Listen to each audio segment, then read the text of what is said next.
He Can Who Thinks He Can, by Orison Swett Marden. Chapter 1. He Can Who Thinks He Can. I promised my God I would do it. Proclamation, the sublimest act of the 19th century. By God, I would do it.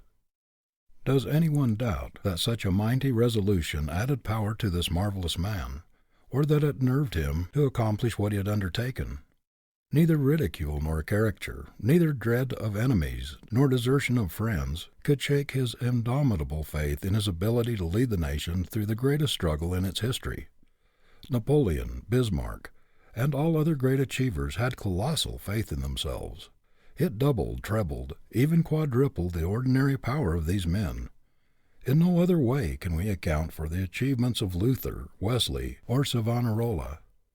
Without this sublime faith, this confidence in her mission, how could the simple country maiden, Jeanne d'Arc, have led and controlled the French army? This divine self-confidence multiplied her power 1,000-fold, until even the king obeyed her, and she led his stalwart troops as if they were children. After William Pitt was dismissed from office, he said to the Duke of Devonshire, "I'm sure I can save this country, and that nobody else can." For 11 weeks, says Bancroft, England was without a minister. At length the king and aristocracy recognized Pitt's ascendancy and yielded to him the reins. It was his unbounded confidence in his ability that compelled the recognition and led to the supremacy in England of Benjamin Disraeli, the once despised Jew. He did not quail or lose heart when the hisses and jeers of the British Parliament rang in his ears. He sat down amid the jeering members, saying, "You will yet hear me." He felt within him the confidence of power that made him Prime Minister of England, and turned sneers and hisses into admiration and applause. Much of President Roosevelt's success has been due to his colossal self-confidence. He believes in Roosevelt, as Napoleon believed in Napoleon. There is nothing timid or half-hearted about our great president. He goes at everything with gigantic assurance, with that tremendous confidence which half wins the battle before he begins. It's astonishing how the world makes way for a resolute soul, and how obstacles get out of the path of a determined man who believes in himself. There is no philosophy by which a man can do a thing when he thinks he can't. What can defeat a strong man who believes in himself and cannot be ridiculed down, talked down, or written down? Poverty cannot dishearten him, misfortune deter him, or hardship turn him a hair's breadth from his course. Whatever comes, he keeps his eye on the goal and pushes ahead. What would you think of a young man, ambitious to become a lawyer, who should surround himself with a medical atmosphere and spend his time reading medical books? Do you think he would ever become a great lawyer by following such a course? No, he must put himself in a law atmosphere, go where he can to absorb it and be steeped in it until he is attuned to the legal note. He must be so grafted upon the legal tree that he can feel its sap circulating through him. How long will it take a young man to become successful who puts himself in an atmosphere of failure and remains in it until he is soaked, saturated with the idea? How long will it take a man who depreciates himself, talks failure, thinks failure, walks like a failure and dresses like a failure, who is always complaining of the insurmountable difficulties in his way, and whose every step is on the road to failure? How long will it take him to arrive at the success goal? Will anyone believe him or expect him to win? The majority of failures begin to deteriorate by doubting or depreciating themselves, or by losing confidence in their own ability. The moment you harbor doubt and begin to lose faith in yourself, you capitulate to the enemy. Every time you acknowledge weakness, inefficiency, or lack of ability, you weaken your self-confidence, and that is to undermine the very foundation of all achievement. So long as you carry around a failure atmosphere and radiate doubt and discouragement, you will be a failure. Turn about face, cut off all currents of failure thoughts, of discouraged thoughts. Boldly face your goal with a stout heart and a determined endeavor, and you will find that things will change for you. But you must see a new world before you can live in it. It is to what you see, to what you believe, to what you struggle incessantly to attain, that you will approximate. Trust thyself, every heart vibrates to that iron string. I know people who have been hunting for months for a situation because they go into an office with the confession of weakness in their very manner. They show their lack of self-confidence. Their prophecy of failure is in their face, in their bearing. They surrender before the battle begins. They are living witnesses against themselves. When you ask a man to give you a position, and he reads this language in your face and manner, "Please give me a position. Do not kick me out. Fate is against me. I am an unlucky dog. I am disheartened. I have lost confidence in myself," he will only have contempt for you. He will say to himself that you are not a man to start with, and he will get rid of you as soon as he can. If you expect to get a position, you must go into an office with the air of a conqueror. You must fling out self-confidence from yourself before you can convince an employer that you are the man he's looking for. You must show by your very presence that you are a man of force, a man who can do things with vigor, cheerfulness, and enthusiasm. Self-reliance, which carries great, vigorous self-faith, has ever been the best substitute for friends, pedigree, influence, and money. It is the best capital in the world. It has mastered more obstacles, overcome more difficulties, and carried through more enterprises than any other human quality. I have interviewed many timid people as to why they let opportunities pass by them that were eagerly seized by others with much less ability, and the answer was invariably a confession like the following. "I have not the courage," said one. "I lack confidence in myself," said another. "I shrink from trying for fear I shall make a mistake, and I shall have the mortification of being turned down," said a third. "It would look so cheeky for me to have the nerve to put myself forward," said a fourth. "Oh, I do not think it would be right to seek a place so far above me," said another. "I think I ought to wait until the place seeks me, or I am better prepared." So they run through the whole gamut of self-distrust. This shrinking, this timidity or self-effacement often proves a worse enemy to success than actual incompetence. Take the lantern in hand, and you will always have light enough for your next step, no matter how dark, for the light will move along with you. Do not try to see the long way ahead. One step is enough for me. A physical trainer in one of our girls' colleges says that his first step is to establish the girls in self-confidence, to lead them to think only of the ends to be attained and not of the means. He shows them that the greater power lies behind the muscles, in the mind, and points to the fact so frequently demonstrated that a person in a supreme crisis, as in a fire or other catastrophe, can exert strength out of all proportion to his muscle. He thus helps them get rid of fear and timidity, the great handicaps to achievement. I believe if we had a larger conception of our possibilities, a larger faith in ourselves, we could accomplish infinitely more. And if we only better understood our divinity, we would have this larger faith. We are crippled by the old orthodox idea of man's inferiority. There is no inferiority about the man that God made. The only inferiority in us is what we put into ourselves. What God made is perfect. The trouble is that most of us are but a burlesque of the man God patterned and intended. A Harvard graduate, who has been out of college a number of years, writes that because of his lack of self-confidence, he has never earned more than $12 a week. A graduate of Princeton tells us that except for a brief period, he has never been able to earn more than $1 a day. These men do not dare to assume responsibility. Their timidity and want of faith in themselves destroy their efficiency. The great trouble with many of us is that we do not believe enough in ourselves. We do not realize our power. Man was made to hold up his head and carry himself like a conqueror, not like a slave, as a success, not as a failure, to assert his God-given birthright. Self-depreciation is a crime. If you would be superior, you must hold the thought of superiority constantly in the mind.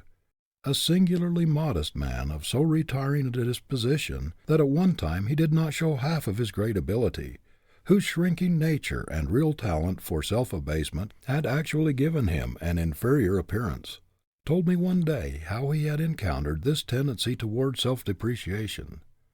Among other things, he said, he had derived a great benefit from the practice he had formed of going about the streets, especially where he was not known, with an air of great importance, as though imagining himself the mayor of the city, the governor of the state, or even President of the United States. By merely looking as though he expected everybody to recognize that he must be a person of note, he changed not only his appearance, but also his convictions. It raised him immeasurably in his own estimation. It had a marked effect upon his whole character. Where once he walked through the streets shrinking from the gaze of others, and dreading their scrutiny, he now boldly invites, even demands, attention by his evident superiority, for he has the appearance of one whom people would like to know. In other words, he has caught a glimpse of his divinity. He really feels his superiority, and his self-respecting manner reflects it. Be sure that your success will never rise higher than your confidence in yourself. The greatest artist in the world could not paint the face of a Madonna with a model of depravity in his mind. You cannot succeed while doubting yourself or thinking thoughts of failure. Cling to success thoughts. Fill your mind with cheerful, optimistic pictures of achievement. This will scatter the specters of doubt and fear and send a power through you which will transform you into an achiever. No matter how poor or how hemmed in you may be, stoutly deny the power of adversity or poverty to keep you down. Constantly assert your superiority to environment. Believe in yourself. Feel that you are to dominate your surroundings. Resolve that you will be the master and not the slave of circumstances. This very assertion of superiority, this assumption of power, this affirmation of your ability to succeed, the attitude that claims success is an inalienable birthright, will strengthen the whole man and give great added power to the combination of faculties which doubt, fear, and lack of confidence undermine. Self-confidence marshals all one's faculties and twists their united strength into one mighty achievement cable. It carries conviction. It makes other people believe in us. What has not been accomplished through its miraculous power? What triumphs in invention, in art, and in discovery have been wrought through its magic? What does not civilization owe to the invincible self-faith of its inventors, its discoverers, its railroad builders, its mine developers and city builders? It has won 1,000 victories in science and in war which were deemed impossible by faint-hearted doubters. The fact that you believe implicitly that you can do what may seem impossible or very difficult to others shows that there is something within you that has gotten a glimpse of power sufficient to do the thing. Many men who have achieved great things cannot account for their faith. They cannot tell why they had the implicit confidence that they could do what they undertook. But the result was evidence that something within them had gotten a glimpse of latent, resourceful, reserve power and possibilities which would warrant that faith. And they have gone ahead, often when they could not see a ray of light, with implicit confidence that they would come out all right, because this faith told them so. It told them so because it had been in communication with something within them that was divine, that which had passed the bounds of unlimited and entered the domain of the limitless. When we begin to exercise the faculties of self-faith, self-confidence, we are stimulating and increasing the strength of the very faculties which enable us to do the thing we have set our hearts on. The very exercise of faith helps us to do what we undertake, because our greater concentration develops that portion of the brain which enables us to accomplish it. Men who have left their mark on the world have often been implicit followers of their faith when they could see no light, and their faith has led them through the wilderness of doubt and hardship into the promised land. Our faith often tells us that we may proceed safely even in the dark, when we see no light ahead. Faith is a divine leader which never misdirects us. We must only be sure that it is faith and not merely egotism or selfish desire. Our faith puts us in touch with the infinite, opens the way to unbound possibilities, limitless power. It is the truth of our being. It is the one thing that we can be sure will not mislead us. An unwavering belief in oneself destroys the greatest enemies of achievement, fear, doubt, and vacillation. It removes the 1,001 obstacles which impede the progress of the weak and irresolute. Faith in one's mission, in the conviction that the Creator has given us power to realize our life call, as it is written in our blood and stamped on our brain cells, is the secret of all power. Poverty and failure are self-invited. The disasters people dread often come to them. Worry and anxiety enfeeble their force of mind and so blunt their creative and productive faculties that they are unable to exercise them properly. Fear of failure, or lack of faith in one's ability, is one of the most potent causes of failure. Many people of splendid powers have attained only mediocre success, and some are total failures, because they set bounds to their achievement, beyond which they did not allow themselves to think that they could pass. They put limitations to their ability. They cast stumbling blocks in their way by aiming only at mediocrity or predicting failure for themselves, taking their wares down instead of up, disparaging their business and belittling their powers. Thoughts are forces, and the constant affirmation of one's inherent right and power to succeed will change inhospitable conditions and unkind environments to favorable ones. If you resolve upon success with energy, you will very soon create a success atmosphere and things will come your way. You can make yourself a success magnet. If things would only change, you cry. What is it that changes things? Wishing or hustling, dreaming or working? Can you expect them to change while you merely sit down and wish them to change? How long would it take you to build a house sitting on the foundation and wishing that it would go up? Wishing does not amount to anything unless it is backed by endeavor, determination, and grit.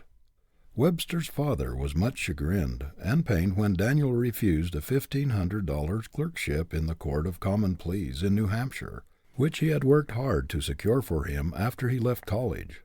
"Daniel," he said, "don't you mean to take that office?" "No, indeed, Father. I hope I can do much better than that. I mean to use my tongue in the courts, not my pen. I mean to be an actor, not a register of other men's acts." Sublime self-faith was characteristic of this giant's career. Every child should be taught to expect success, and to believe that he was born to achieve, as the acorn is destined to become an oak.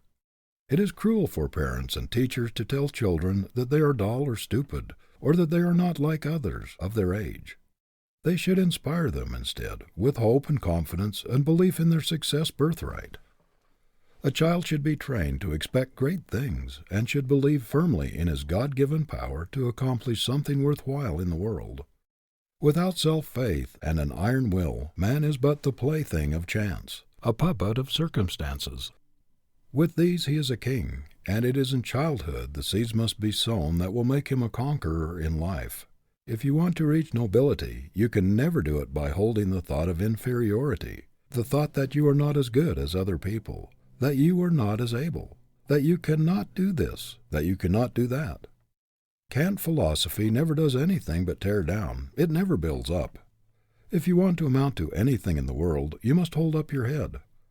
Say to yourself continually, "I am no beggar. I am no pauper. I am not a failure. I am a prince. I am a king. Success is my birthright, and nobody shall deprive me of it." A proper self-esteem is not a vulgar quality. It is a very sacred one. To esteem oneself justly is to get a glimpse of the Infinite's plan in us. It is to get the perfect image which the Creator had in mind when He formed us, the complete man or woman, not the dwarfed, pinched one, with lack of self-esteem or of self-confidence seized. When we get a glimpse of our immortal selves, we shall see possibilities of which we never before dreamed. A sense of wholeness, of power and self-confidence will come into our lives which will transform them. When we rate ourselves properly, we shall be in tune with the Infinite. Our faculties will be connected with an electric wire which carries unlimited power, and we shall no longer stumble in darkness, doubt, and weakness. We shall be invincible. End of Chapter 1. Getting Aroused.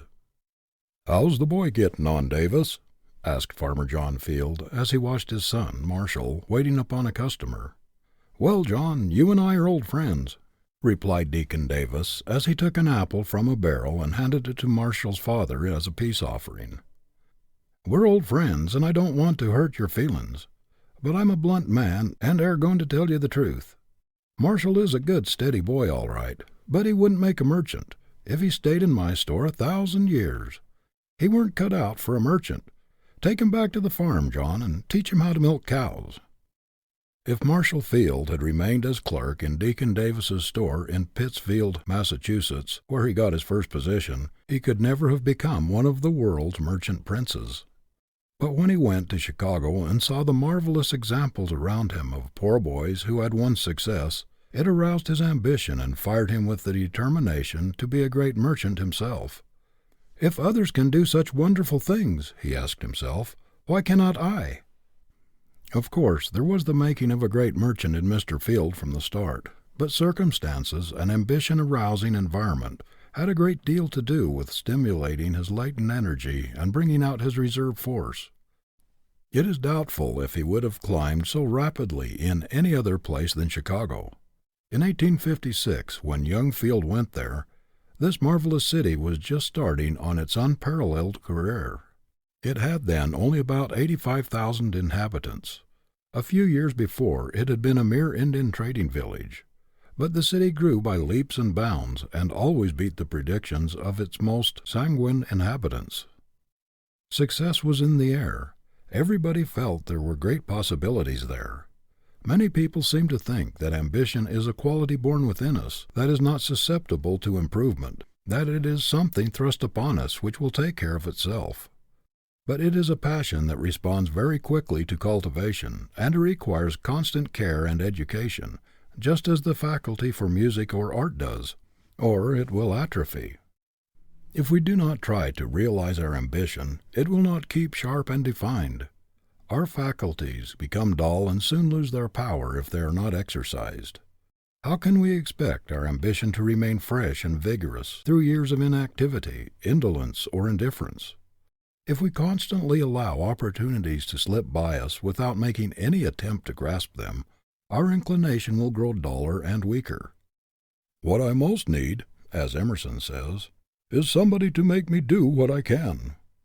To do what I can, that is my problem. Not what a Napoleon or Lincoln could do, but what I can do. It makes all the difference in the world to me whether I bring out the best thing in me or the worst, whether I utilize 10, 15, 25, or 90% of my ability. Everywhere we see people who have reached middle life or later without being aroused. They have developed only a small percentage of their success possibilities. They are still in a dormant state. The best thing in them lies so deep that it has never been awakened. When we meet these people, we feel conscious that they have a great deal of latent power that has never been exercised. Great possibilities of usefulness and of achievement are all unconsciously going to waste within them. Some time ago there appeared in the newspapers an account of a girl who had reached the age of 15 years, and yet had only attained the mental development of a small child. Only a few things interested her. She was dreamy, inactive, and indifferent to everything around her most of the time, until one day, while listening to a hand organ on the street, she suddenly awakened to full consciousness. She came to herself. Her faculties were aroused, and in a few days she leaped forward years in her development. Almost in a day she passed from childhood to budding womanhood. Most of us have an enormous amount of power of latent force, slumbering within us, as it slumbered in this girl, which could do marvels if we would only awaken it. The judge of the municipal court in a flourishing western city, one of the most highly esteemed jurists in his state, was in middle life before his latent power was aroused, an illiterate blacksmith. He is now 60, the owner of the finest library in his city, with the reputation of being its best-read man, and one whose highest endeavor is to help his fellow man. What caused the revolution in his life? The hearing of a single lecture on the value of education. This was what stirred the slumbering power within him, awakened his ambition, and set his feet in the path of self-development. I've known several men who never realized their possibilities until they reached middle life. Then they were suddenly aroused, as if from a long sleep, by reading some inspiriting, stimulating book, by listening to a sermon or lecture, or by meeting some friend, someone with high ideals, who understood, believed in, and encouraged them. It will make all the difference in the world to you whether you are with people who are watching for ability in you, people who believe in, encourage, and praise you, or whether you are with those who are forever breaking your idols, blasting your hopes, and throwing cold water on your aspirations. The chief probation officer of the Children's Court in New York, in his report for 1905, says, "Removing a boy or girl from improper environment is the first step in his or her reclamation." The New York Society for the Prevention of Cruelty to Children, after 30 years of investigation of cases involving the social and moral welfare of over 500,000 children, has also come to the conclusion that environment is stronger than heredity. Even the strongest of us are not beyond the reach of our environment. No matter how independent, strong-willed, and determined our nature, we are constantly being modified by our surroundings. Take the best-born child with the greatest inherited advantages, and let it be reared by savages, and how many of its inherited tendencies will remain? If brought up from infancy in a barbarous, brutal atmosphere, it will, of course, become brutal. The story is told of a well-born child who, being lost or abandoned as an infant, was suckled by a wolf with her own young ones, and who actually took on all the characteristics of the wolf, walked on all fours, howled like a wolf, and ate like one. It does not take much to determine the lives of most of us. We naturally follow the example about us, and as a rule we rise or fall according to the strongest current in which we live. The poet's "I am a part of all that I have met" is not a mere poetic flight of fancy. It's an absolute truth. Everything, every sermon or lecture or conversation you have heard, every person who has touched your life, has left an impress upon your character, and you are never quite the same person after the association or experience. You are a little different, modified somewhat from what you were before, just as Beecher was never the same man after reading Ruskin. Some years ago, a party of Russian workers were sent to this country by a Russian firm of shipbuilders in order they might acquire American methods and catch the American spirit. Within 6 months, the Russians had become almost the equals of American artisans among whom they worked. They had developed ambition, individuality, personal initiative, and a marked degree of excellence in their work. A year after their return to their own country, the deadening, non-progressive atmosphere about them had done its work. The men had lost the desire to improve. They were again plodders, with no goal beyond the day's work. The ambition aroused by stimulating environment had sunk to sleep again. Our Indian schools sometimes publish, side by side, photographs of the Indian youths as they come from the reservations and as they look when they are graduated. Well-dressed, intelligent, with the fire of ambition in their eyes. We predict great things for them, but the majority of those who go back to their tribes, after struggling a while to keep up their new standards, gradually drop back to their old manner of living. There are, of course, many notable exceptions, but these are strong characters, able to resist the downward dragging tendencies about them. If you interview the great army of failures, you will find that multitudes have failed because they never got into a stimulating, encouraging environment, because their ambition was never aroused, or because they were not strong enough to rally under depressing, discouraging, or vicious surroundings. Most of the people we find in prisons and poorhouses are pitiable examples of the influence of an environment which appealed to the worst instead of to the best in them. Whatever you do in life, make any sacrifice necessary to keep an ambition-arousing atmosphere, an environment that will stimulate you to self-development. Keep close to people who understand you, who believe in you, who will help you to discover yourself and encourage you to make the most of yourself. This may make all the difference to you between a grand success and a mediocre existence. Stick to those who are trying to do something and to be somebody in the world. People of high aims, lofty ambition. Keep close to those who are dead in earnest. Ambition is contagious. You will catch the spirit that dominates your environment. The success of those about you who are trying to climb upward will encourage and stimulate you to struggle harder if you have not done quite so well yourself. There is a great power in a battery of individuals who are struggling for the achievement of high aims, a great magnetic force which will help you to attract the object of your ambition. It is very stimulating to be with people whose aspirations run parallel with your own. If you lack energy, if you are naturally lazy, indolent, or inclined to take it easy, you will be urged forward by the constant prodding of the more ambitious. End of Chapter 2. Chapter 3. Education by Absorption. John Wanamaker was once asked to invest in an expedition to recover from the Spanish Main doubloons which for half a century had lain at the bottom of the sea in sunken frigates. "Young men," he replied, "I know of a better expedition than this, right here. Near your own feet lie treasures untold. You can have them all by faithful study. Let us not be content to mine the most coal, to make the largest locomotives, to weave the largest quantities of carpets, but amid the sounds of the pick, the blows of the hammer, the rattle of the looms, and the roar of the machinery, take care that the immortal mechanism of God's own hand, the mind, is still full trained for the highest and noblest service." The uneducated man is always placed at a great disadvantage. No matter how much natural ability one may have, if he is ignorant, he is discounted. It is not enough to possess ability. It must be made available by mental discipline. We ought to be ashamed to remain in ignorance in a land where the blind, the deaf and dumb, and even cripples and invalids manage to obtain a good education. Many youths throw away little opportunities for self-culture because they cannot see great ones.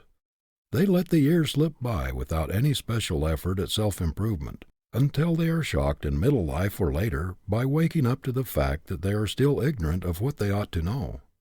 Everywhere we go we see men and women, especially from 25 to 40 years of age, who are cramped and seriously handicapped by the lack of early training. I often get letters from such people asking if it's possible for them to educate themselves so late in life. Of course it is.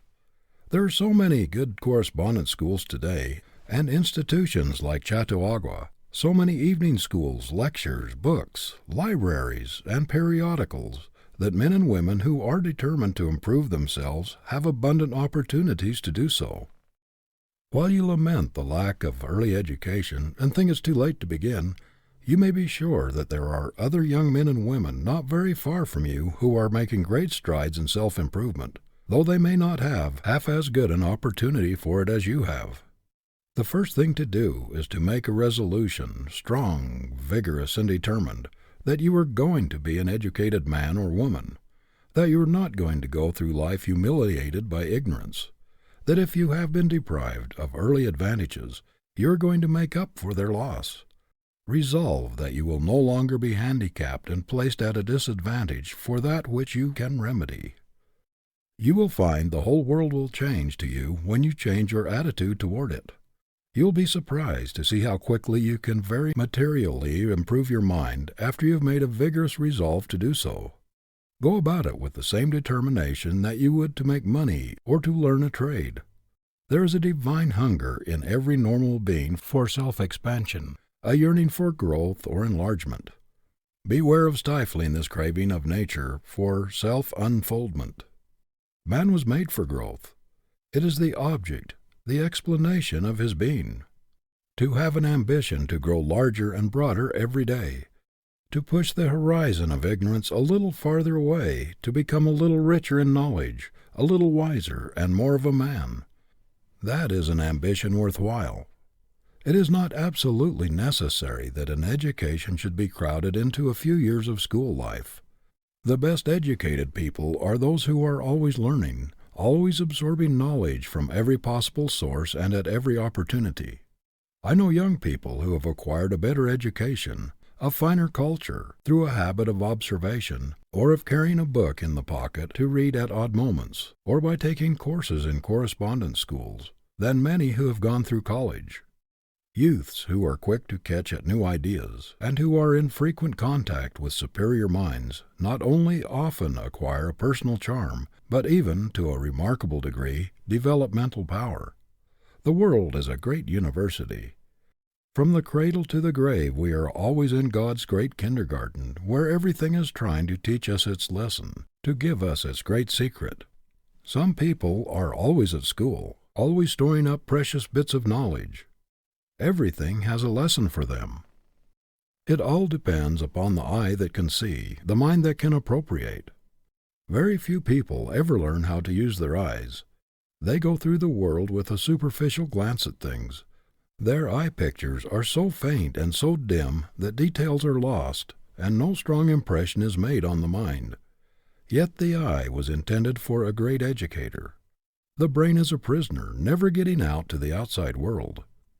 It depends upon its 5 or 6 servants, the senses, to bring it material, and the larger part of it comes through the eye. The man who has learned the art of seeing things looks with his brain. I know a father who is training his boy to develop his powers of observation. He will send him out upon a street with which he is not familiar for a certain length of time, and then question him on his return to see how many things he has observed. He sends him to the show windows of great stores, to museums, and other public places to see how many of the objects he has seen the boy can recall and describe when he gets home. The father says that this practice develops in the boy a habit of seeing things instead of merely looking at them. When a new student went to the great naturalist, Professor Agassiz of Harvard, he would give him a fish and tell him to look at it for half an hour or an hour, and then describe to him what he saw. After the student thought he had told everything about the fish, the professor would say, "You have not really seen the fish yet. Look at it a while longer, and then tell me what you see." He would repeat this several times until the student developed a capacity for observation. If we go through life like an interrogation point, holding an alert, inquiring mind toward everything, we can acquire great mental wealth, wisdom which is beyond all material riches. Ruskin's mind was enriched by the observation of birds, insects, beasts, trees, rivers, mountains, pictures of sunset and landscape, and by memories of the song of the lark and of the brook. His brain held thousands of pictures, of paintings, of architecture, of sculpture, a material wealth which he reproduced as a joy for all time. Everything gave up its lesson, its secret, to his inquiring mind. The habit of absorbing information of all kinds from others is of untold value. A man is weak and ineffective in proportion as he secludes himself from his kind. There is a constant stream of power, a current of forces running to and fro between individuals who have come in contact with one another, if they have inquiring minds. We are all giving and taking perpetually when we associate together. The achiever today must keep in touch with the society around him. He must put his finger on the pulse of the great busy world and feel its throbbing life. He must be a part of it, or there will be some lack in his life. A single talent which one can use effectively is worth more than 10 talents imprisoned by ignorance. Education means that knowledge has been assimilated and become a part of the person. It is the ability to express the power within one, to give out what one knows, that measures efficiency and achievement. Pent-up knowledge is useless. People who feel their lack of education and who can afford the outlay can make wonderful strides in a year by putting themselves under good tutors, who will direct their reading and study along different lines. The danger of trying to educate oneself lies in desultory, disconnected, aimless studying, which does not give anything like the benefit to be derived from the pursuit of a definite program for self-improvement. A person who wishes to educate himself at home should get some competent, well-trained person to lay out a plan for him, which can only be effectively done when the advisor knows the vocation, the tastes, and the needs of the would-be student. Anyone who aspires to an education, whether in country or city, can find someone to at least guide his studies, some teacher, clergyman, lawyer, or other educated person in the community to help him. There is one special advantage in self-education. You can adapt your studies to your own particular needs better than you could in school or college. Everyone who reaches middle life without an education should first read and study along the line of his own vocation, and then broaden himself as much as possible by reading on other lines. One can take up, alone, many studies, such as history, English literature, rhetoric, drawing, mathematics, and can also acquire by oneself, almost as effectively as with a teacher, a reading knowledge of foreign languages. The daily storing up of valuable information for use later in life, the reading of books that will inspire and stimulate to greater endeavor, the constant effort to try to improve oneself and one's condition in the world, are worth far more than a bank account to a youth. How many girls there are in this country who feel crippled by the fact that they have not been able to go to college, and yet they have the time and the material close at hand for obtaining a splendid education, but they waste their talents and opportunities in frivolous amusements and things which do not count in forceful character building. It is not such a very great undertaking to get all the essentials of a college course at home, or at least a fair substitute for it. Every hour in which one focuses his mind vigorously upon his studies at home may be as beneficial as the same time spent in college. Every well-ordered household ought to protect the time of those who desire to study at home. At a fixed hour every evening during the long winter there should be by common consent a quiet period for mental concentration. For what is worth while in mental discipline, a quiet hour uninterrupted by time-thief callers.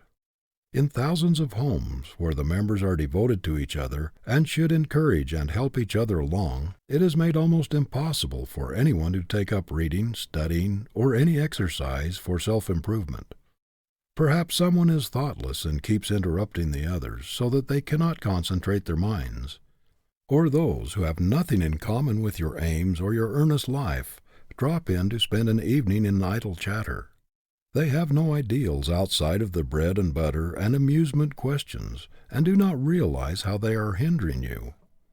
There is constant temptation to waste one's evenings, and it takes a stout ambition and a firm resolution to separate oneself from a jolly, fun-living, and congenial family circle, or happy-hearted youthful callers, in order to try to rise above the common herd of unambitious persons who are content to slide along, totally ignorant of everything but the requirements of their particular vocations.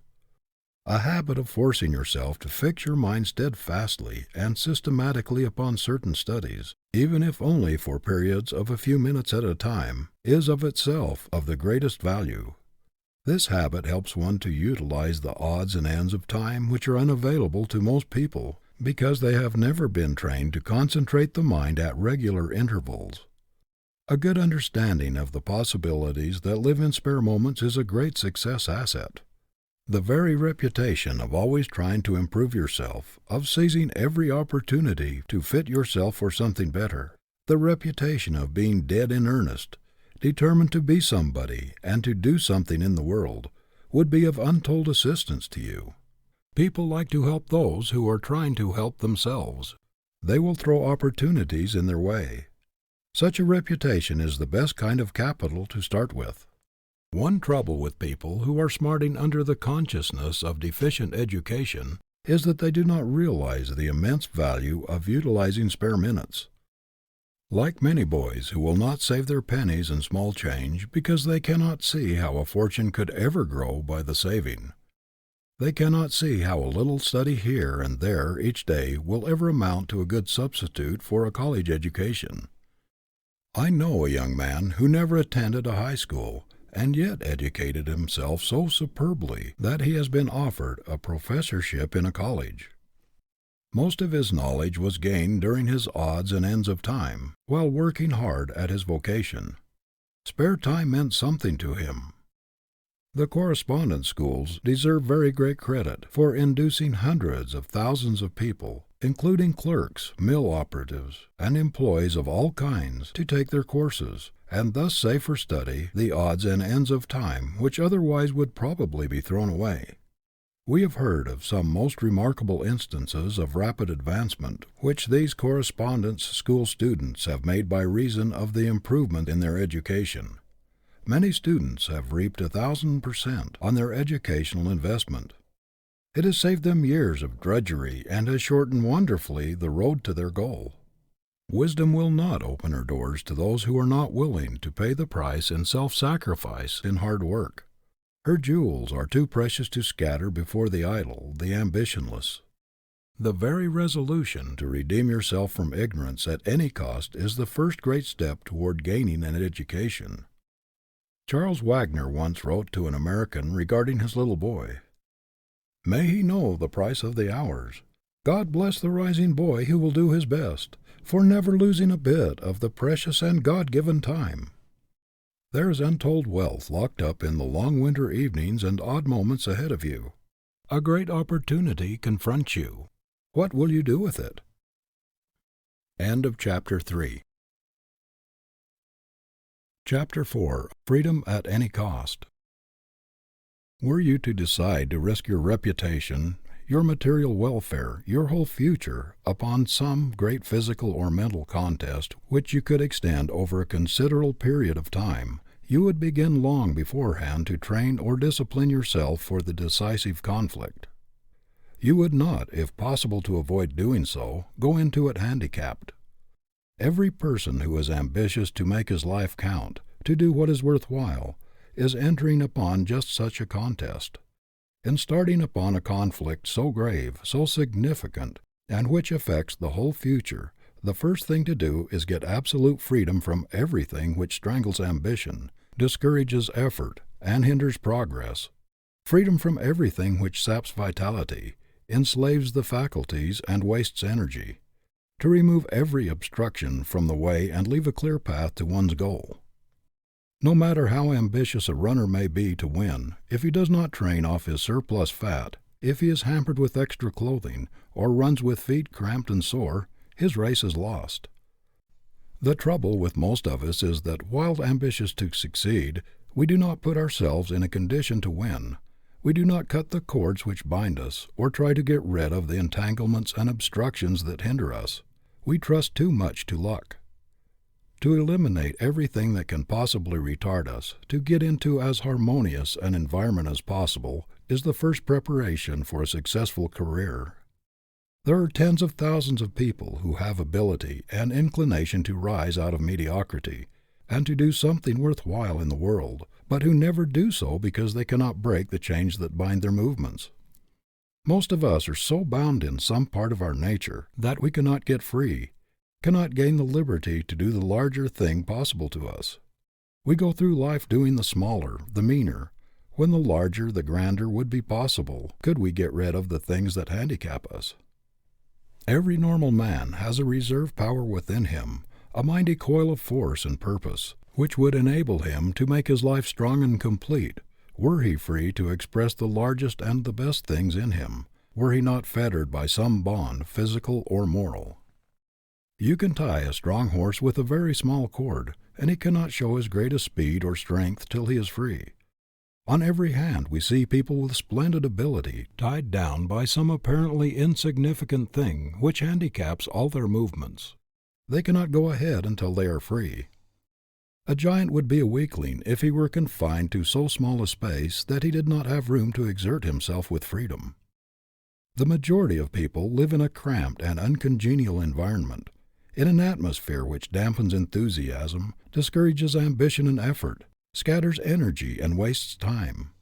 They have not the courage or stamina to cut the shackles that bind them, to throw away all crutches and props, and to rely on themselves to get into an environment where they can do what they desire. Their ambition finally dies through discouragement and inaction. I recall the case of a youth with artistic talent who let precious years go by, drifting by accident from one vocation to another, without encouraging this God-given ability or making any great effort to get rid of the little things which stood in the way of a great career, although he was always haunted by a longing for it. He was conscientious in his everyday work, but his heart was never in it. His artistic nature yearned for expression, to get away from the work against which every faculty protested, and to go abroad and study. But he was poor, and although his work was drudgery, and his whole soul loathed it, he was afraid of the hardships and the obstacles he would have to encounter if he answered the call that ran in his blood. He kept resolving to break away and to follow the promptings of his ambition, but he also kept waiting and waiting for a more favorable opportunity, until, after a number of years, he found other things crowding into his life. His longing for art became fainter and fainter. The call was less and less imperative. Now he rarely speaks of his early aspirations, for his ambition is practically dead. Those who know him feel that something grand and sacred has gone out of him, and that, although he has been industrious and honest, he has never expressed the real meaning in his life, the highest thing in him. I know a woman who in her youth and early womanhood had marked musical ability, a voice rich, powerful, sympathetic. She had also a beautiful face and a magnetic personality. Nature had been very generous to her, and she longed to express her remarkable powers, but she was in a most discouraging environment. Her family did not understand or sympathize with her ambition, and she finally became accustomed to her shackles and, like a prisoner, ceased to struggle for freedom. A songstress of international fame who heard her voice said that she had it in her to make one of the world's greatest singers, but she yielded to the wishes of her parents and the fascinations of society until the ambition gradually died out of her life. She says that the dying of this great passion was indescribably painful. She settled down to the duties of a wife, but has never been really happy, and has always carried in her face an absent, far-away look of disappointment. Her unused talent was a great loss to the world, and a loss indescribable to herself. She drags out a dissatisfied existence, always regretting the past, and vainly wishing that instead of letting her ambition die, she had struggled to realize it. Timidity also hinders freedom. Thousands of able young men and women in this country are ambitious to make the most of themselves, but are completely fettered or held back by an abnormal timidity, a lack of self-faith. They feel great unused powers within, struggling for expression, but dread that they may fail. The fear of being thought forward or egotistical seals their lips, palsies their hands, and drives their ambition back upon itself to die of inaction. They do not dare to give up a certainty for an uncertainty. They are afraid to push ahead. They wait and wait, hoping that some mysterious power may liberate them and give them confidence and hope. Many people are imprisoned by ignorance. They never reach the freedom which education gives. Their mental powers are never unlocked. They have not the grit to struggle for emancipation, the stamina to make up for the lack of early training. They think they are too old to begin. The price of freedom seems too high to pay at their time of life, and so they plod upon a low plane when they could have gained the heights where superiority dwells. Others are so bound by the fetters of prejudice and superstition that their lives are narrow and mean. These are the most hopeless of all. They are so blinded that they do not even know they are not free, but they think other people are in prison. If you would attain that largeness of life, that fullness of self-expression which expands all the faculties, you must get freedom at any cost. Nothing will compensate you for stifling the best thing in you. Bring it out at any sacrifice. It often takes a great deal of friction, of suffering, of struggling with obstacles and misfortunes, before the true strength of one's character is brought out. The diamond could never reveal its depths of brilliancy and beauty but for the friction of the stone which grinds its facets, polishes it, and lets in the light which discloses its hidden wealth. This is the price of its liberation from darkness. Ask the majority of men and women who have done great things in the world to what they owe their strength, their breadth of mind, and the diversity of experience which has enriched their lives. They will tell you that these are the fruits of struggle, that they acquired their finest discipline, their best character drill, in the effort to escape from uncongenial environment, to break the bonds which enslaved them, to obtain an education, to get away from poverty, to carry out some cherished plan, to reach their ideal, whatever it was. The efforts we are obliged to make to free ourselves from the bonds of poverty or heredity, of passion or prejudice, whatever it is that holds us back from our heart's desire, call to our aid spiritual and physical resources which would have remained forever unused, perhaps undiscovered, but for the necessity thrust upon us. Unsatisfied longings and stifled ambitions eat away at the very heart of desire. They sap strength of character, destroy hope, and blot out ideals. They play havoc with the lives of men and women. They make them mere shells, empty promises of what they might have been.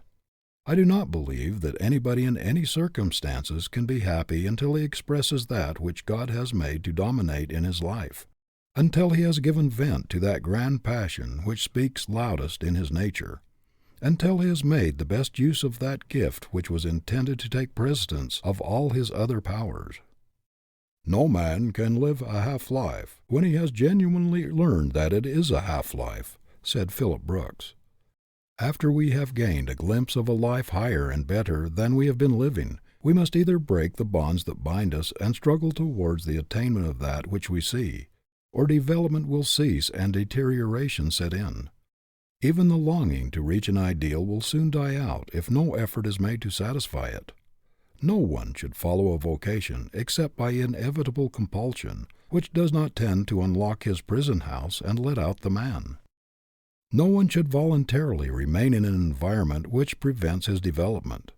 Civilization owes its greatest triumphs to the struggles of men and women to free themselves from the bonds of circumstance. No man can live a full life while he is bound in any part of his nature. He must have freedom of thought as well as freedom of action to grow to his full height. There must be no shackles on his conscience, no stifling of his best powers. Be yourself. Do not lean or apologize.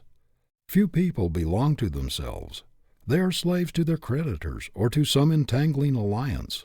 They do not do what they want to. They do what they're compelled to do, giving up their best energy to make a living, so that there is practically nothing left to make a life. There are plenty of men today working for others who really have more ability than their employers, but who have been so enslaved, so entangled and faculty-bound by debt or unfortunate alliances that they have not been able to get the freedom to express their ability. Can anything compensate a promising young man for the loss of his freedom of action, his liberty of speech and conviction? Can any money pay him for cringing and crawling, sneaking and apologizing throughout his life, when it is within his power to hold up his head and without wincing look at the world squarely in the face? Never put yourself in a position, no matter what the inducement, whether a big salary or other financial reward, or the promise of position or influence, where you cannot act the part of a man. Let no consideration tie your tongue or purchase your opinion. Regard your independence as your inalienable right, with which you will never part for any consideration. One talent with freedom is infinitely better than genius tied up and entangled so that it must do everything at a disadvantage. Of what use is a giant intellect so restrained and hampered that it can only do a pygmy's work? To make the most of ourselves, we must cut off whatever drains vitality, physical or moral, and stop all the waste of life. We must cut off everything which causes friction, which tends to weaken effort, lower the ideals, and drag down the life standards. Everything which tends to kill the ambition and to make us satisfied with mediocrity. Multitudes of people enslaved by bad physical habits are unable to get their best selves into their work. They are kept back by a leakage of energy and vital force resulting from bad habits and dissipation. Some are hindered by peculiarities of disposition, by stubbornness, slovenliness, meanness, revengefulness, jealousy, or envy. These are all handicaps. Others go through life galled by their chains, but without making any serious, continuous effort to emancipate themselves. Like the elephants or other wild animals changed in the menageries, at first they rebel at their loss of freedom and try hard to break away, but gradually they become accustomed to slavery and take it for granted that it is a necessary part of their existence. Then again, there are entanglements which retard the progress and nullify the efforts of many businessmen, such as debt, bad partners, or unfortunate social alliances. Comparatively few men belong to themselves or are really free. They go the way they are pushed. They waste a large part of their energy on that which does not really count in the main issue of life, spend their lives paying for a dead horse, clearing up old debts that came from bad judgment, blunders, or foolish endorsements. Instead of putting on speed and gaining on life's road, they are always trying to make up for lost time. They are always in the rear, never in the vanguard of their possibilities. An ambitious young man, anxious to do what is right, and eager to make a place for himself in the world, entangles himself in complications that thwart his life purpose and cripple all his efforts, so that no matter how hard he struggles, he is never able to get beyond mediocrity. Hopelessly in debt, with a family to support, he cannot take advantage of the great opportunities about him as he could if he were free, if he had not risked his little savings and tied up his future earnings for years ahead. His great ambition only mocks him, for he cannot satisfy it. He is tied hand and foot. Like a caged eagle, no matter how high he might soar into the ether, he must stop when he strikes the bars. The man who trusts everybody is constantly crippling himself by entangling alliances.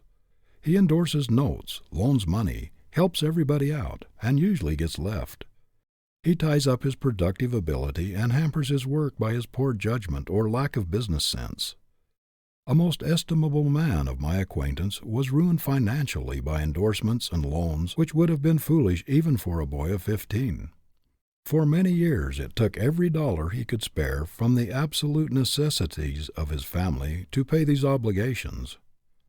Our judgment was intended to preside over our mental faculties and to help us discriminate between the wise and the foolish. That man wins who keeps a level head and uses sound judgment in every transaction. Whatever you do, do not get involved. Make it a life rule to keep yourself clean and clear, with everything safeguarded. Before you go into anything of importance, think it through to the end. Make reasonably sure that you know where you are coming out. Do not risk a competence, or your home and your little savings in the hope of getting something for nothing. Do not be carried away by the reports of those who in some venture have made a great deal on a little money. Where one makes, 100 lose. There is no greater delusion in the world than thinking that by putting out a little flyer here and there, you can make a few hundreds or a few thousands. If you cannot make money in the vocation which you have chosen for your life work and in which you have become expert, if you cannot get rich in the business whose every detail you understand, how can you expect that somebody else will take your money and give you a tremendous return for it, when it will not get your personal supervision? I know a lawyer in New York, now a millionaire, who had worked most of his way through college, and came to the metropolis an utter stranger, taking a little desk room in a broker's office near Wall Street, who at the outset made a cast-iron rule he would always keep himself free from debt and entangling alliances. By this inflexible rule, it is true, he often lost opportunities which would have brought him excellent returns, but he has never tied himself up in any transaction. The result is that he has not worried himself to death, but he has reserved his strength. Nearly every enterprise he has gone into has been very successful, because he has not touched anything unless he could see through to the end and knew how he would come out, even taking into consideration possible shrinkage, accident, and loss. In this way, although he has never made any very brilliant strides or lucky hits, he has not gone up by leaps and bounds, he has never had to undo what he has done, and has always kept in a secure position. He has gained the confidence not only of men in his profession, but also of capitalists and men of wealth, who have entrusted large sums to him because he has always kept his head level and himself free from entanglements. People know that their business and their capital will be safe in his hands. Through steady growth and persistent pushing of practical certainties, he has not only become a millionaire, but a broad, progressive, comprehensive man of affairs. Develop your judgment early and exercise your caution until it becomes reliable. Your judgment is your best friend. Your common sense is your great life partner, given you for guidance and to protect your interests. Depend upon these three great friends, sound judgment, caution, and common sense, and you will not be flung about at the mercy of adverse winds. Chapter 5. What the World Owes to Dreamers. Once when Emerson was in the company of men of affairs, who had been discussing railroad stocks and other business matters for some time, he said, "Gentlemen, now let us discuss real things for a while." Emerson was called the dreamer of dreams because he had the prophetic vision that saw the world to be, the higher civilization to come. Tens of thousands of men and women stand today where he then stood almost alone. Edison is a dreamer because he sees people half a century hence using and enjoying inventions, discoveries, and facilities which make the most advanced utilities of today seem very antiquated. His mind's eye sees as curiosities in museums, 50 years hence, those mechanisms and devices which now seem so marvelous to us. Dreamers in this sense are true prophets. They see the civilization that will be long before it arrives. As it was the dreamers of '49 who built the old San Francisco and made it the greatest port on the western coast, so after the recent great earthquake and fire, when the city lay in ashes and 300,000 people were homeless, it was the dreamers of today who saw the new city in the ashes where others saw only desolation, and who, with indomitable grit, the unconquerable American will that characterized the pioneers of a half-century before, began to plan a restored city greater and grander than the old. It was in dreams that the projectors of the great transcontinental railroads first saw teeming cities and vast business enterprises, where the more practical men, without imagination, saw only the great American desert, vast alkali plains, sage-grass, and impassable mountains.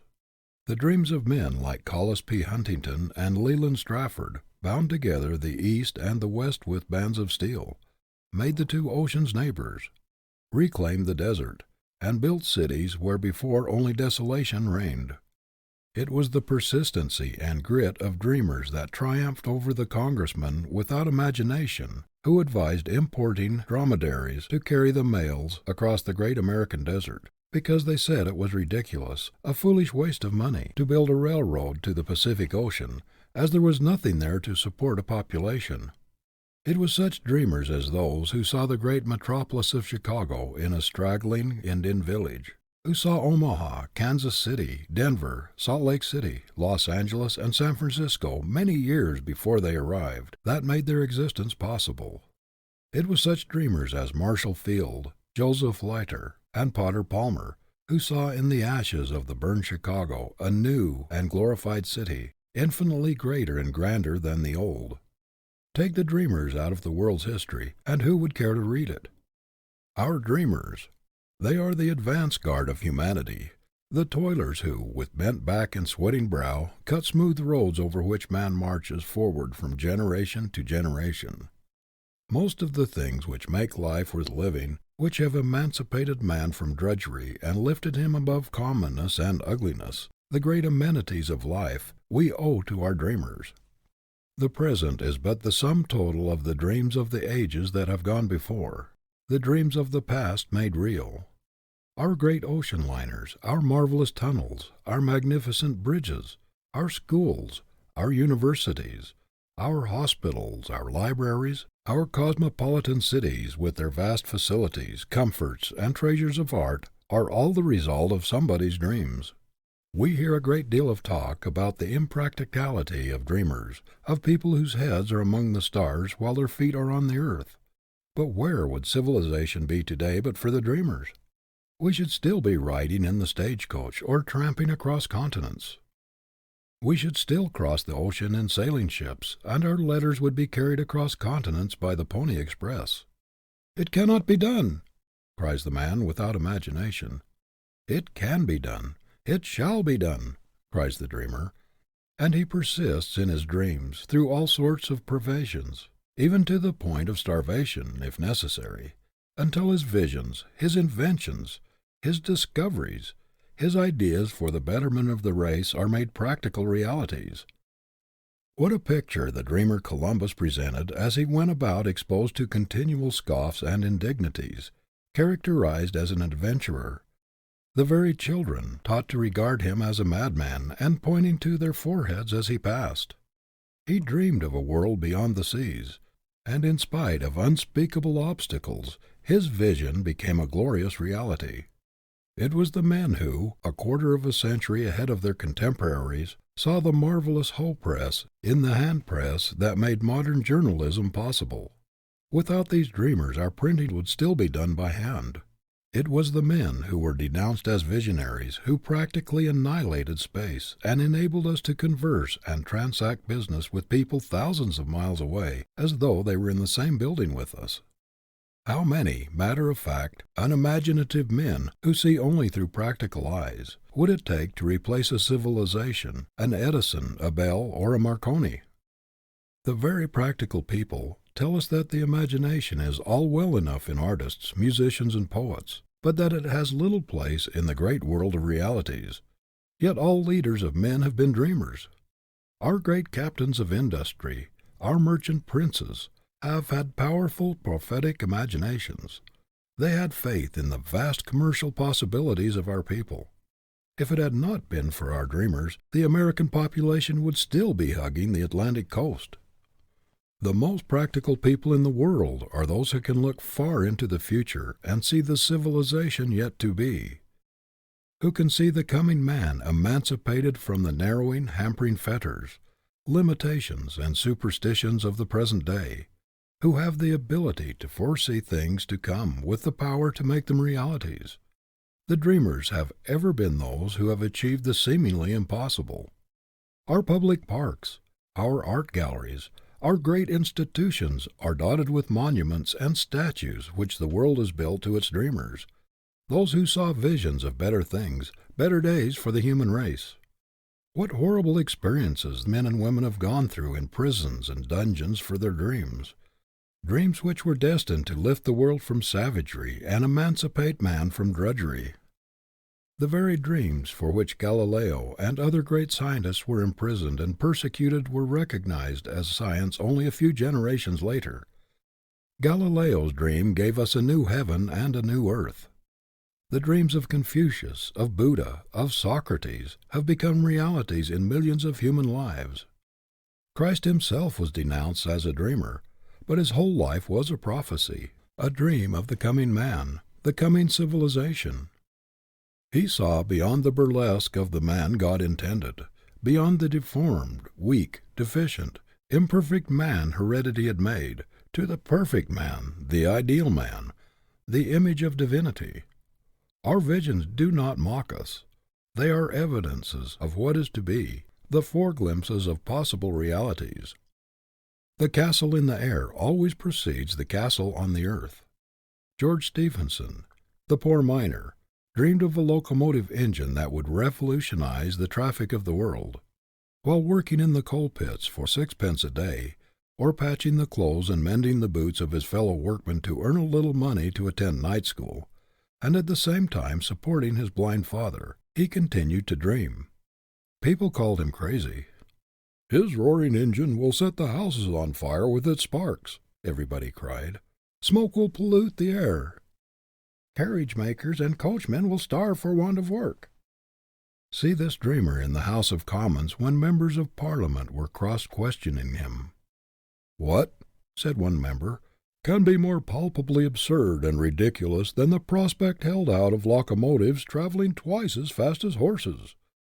We should as soon expect people of Woolwich to suffer themselves to be fired upon by one of Congreve's rockets, as to thrust themselves to the mercy of such a machine going at such a rate.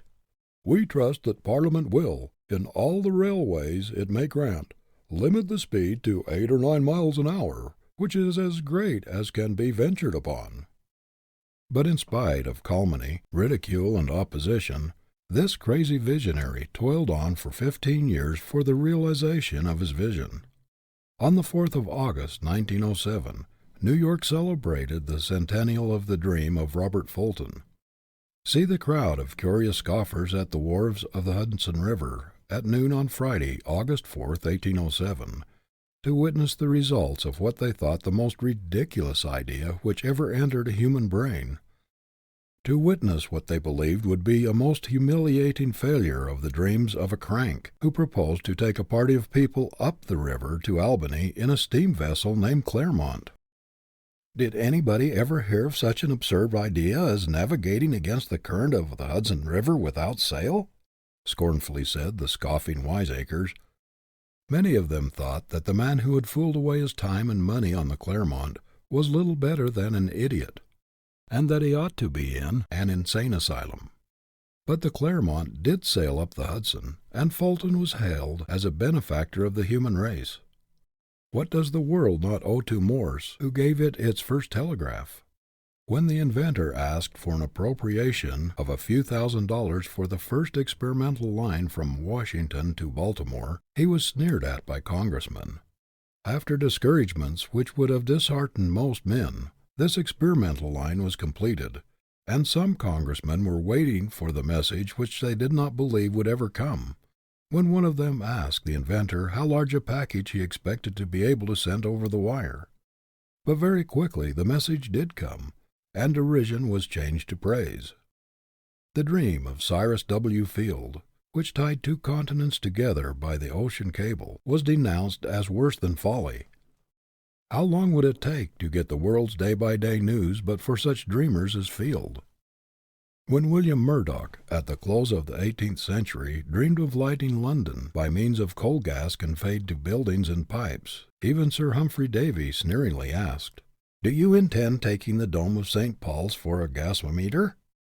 Sir Walter Scott, too, ridiculed the idea of lighting London by smoke, but he lived to use this same smoke dream to light his castle at Abbotsford. "What?" said the wise scientist. "A light without a wick? Impossible!" How people laughed at the dreamer Charles Goodyear, who struggled with hardships for 11 long years while trying to make India rubber of practical use. See him in prison for debt, still dreaming, while pawning his clothes and his wife's jewelry to get a little money to keep his children from starving. Note his sublime courage and devotion to his vision, even when without money to bury a dead child, while his 5 other children were near starvation, and his neighbors were denouncing him as insane. Women called Elias Howe a fool and crank, and condemned him for neglecting his family to dream of a machine which has proved a blessing to millions of their sex. The great masters are always idealists, seers of visions. The sculptor is a dreamer who sees the statue in the rough block before he strikes a blow with his chisel. The artist sees a vision of the finished painting in all its perfection and beauty of coloring and form before he touches a brush to the canvas. Every palace, every beautiful structure, is first the dream of the architect. It had no previous existence in reality. The building came out of his ideal before it was made real. Sir Christopher Wren saw St. Paul's Cathedral in all its magnificent beauty before the foundations were laid. It was his dream which revolutionized the architecture of London. It was the dreaming Baron Haussmann who made Paris the most beautiful city in the world. Think what we owe the beauty dreamers for making our homes and our parks so attractive. Yet there are thousands of practical men in New York today who, if they could have their way, would cut Central Park up into lots and cover it with business blocks. The achievements of every successful man are but the realized visions of his youth, his dreams of bettering his condition, of enlarging his power. Our homes are the dreams that begin with lovers and their efforts to better their condition, the dreams of those who once lived in huts and in log cabins. The modern luxurious railway train is the dream of those who rode in the old stagecoach. Not more than a dozen years ago, the horseless carriage, the manufacture of which now promises to make one of the largest businesses in the world, was considered by most people in the same light as is the airship today. But there has recently been an exhibition of these dreams in Madison Square Garden, New York, on a scale so vast in the suggestiveness of its possibilities as to stagger credulity. Half a dozen years since, this invention was looked upon as a mere toy, a fad for a few millionaires. 12 years ago, there was not a single factory in America making cars for the market. 14 years ago, there were only 5 horseless vehicles in this country, and they had to be imported at extravagant prices. Today, there are over 100,000 in actual use. Instead of being a toy for millionaires, the automobile is now being used in place of horses by thousands of people with ordinary incomes. This dream is already helping us to solve the problem of crowded streets. It is providing a great educator as well as a health giver by tempting people into the country. The average man will ultimately, through its full realization, practically travel in his own private car. In fact, this dream is becoming one of the greatest joys and blessings that has ever come to humanity. It was the wonderful dream in steel of Carnegie, Schwab, and their associates, together with that of the elevator creator, that made the modern city with its skyscrapers possible. What do we not owe to our poet dreamers who, like Shakespeare, have taught us to see the uncommon in the common, the extraordinary in the ordinary? The divinest heritage of man is the capacity to dream. It matters not how much we have to suffer today, if we believe there is a better tomorrow. Even stone walls do not a prison make to those who can dream. Who would rob the poor of this dreaming faculty that takes the drudgery out of their dry, dreary occupations? Who would deprive them of the luxuries which they enjoy in their dreams of a better and brighter future, of a fuller education, of more comforts for those dear to them? There is no medicine like hope, no incentive so great and no tonic so powerful as expectation of something better tomorrow. Dreaming is especially characteristic of the typical American. No matter how poor or what his misfortune, he is confident, self-reliant, even defiant at fate, because he believes better days are coming. The clerk can live in a store of his own, which his imagination builds. The poorest factory girl dreams of a beautiful home of her own. The humblest dream of power. The ability to lift oneself instantly out of all perplexities, trials, troubles, and discordant environment into an atmosphere of harmony and beauty and truth is beyond price. How many of us would have heart enough, hope enough, and courage enough to continue the struggle of life with enthusiasm if our power of dreaming were taken away from us? It is this dreaming, this hoping, this constant expectancy of better things to come, that keeps our courage, lightens our burdens, and makes clear the way. I know a lady who has gone through the most trying and heart-rending experiences for many years, and yet everybody who knows her marvels at her sweetness of temper, her balance of mind, and beauty of character. She says that she owes everything to her ability to dream, that she can at will lift herself out of the most discordant and trying conditions into a calm of absolute harmony and beauty, and come back to her work with a freshened mind and invigorated body. The dreaming faculty, like every other faculty, may be abused. A great many people do nothing but dream. They spend all their energies in building air castles which they never try to make real. They live in an unnatural, delusive, theoretical atmosphere until the faculties become paralyzed from inaction. It is a splendid thing to dream when you have the grit and tenacity of purpose and the resolution to match your dreams with realities. But dreaming without effort, wishing without putting forth exertion to realize the wish, undermines the character. It is only practical dreaming that counts, dreaming coupled with hard work and persistent endeavor. Just in proportion as we make our dreams realities, shall we become strong and effective. Dreams that are realized become an inspiration for new endeavor. It is in the power to make the dream good that we find the hope of this world. Dreaming and making good, this was what John Harvard did when with his few $100s he made Harvard College possible. The founding of Yale College with a handful of books was but a dream made good. President Roosevelt owes everything to his dream of better conditions for humanity, of higher ideals, his dream of a larger, finer type of manhood, of better government, of finer citizenship, of a larger and cleaner manhood and womanhood. The child lives in dreamland. It creates a world of its own, and plays with the castles it builds. It traces pictures which are very real to it. It enjoys that which was never on sea or land, but which has a powerful influence in shaping its future life and character. Do not stop dreaming. Encourage your visions and believe in them. Cherish your dreams and try to make them real.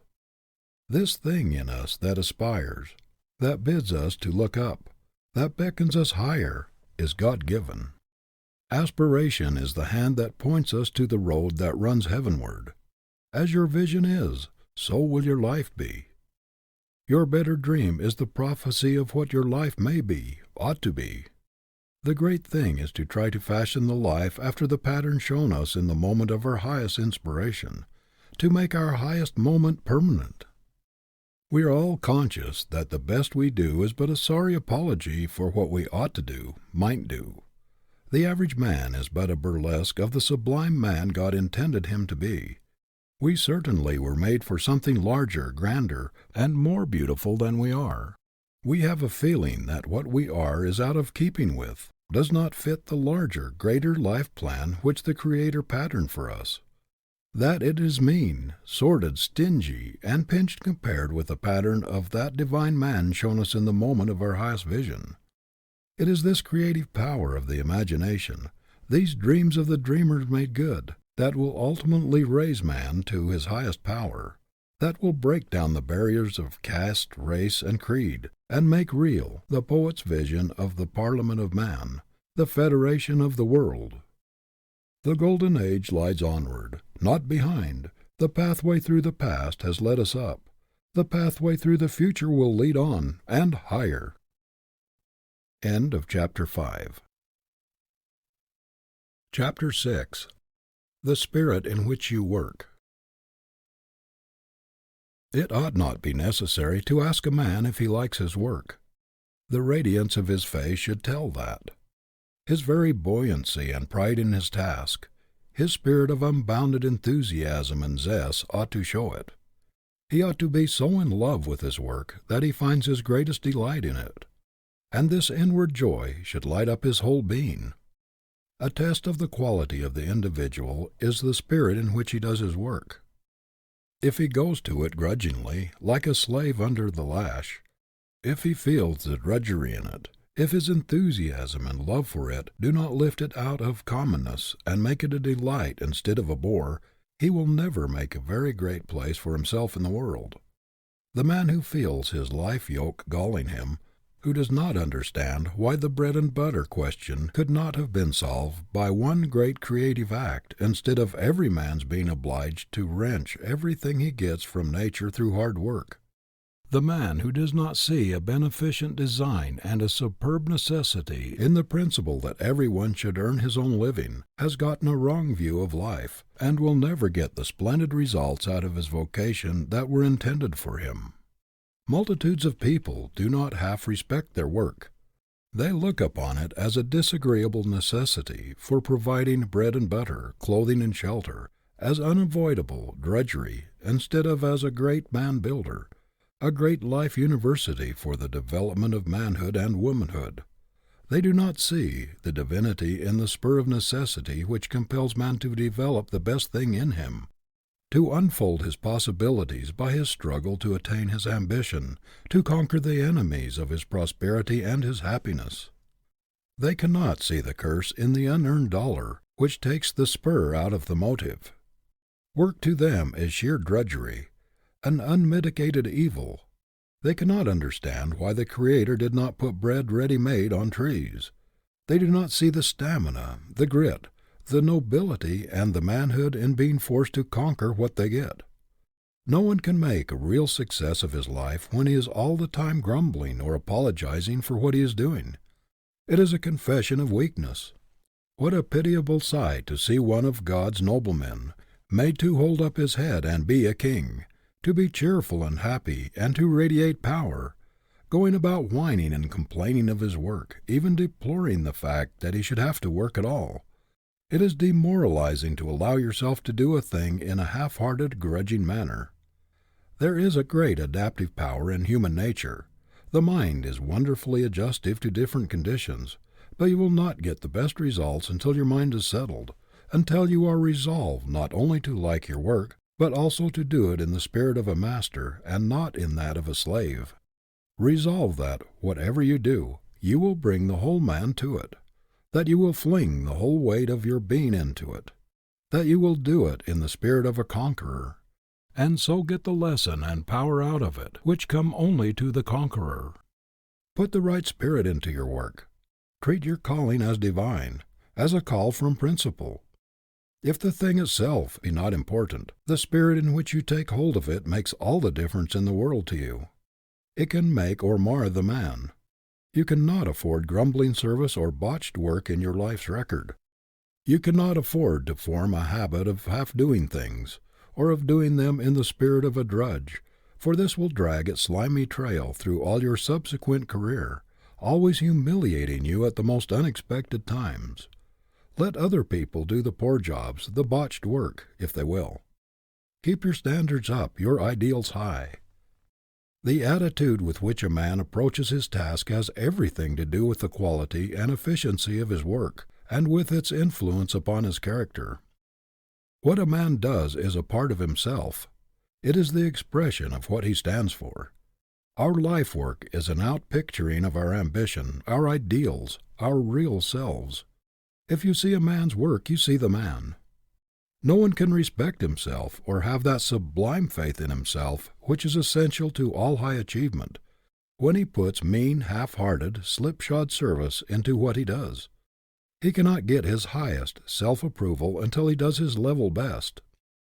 No man can do his best or call out the highest thing in him while he regards his occupation as drudgery or a bore. Under no circumstances allow yourself to do anything as a drudge. Nothing is more demoralizing. No matter if circumstances force you to do something which is distasteful, compel yourself to find something interesting and instructive in it. Everything that is necessary to be done is full of interest. It is all a question of the attitude of mind in which we go to our task. If your occupation is distasteful, every rebellious thought, every feeling of disgust, only surrounds you with a failure atmosphere which is sure to attract more failure. The magnet that brings success and happiness must be charged with a positive, optimistic, enthusiastic force. The man who has not learned the secret of taking the drudgery out of his task by flinging his whole soul into it has not learned the first principles of success or happiness. It is perfectly possible to so exalt the most ordinary business, by bringing to it the spirit of a master, as to make of it a dignified vocation. The trouble with us is that we drop into a humdrum existence and do our work mechanically, with no heart, no vim, and no purpose. We do not learn the fine art of living for growth, for mind and soul expansion. We just exist. It was not intended that any necessary employment should be merely commonplace. There is a great, deep meaning in it all, a glory in it. Our possibilities, our destiny are in it, and the good of the world. Why is it that most people think that the glory of life does not belong to the ordinary vocations, that this belongs to the artist, to the musician, to the writer, or to someone of the more gentle and what they call dignified professions? There is as much dignity and grandeur and glory in agriculture as in statesmanship or authorship. Some people never see any beauty anywhere. They have no soul for the beautiful. Others see it everywhere. Farming to one man is a humdrum existence, an unbearable vocation, a monotonous routine, while another sees the glory and the dignity in it, and takes infinite pleasure in mixing brains with the soil and in working with the Creator to produce grander results. I knew a cobbler in a little village who took infinitely more pride in his vocation than did the lawyer, or even the clergyman of that town. I know a farmer who takes more pride in his crops than any other person in his community takes in his calling. He walks over his farm as proudly as a monarch might travel through his kingdom. This true master farmer will introduce his visitor to his horses and cows and other animals as though they were important personages. That is the kind of enthusiasm that takes the drudgery out of the farm and makes a joy out of life, which to many is so dull and commonplace. I have known a stenographer on small pay who put a higher quality of effort into her work than the proprietor of the great establishment she worked for, and she got more out of life than he did. I knew a school teacher in a little district 25 miles from a railroad, in a schoolhouse right in the forest, who took more pride in her work and in the progress of her pupils than some presidents of colleges whom I've known appeared to take in their duties. A girl who declared that she never would do housework, that she never would cook, no matter what misfortunes might come to her, married a man who lost his money, and she was forced to part with her servants and to do the cooking herself for the family.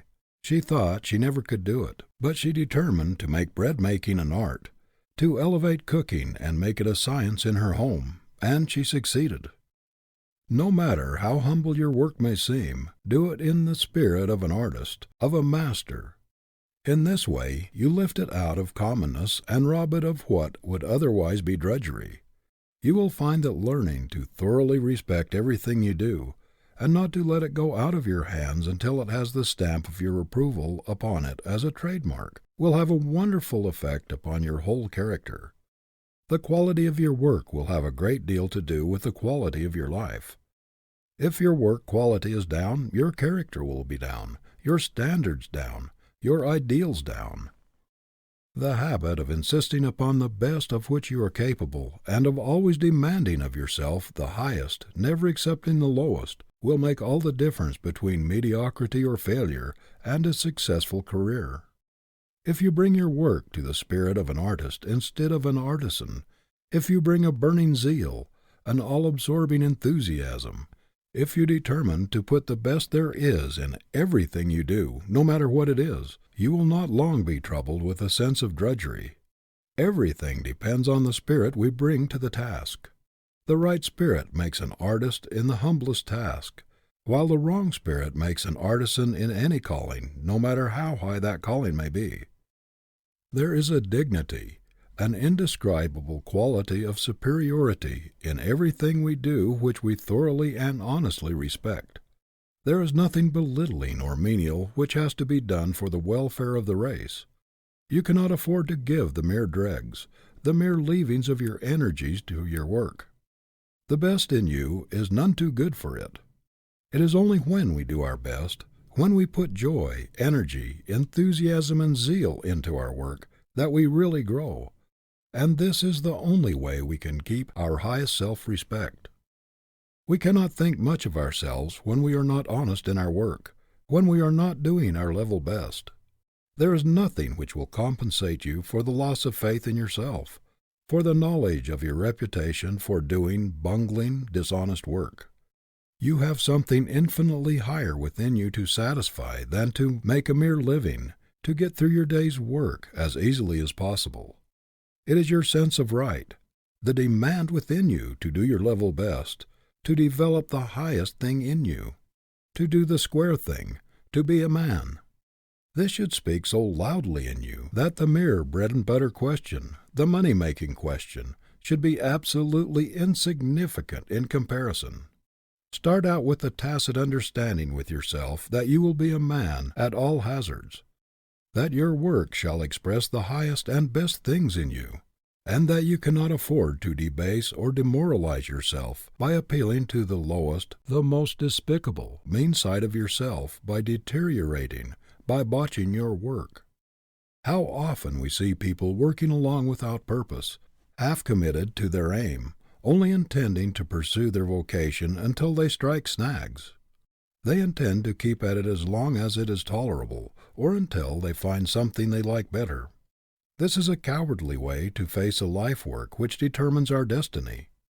A man ought to approach his life task, however humble, with the high ideals that characterize a great master as he approaches the canvas upon which he is going to put his masterpiece, with a resolution to make no false moves that will mar the model that lives in his ideal. A sacred thing, this approaching the uncut marble of life. We cannot afford to strike any false blows which might mar the angle that sleeps in the stone, for the image we produce must represent our life work. Whether it is beautiful or hideous, divine or brutal, it must stand as an expression of ourselves, as representing our ideals. It always pains me to see a young person approaching his life work with carelessness and indifference, as though it did not make much difference to him how he did his work if he only got through with it and got his pay for it. How little the average youth realizes the sacredness, the dignity, the divinity of his calling. There is a higher meaning, something broader, deeper, and nobler in a vocation than making a living or seeking fame. Making a life is the best thing in it. It should be a man-developer, a character-builder, and a great life school for broadening, deepening, and rounding into symmetry, harmony, and beauty all the God-given faculties within us. The part of our life work which gives us a living, which provides the bread and butter and clothes and houses and shelter, is merely incidental to the great disciplinary, educative phase of it, the self-unfoldment. It is a question of how large and how grand a man or woman you can bring out of your vocation, not how much money there is in it. Your life work is your statue. You cannot get away from it. It is beautiful or hideous, lovely or ugly, inspiring or debasing, as you make it. It will elevate or degrade. You can no more get away from it than you can, of your own volition, rise from the earth. Every errand you do, every letter you write, every piece of merchandise you sell, every conversation, every thought of yours, everything you do or think is a blow of the chisel which mars or beautifies the statue. The attitude of mind with which we perform our life work colors the whole career and determines the quality of the destiny. It is the lofty ideal that redeems the life from the curse of commonness and imparts a touch of nobility to every calling. But a low, sordid aim will take the dignity out of any occupation. End of Chapter 6. Chapter 7. Responsibility Develops Power. There is enough latent force in a Maximite torpedo shell to tear a warship to pieces. But the amount of force or explosive power in one of these terrific engines of destruction could never be ascertained by any ordinary concussion. Children could play with it for years, pound it, roll it about, and do all sorts of things with it. The shell might be shot through the walls of an ordinary building without arousing its terrible dynamic energy. It must be fired from a cannon with terrific force, through a foot or so of steel plate armor, before it meets with resistance great enough to evoke its mighty explosive power. Every man is a stranger to his greatest strength, his mightiest power, until the test of a great responsibility, a critical emergency, or a supreme crisis in his life calls it out. Work on a farm, hauling wood, working in a tannery, storekeeping, West Point, the Mexican War, doing odd jobs about town, were not enough to arouse the sleeping giant in General Grant. There is no probability that he would ever have been heard of from outside his own little community but for the emergency of the Civil War. There was a tremendous dynamic force in the man, but it required the concussion of the great Civil War to ignite it. No ordinary occasion touched his slumbering power. No ordinary experience could ignite the powder in this giant. Under common circumstances he would have gone through life a stranger to his own ability, just as most of the great dynamite shells now in existence will probably never be exploded because of the lack of a war emergency great enough to explode them. Farming, wood chopping, rail splitting, surveying, storekeeping, the state legislature, the practice of law, not even the United States Congress furnished occasions great enough, resistance strong enough to ignite the spark of power, to explode the dynamic force in Abraham Lincoln. Only the responsibility of a nation in imminent peril furnished sufficient concussion to ignite the giant powder in perhaps the greatest man that ever trod the American continent. There is no probability that Lincoln would have gone down in history as a very great man but for the crisis of the Civil War. The nation's peril was the responsibility thrust upon him which brought out the last ounce of his reserves, his latent power of achievement, the resources which he never would have dreamed he possessed but for this emergency. Some of the greatest men in history never discovered themselves until they lost everything but their pluck and grit, or until some great misfortune overtook them and they were driven to desperation to invent a way out of their dilemma. Giants are made in the stern school of necessity. The strong, vigorous, forceful, stalwart men who have pushed civilization upward are the products of self-help. They have not been pushed or boosted, but they have fought every inch of the way up to their own loaf. They are giants because they have been great conquerors of difficulties, supreme masters of difficult situations. They have acquired the strength of the obstacles which they have overcome. Many of our giant businessmen never got a glimpse of their real power until some great panic or misfortune swept their property away and knocked the crutches out from under them. Many men and women never discovered their ability until everything they thought would help them to success had been taken away from them, until they had been stripped of everything that they held dear in life. Our greatest power, our highest possibility, lies so deep in our natures that it often takes a tremendous emergency, a powerful crisis, to call it out. It is only when we feel that all bridges behind us are burned, all retreat cut off, and that we have no outside aid to lean upon, that we discover our full inherent power. As long as we get outside help, we never know our own resources. How many young men and young women owe their success to some great misfortune, which cut off a competence, death of a relative, the loss of business or home, or some other great calamity, which threw them on their own resources and compelled them to fight for themselves. Responsibility is a great power developer. Where there is responsibility, there is growth. People who are never thrust into responsible positions never develop their real strength. This is one reason why it is so rare to find very strong men and women among those who have spent their lives in subordinate positions, in the service of others. They go through life comparative weaklings because their powers have never been tested or developed by having great responsibility thrust upon them. Their thinking has been done for them. They have simply carried out somebody else's program. They have never learned to stand alone, to think for themselves, to act independently. Because they have never been obliged to plan for themselves, they have never developed the best things in them. Their power of originality, inventiveness, initiative, independence, self-reliance, their possible grit and stamina. The power to create, to make combinations, to meet emergencies.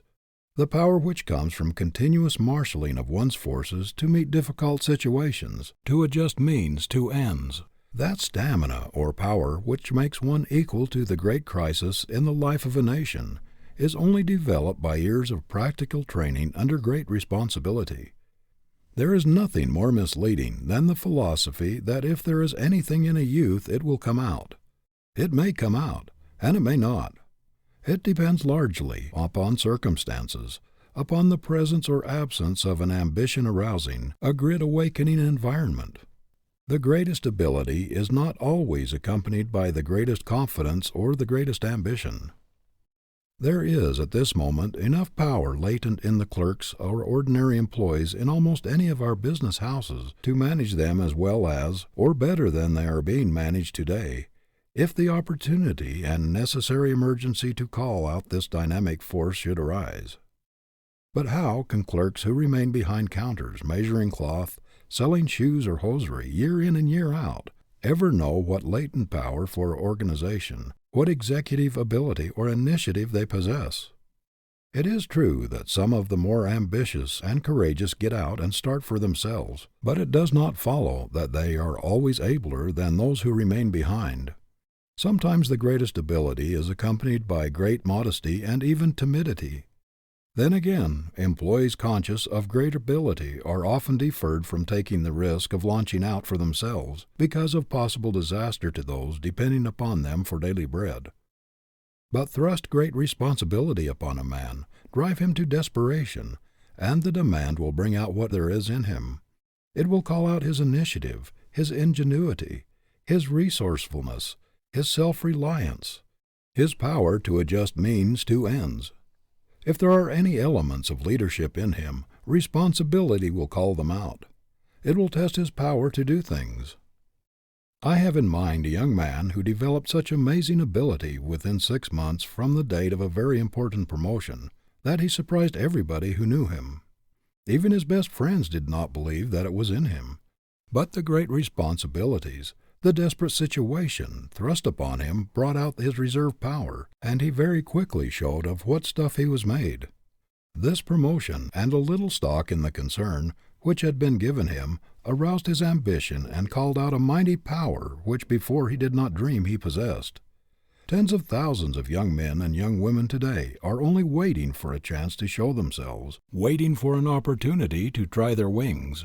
And when the opportunity, the responsibility comes, they will be equal to anything that confronts them.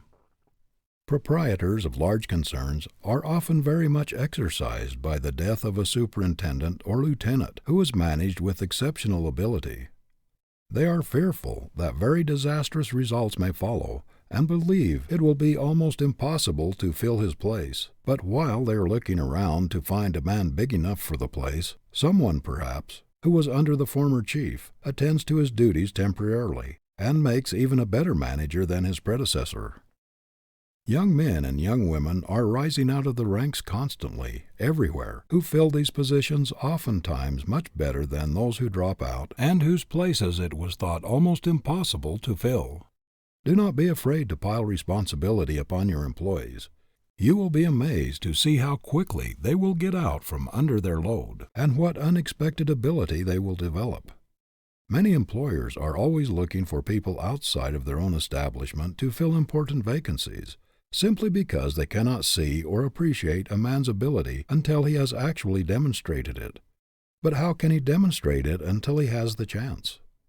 There are probably today scores of young men in every one of our great business houses who are as capable as the present heads.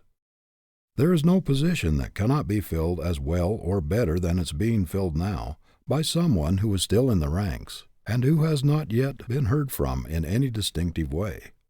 When some great statesman falls, the people often look about to find that there is apparently no one to fill his place. But from an unexpected source, perhaps from a little out-of-the-way town, from the common ranks, there comes a man who is equal to the emergency. The way to bring out the reserve in a man is to pile responsibility upon him. If there is anything in him, this will reveal it. Some of us never quite come to ourselves in fullness and power until driven to desperation. It is when we are shipwrecked, like Robinson Crusoe upon an island, with nothing but our own brain and hands, nothing but resources locked up deep in ourselves, that we really come to complete self-discovery. A captain never knows what is in his men until they have been tested by a gale at sea which threatens shipwreck. That there are great potencies and power possibilities within us which we may never know is proved by the tremendous forces that are aroused in ordinary people in some great crisis or emergency. The elevator boy may have never dreamed that there was anything heroic in his nature. He may never have thought there was a possibility of his rising in the world to the importance of the men whom he lifted to their offices. But the building takes fire, and this boy, who was seldom noticed by anyone, who did not show any special signs of ability, in a few minutes develops the most heroic qualities. He runs his elevator up through the burning floors when choked with smoke, the hot cable blistering his hands, and rescues 100 people who but for him might have lost their lives. A ship is wrecked at sea, and a poor immigrant becomes the hero of the hour, commanding a lifeboat and giving orders with calmness, authority, and force, when others have lost their heads. A hospital takes fire, and the delicate, timid girl invalid develops into a heroine almost instantly and does a giant's work. In fires and wrecks, in great disasters or emergencies of all kinds, are enacted deeds of daring and of sublime heroism which, before the great test came, would have been thought impossible by those who did them. No one ever knows just how much dynamic force there is in him until tested by a great emergency or a supreme crisis. Oftentimes men reach middle life and even later before they discover themselves. Until some great emergency, loss, or sorrow has tested their timber, they cannot tell how much strain they can stand. No emergency great enough to call out their latent power ever before confronted them, and they did not themselves realize what they would be equal to until the great crisis confronted them. I have known several instances where daughters reared in luxury were suddenly thrown upon their own resources by the death of their parents and the loss of their inherited fortunes. They had not been brought up to work, did not know how to do anything useful, had no trade and no idea how to earn a livelihood, and yet all at once they developed marvelous ability for doing things.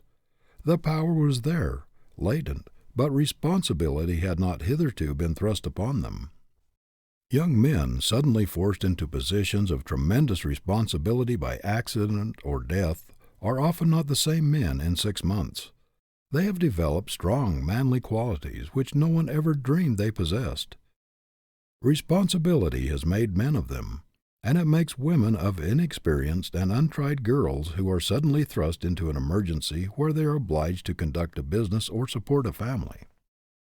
Many people distrust their initiative because they have not had an opportunity to exercise it. The monotonous routine of doing the same work year in and year out does not tend to develop new faculties. All the mental powers must be exercised, strengthened, before we can measure their possibilities. I know young men who believe in everybody but themselves. They seem to have no doubt about other people accomplishing what they undertake, but are always shaky about themselves. "Oh, do not put me at the head of this or that. Somebody else can do it better than I." They shrink from responsibility because they lack self-faith. The only way to develop power is to resolve early in life never to let an opportunity for doing so go by. Never shrink from anything which will give you more discipline, better training, and enlarged experience. No matter how distasteful, force yourself into it. There is nothing like responsibility for developing ability. Never mind if the position is hard. Take it and make up your mind that you are going to fill it better than it was ever before filled. I once heard a man say he regretted more than anything else in his life that he had indulged his natural inclination to decline every position of responsibility offered him. He was naturally so shy that any position which attracted attention or gave him the least publicity was distasteful to him. His magnificent possibilities remain undeveloped because he has never had that responsibility which calls out one's reserves and develops his latent powers. Many a time he thought he would change his course, and made up his mind never to let another opportunity for self-development go by him unimproved. But the habit of delaying until he should be better prepared got such a hold of him that he could not change. The result is that, although he is a man of recognized power, with a superb mind, his life has been an extremely quiet one, very tame and unimportant compared with what it would have been had he made it a rule to thrust himself into every position of responsibility which would have called out the best in him. Many people never discover themselves or know their possibilities because they always shrink from responsibility.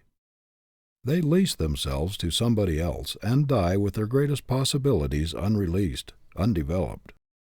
Personally, I believe it is the duty of every young person to have an ambition to be independent, to be his own master, and to resolve that he will not be at somebody else's call all his life, come and go at the sounding of a gong or the touch of a bell, that he will at least belong to himself, that he will be an entire wheel and not a cog, that he will be a whole machine, although it may be a small one, rather than part of someone else's machine.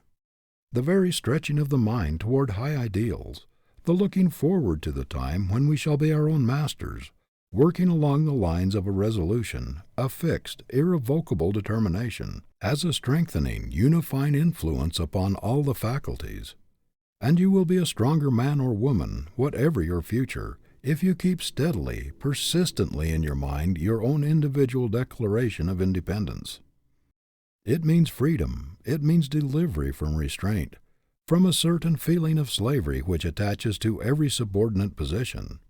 I do not believe that it is possible for anyone to reach the same magnitude of manhood or womanhood, to grow to the same stature, after giving up the struggle for absolute independence, or the hope of going into business or profession, or something else all of one's own.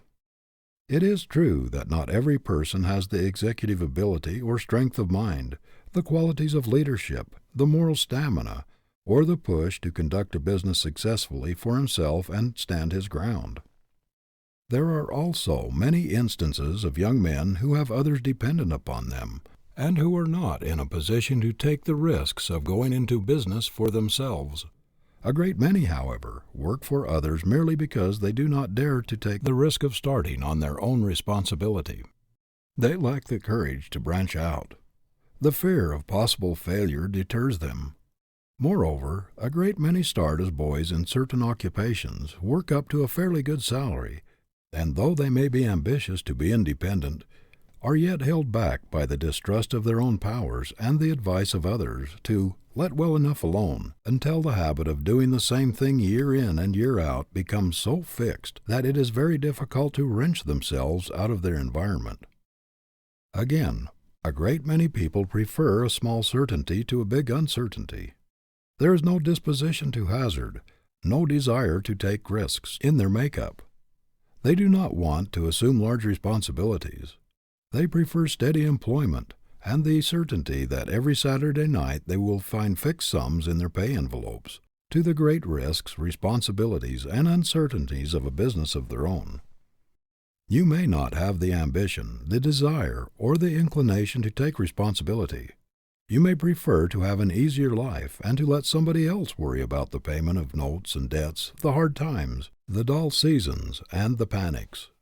But if you expect to bring out the greatest possibilities in you, if growth, with the largest possible expansion of your powers, is your goal, you cannot realize your ambition in the fullest and completest sense while merely trying to carry out somebody else's program and letting him furnish the ideas. There must be a sense of complete independence, not partial but complete, in order to reach the highest growth. We do not attain our full stature of manhood or womanhood in captivity or in slavery, but in freedom, in absolute liberty. The eagle must be let out of the cage, no matter how large or how comfortable, before it can exhibit all the powers of an eagle. It is the locked-up forces within, that lie deep in our natures, not those which are on the surface, that test our mettle. It is within everybody's power to call out these hidden forces, to be somebody, and to do something worthwhile in the world, and the man who does not do it is violating his sacred birthright. Every man or woman who goes through the world with great continents of undiscovered possibilities locked up within him commits a sin against himself, and that which borders on a crime against civilization. Don't be afraid to trust yourself. Have faith in your own ability to think along original lines. If there is anything in you, self-reliance will bring it out. Whatever you do, cultivate a spirit of manly independence in doing it. Let your work express yourself. Don't be a mere cog in a machine. Do your own thinking and carry out your own ideas as far as possible, even though working for another. End of Chapter 7. Chapter 8. An Overmastering Purpose. Before water generates steam, it must register 212 degrees of heat. 200 degrees will not do it. 210 will not do it. The water must boil before it will generate enough steam to move an engine, to run a train. Lukewarm water will not run anything. A great many people are trying to move their life trains with lukewarm water, or water that's almost boiling, and they are wondering why they are stalled, why they cannot get ahead. They are trying to run a boiler with 200 or 210 degrees of heat, and they cannot understand why they do not get anywhere. Lukewarmness in his work stands in the same relation to a man's achievement as lukewarm water does to the locomotive boiler. No man can hope to accomplish anything great in this world until he throws his whole soul, flings the force of his whole life into it. In Philip Brooks's talks to young people, he used to urge them to be something with all their might. It is not enough simply to have a desire to be something. There is but one way to accomplish it, and that is to strive to be somebody with all the concentrated energy we can muster. Any kind of human being can wish for a thing, can desire it, but only strong, vigorous minds with great purposes can do things. There is an infinite distance between the wishers and the doers. A mere desire is lukewarm water, which never will take a train to its destination. The purpose must boil, must be made into live steam to do the work. Who would ever have heard of Theodore Roosevelt outside his immediate community if he had only half committed himself to what he had undertaken, if he had brought only a part of himself to his task? The great secret of his career has been that he has flung his whole life, not a part of it, with all the determination and energy and power he could muster, into everything he has undertaken. No dilly-dallying, no faint-hearted efforts, no lukewarm purpose for him. Every life of power must have a great master purpose which takes precedence of all other motives, a supreme principle which is so commanding and so imperative in its demands for recognition and exercise that there can be no mistaking its call. Without this the water of energy will never reach the boiling point. The life train will not get anywhere. The man with a vigorous purpose is a positive, constructive, creative force. No one can be resourceful, inventive, original, or creative without powerful concentration, and the undivided focusing of the mind is only possible along the line of ambition, the life purpose. We cannot focus the mind upon a thing we are not interested in and enthusiastic about. A man ought to look upon his career as a great artist looks upon his masterpiece, as an outpicturing of his best self, upon which he dwells with infinite pride and a satisfaction which nothing else can give. Yet many people are so loosely connected with their vocation that they are easily separated from it. I know young men who seem anxious to get on in their careers, but in a single evening they could be induced to give up their calling for something else. They are always wondering whether they are in the right place or where their ability will count most. They lose heart when they strike obstacles, or they become discouraged when they hear of someone else who has made a success in some other line, and wonder if they had not better try something in the same line. If one is so loosely attached to his occupation that he can be easily induced to give it up, you may be sure that he is not in the right place. If nature has called you to a position, if the call runs in your blood, it is a part of your life and you cannot get away from it. It is not a separate thing from yourself. It exists in every brain cell, every nerve cell, every blood corpuscle contains some of it. You can no more get away from it than a leopard can get away from his spots. So when a young man asks me if I do not think he had better make a change, I feel very certain that he is not in the place God called him to, for the thing he was made for is as much a part of his real being as his temperament. It is nearer to him than his heartbeat, closer than his breath. There is a photograph of the thing he was made for in every cell in his body. He cannot get away from it. The thing which will make the life distinctive, which will make it a power, is the one supreme thing which we want to do, and feel that we must do, and no matter how long we may be delayed from this aim, or how far we may be swerved aside by mistakes or iron circumstances, we should never give up hope or a determination to pursue our object. Some people have not the moral courage, the persistence, the force of character, to get the things out of the way which stand between them and their ambition. They allow themselves to be pushed this way and that way into things for which they have no fitness or taste. Their willpower is not strong enough to enable them to fight their way to their goal. They are pushed aside by the pressure about them, and do the things for which they have little or no liking or adaptation. If there's anything in the world a person should fight for, it is freedom to pursue his ideal, because in that is his great opportunity for self-expression, for the unfoldment of the greatest thing possible to him.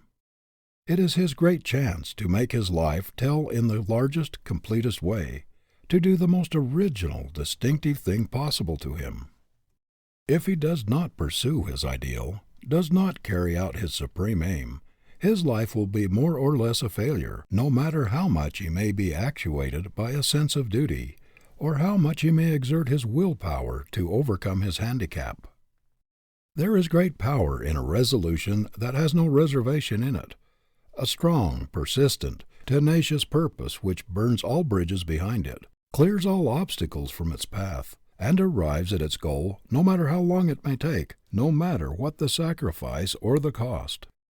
The inspiration of a great, positive aim transforms the life, and revolutionizes a shiftless, ambitionless, dissipated, good-for-nothing man, as if some divine energy had worked in him, even as love sometimes transforms a slovenly, purposeless, coarse man into a clean, methodical, diviner being. When the awakening power of a new purpose, a resolute aim, is born in a man, he is a new creature.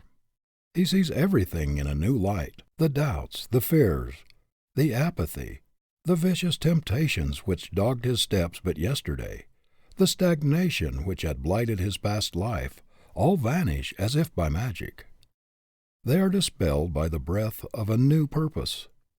Beauty and system take the place of unsightliness and confusion. Order reigns in the place of anarchy. All his slumbering faculties awaken to activity. The effect of this new ambition is like the clarifying change made by a waterway in a stagnant, swampy district. The water clarifies as soon as it begins to move, to do something. Flowers spring up in place of poisonous weeds, and vegetation, beauty, birds and song make joyous the once miasmic atmosphere. Chemists tell us that when a compound is broken up and an atom is released from the attraction of other atoms, it takes on a new energy and immediately seeks combination with another free atom. But the longer it remains alone, the weaker it becomes. It seems to lose much of its vitality and power of attraction when idle. When the atom is first freed from the grasp of its fellows, it is called nascent, newborn. It is then that it has its maximum of gripping power, and if it finds a free atom immediately after it is released, it will unite with it with greater vigor than ever. The power seems to go out of it if it delays its union with another atom. Mythology tells us that Minerva, the goddess of wisdom, sprang complete, full-orbed, full-grown from Jupiter's brain. Man's highest conception, his most effective thought, most inventive and resourceful ideas, and grandest visions spring full-orbed, complete, with their maximum of power, spontaneously from the brain.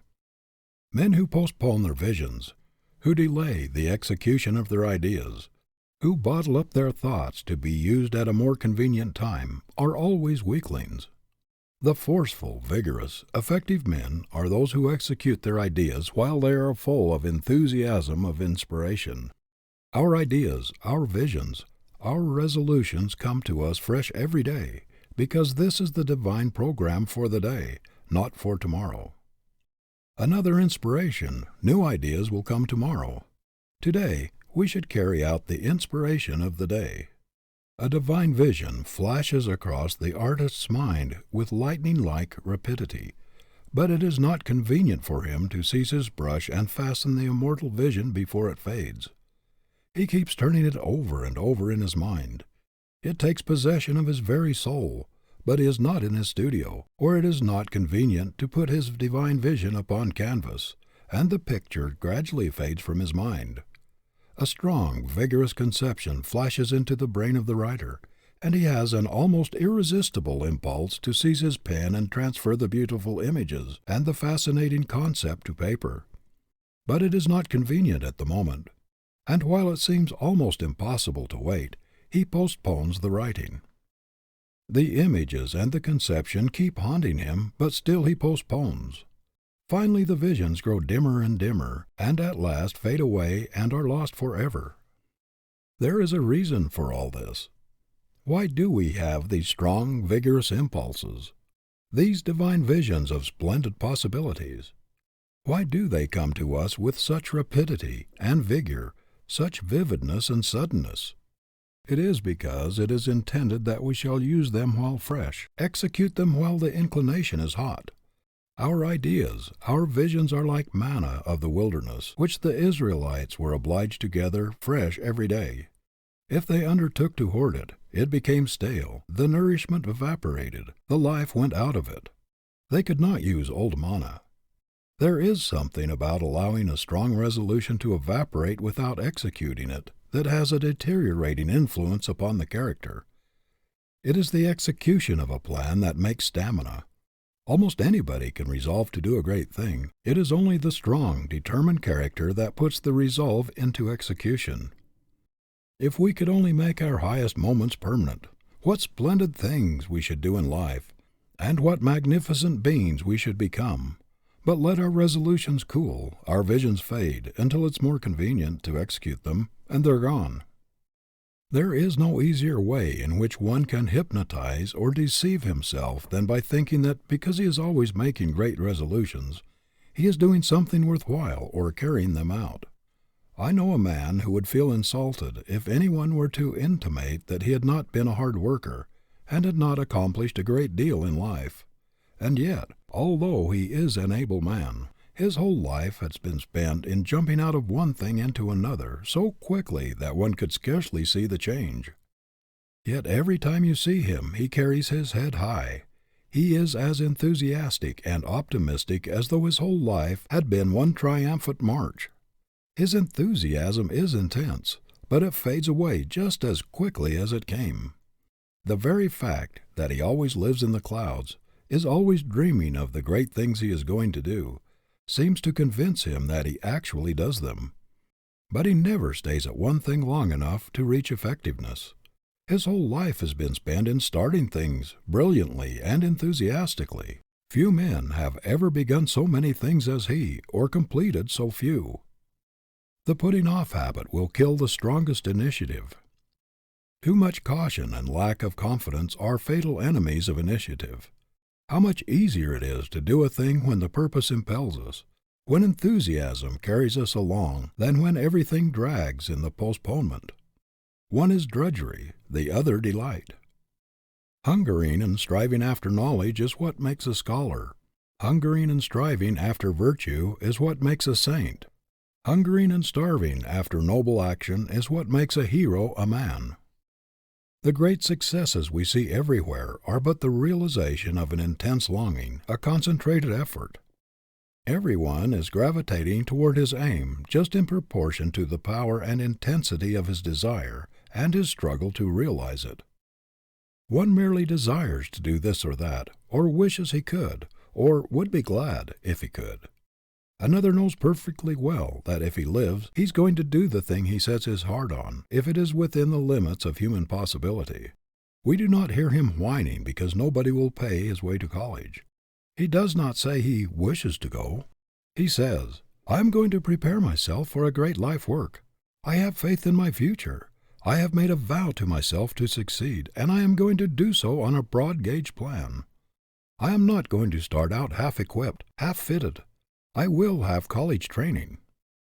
When you find a boy who resolves within himself that come what will, he is going to do the thing he sets his heart on, and that there are no ifs or buts or ands about it, you may be sure he's made of winning stuff. He will not postpone and postpone the realization of his vision until too late, until its glory has vanished. He will lose no time in putting forth all his energy to make it real, and if it is a possible thing, he will succeed. End of Chapter 8. Chapter 9. Has your vocation your unqualified approval? I quote from the following sentence from a letter just received. In your February editorial, the following paragraph has impressed me mightily. To spend a life in buying and selling lies, or cheap, shoddy shams, is demoralizing to every element of nobility, to excellence in any form. Now I happen to be in the sham business and hate it so heartily that I want to get out of it as soon as I can do so with justice to others' interests. This young man, who gets more than $10,000 a year in salary, says that he is expected to trade upon the credulity of the poorer classes who can ill afford to be preyed upon. And he continues, "While I need the money, I cannot enjoy this kind of work, nor can I write with conviction or ambition on projects which I naturally know to be fakes. Besides, I am afraid of the very thing pointed out in your editorial, namely growing down to the work. I hate hypocrisy worse than any other thing, and I cannot do my best work in any business based on such a foundation. I do not want to remain in an occupation which pays its highest salaries to the most skillful fakers. It is pitiable to see a strong, brilliant, promising young man, capable of filling a high position, trying to support himself and his family in an occupation which has not received his approval, which is lowering his ideals, which dwarfs his nature, which makes him despise himself, which strangles all that is best and noblest within him, and which is constantly condemning him and ostracizing him and his family from all that is best and truest in life. How often we hear a young man say, 'I do not like the business I am in. I know it has a bad influence on me. I do not believe in the methods used, or the deceptions practiced. I am ashamed to have my friends know what I am doing, and I say as little about it in public as possible. I know I ought to change, but it is the only business I understand in which I can earn as much money as I need to keep up appearances, for I have been getting a good salary, and I have contracted expensive habits of living, and I have not the force of character to risk a change.' Do not deceive yourself with the idea that somebody has got to do this questionable work, and that it might as well be you. Let other people do it, if they will. There is something better for you. The Creator has given you a guarantee, written in your blood and brain cells, that if you keep yourself clean and do that which He has indicated in your very constitution, you will be a man, will succeed, and will belong to the order of true nobility. But if you do not heed that edict, you will fail. You may get a large salary, but this alone is not success.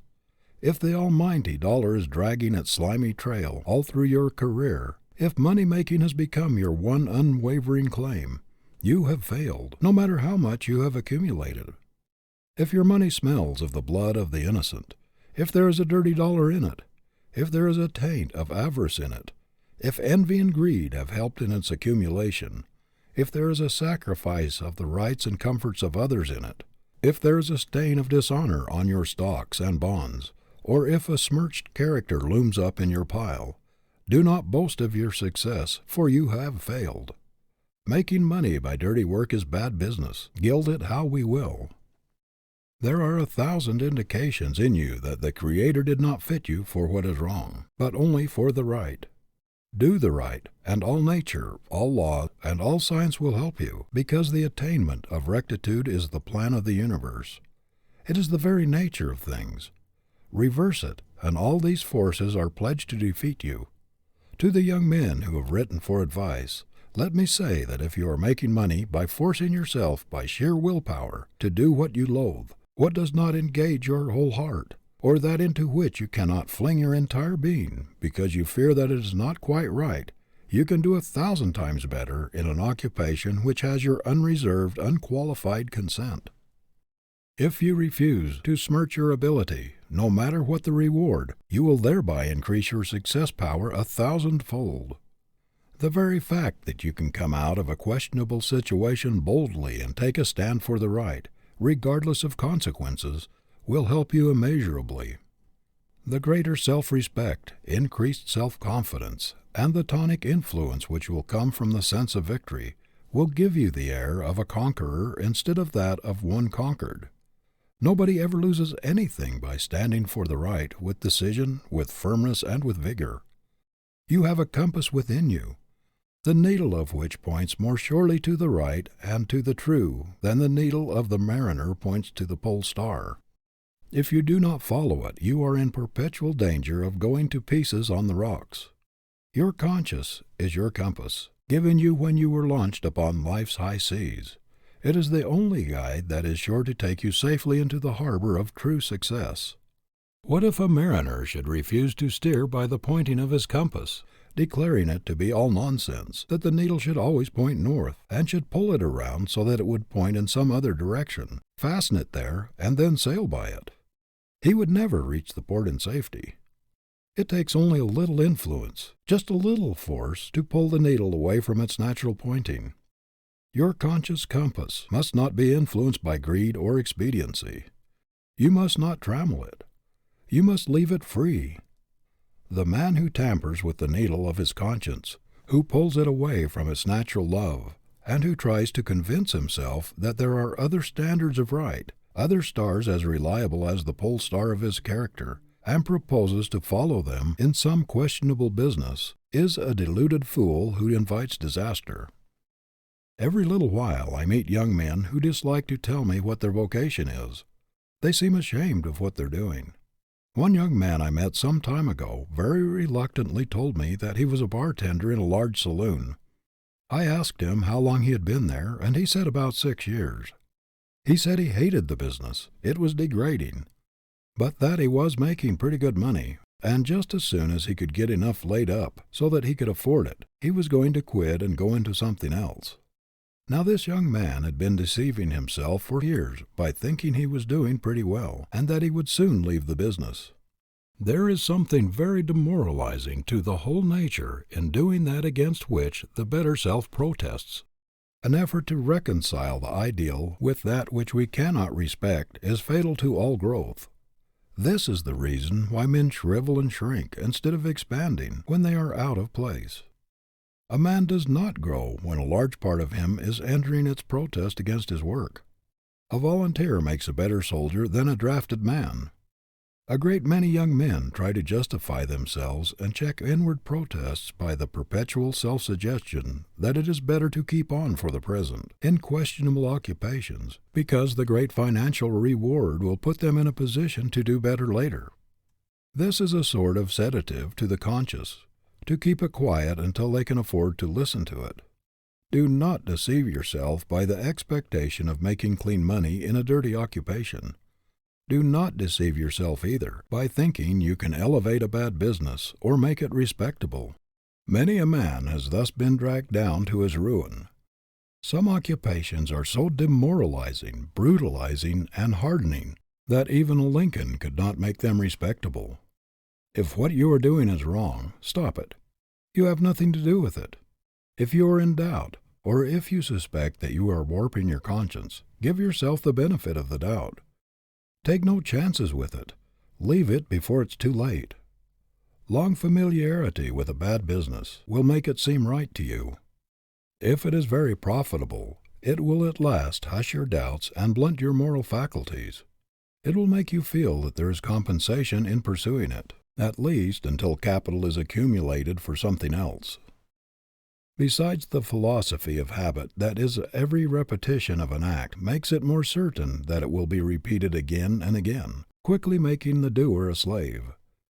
In spite of the protests of your weakened will, the trained nerve centers continue to repeat the acts even when you abhor them. What you at first choose, at last compels you. You are as irrevocably chained to your deeds as the atoms are chained by gravitation. So, my friends, when you are thinking of engaging in an occupation which is a little questionable, and which does not get the complete consent of your faculties, do not forget this tremendous gripping power of habit, which, when you may wish to change, will pull like a giant to get you back into the old rut. You have no right to choose an occupation which calls into play your inferior qualities, the lying, cunning, overreaching, scheming, long-headed, underhand qualities, those which covet and grasp and snatch, and never give, while all that is noblest in you shrivels and dies. If you have already made a wrong choice, why should you remain in an occupation which does not have your unqualified approval, or in one of which you are ashamed, and in which you have to stretch your conscience every day to make deceitful statements and false representations to influence purchasers unduly, to induce them by a smooth manner and a lying tongue to do that which you know is not for their advantage, and for which you will reproach yourself afterwards? Why should you desecrate your manhood and pervert your ability in a contemptible occupation, when there are so many clean, respectable vocations which are searching for your ability and hunting for your talent? You say that it is hard for you to change. Of course it is hard to jog along in humdrum toil for the sake of being honest when acquaintances all around are getting rich by leaps and bounds. Of course it takes courage to refuse to bend the knee to questionable methods, lies, schemes, and fraud, when they are so generally used. Of course it takes courage to tell the exact truth when a little deception or a little departure from the right would bring great temporary gain. Of course it takes courage to refuse to be bribed when it could be covered up by a little specious mystification. Of course it takes courage to stand erect when by bowing and scraping to people with a pole you can get inside information which will make you win what you know others must lose. Of course it takes courage to determine never to put into your pocket a dirty dollar, a lying, deceitful dollar, a dollar that drips with human sorrow, or a dollar that has made some poor gullible wretch poorer, or has defeated another's cherished plans, or robbed him of ambition or education. But this is what character is for. This is what manhood means. This is what backbone and stamina were given us for, to stand for the right and oppose the wrong, no matter what the results. Wear threadbare clothes if necessary. Live on one meal a day in a house with bare floors and bare walls if you must, but under no circumstances ever consent to prostitute your manhood or to turn your ability to do an unclean thing. Dig trenches, carry hod, work as a section hand on a railroad, shovel coal, Anything rather than sacrifice your self-respect, blunt your sense of right and wrong, and shut yourself off forever from the true joy of living and the approbation which comes only from the consciousness of doing your level best to reach the highest that is possible to you. Do not choose that occupation which has the most money in it, the greatest promise of material reward, notoriety, or fame even, but choose that which will call out the man in you, and which will develop your greatest strength and symmetry of manhood, personal nobility. Manhood is greater than wealth, and grander than fame. Personal nobility is greater than any calling, or any reward that it can bring. End of Chapter 9. Chapter 10. Stand for something. The greatest thing that can be said of a man, no matter how much he has achieved, is that he has kept his record clean. Why is it that in spite of the ravages of time, the reputation of Lincoln grows larger and his character means more to the world every year? It is because he kept his record clean and never prostituted his ability nor gambled with his reputation. Where, in all history, is there an example of a man who was merely rich, no matter how great his wealth, who exerted such a power for good, who was such a living force in civilization, as was this poor backwoods boy?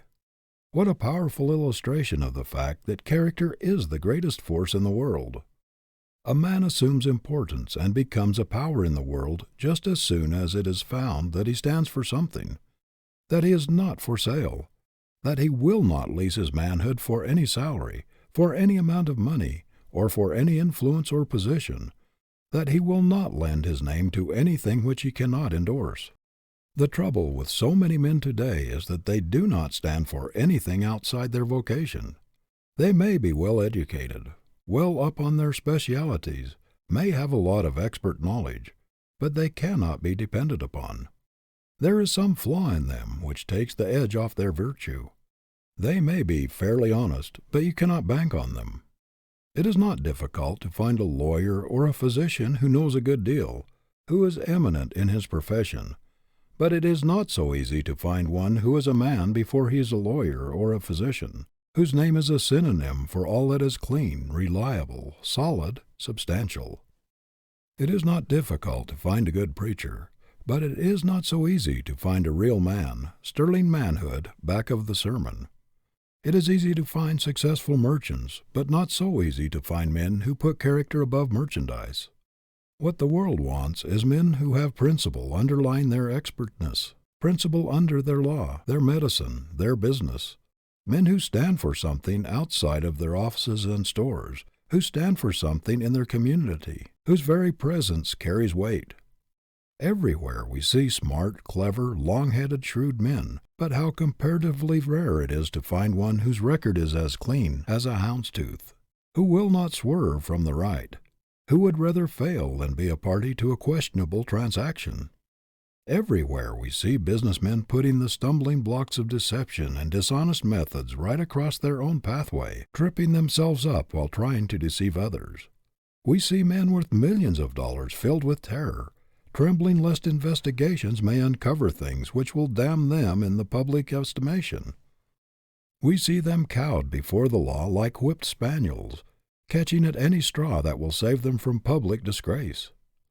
What a terrible thing to live in the limelight of popular favor, to be envied as rich and powerful, to be esteemed as honorable and straightforward, and yet to be conscious all the time of not being what the world thinks we are, to live in constant terror of discovery, in fear that something may happen to unmask us and show us up in our true light.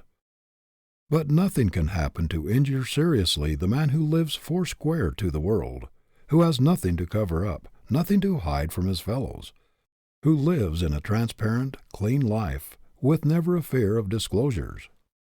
If all his material possessions are swept away from him, he knows that he has a moment in the hearts of his countrymen, in the affection and admiration of the people, and that nothing can happen to harm his real self because he has kept his record clean.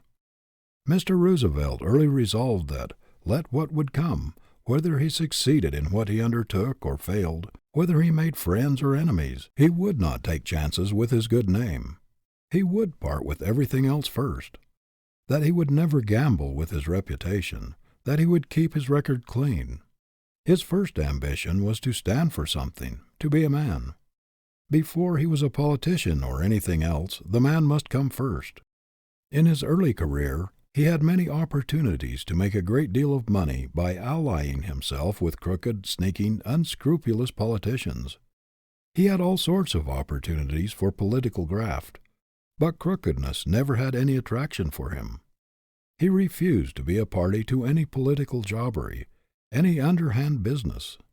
He preferred to lose any position he was seeking, to let somebody else have it, if he must get smirched in the getting it. He would not touch a dollar, place, or preferment unless it came to him clean, with no trace of jobbery on it. Politicians who had an axe to grind knew it was no use to try to bribe him, or to influence him with promises of patronage, money, position, or power. Mr. Roosevelt knew perfectly well that he would make many mistakes and many enemies, but he resolved to carry himself in such a way that even his enemies should at least respect him for his honesty of purpose, and for his straightforward, square-deal methods.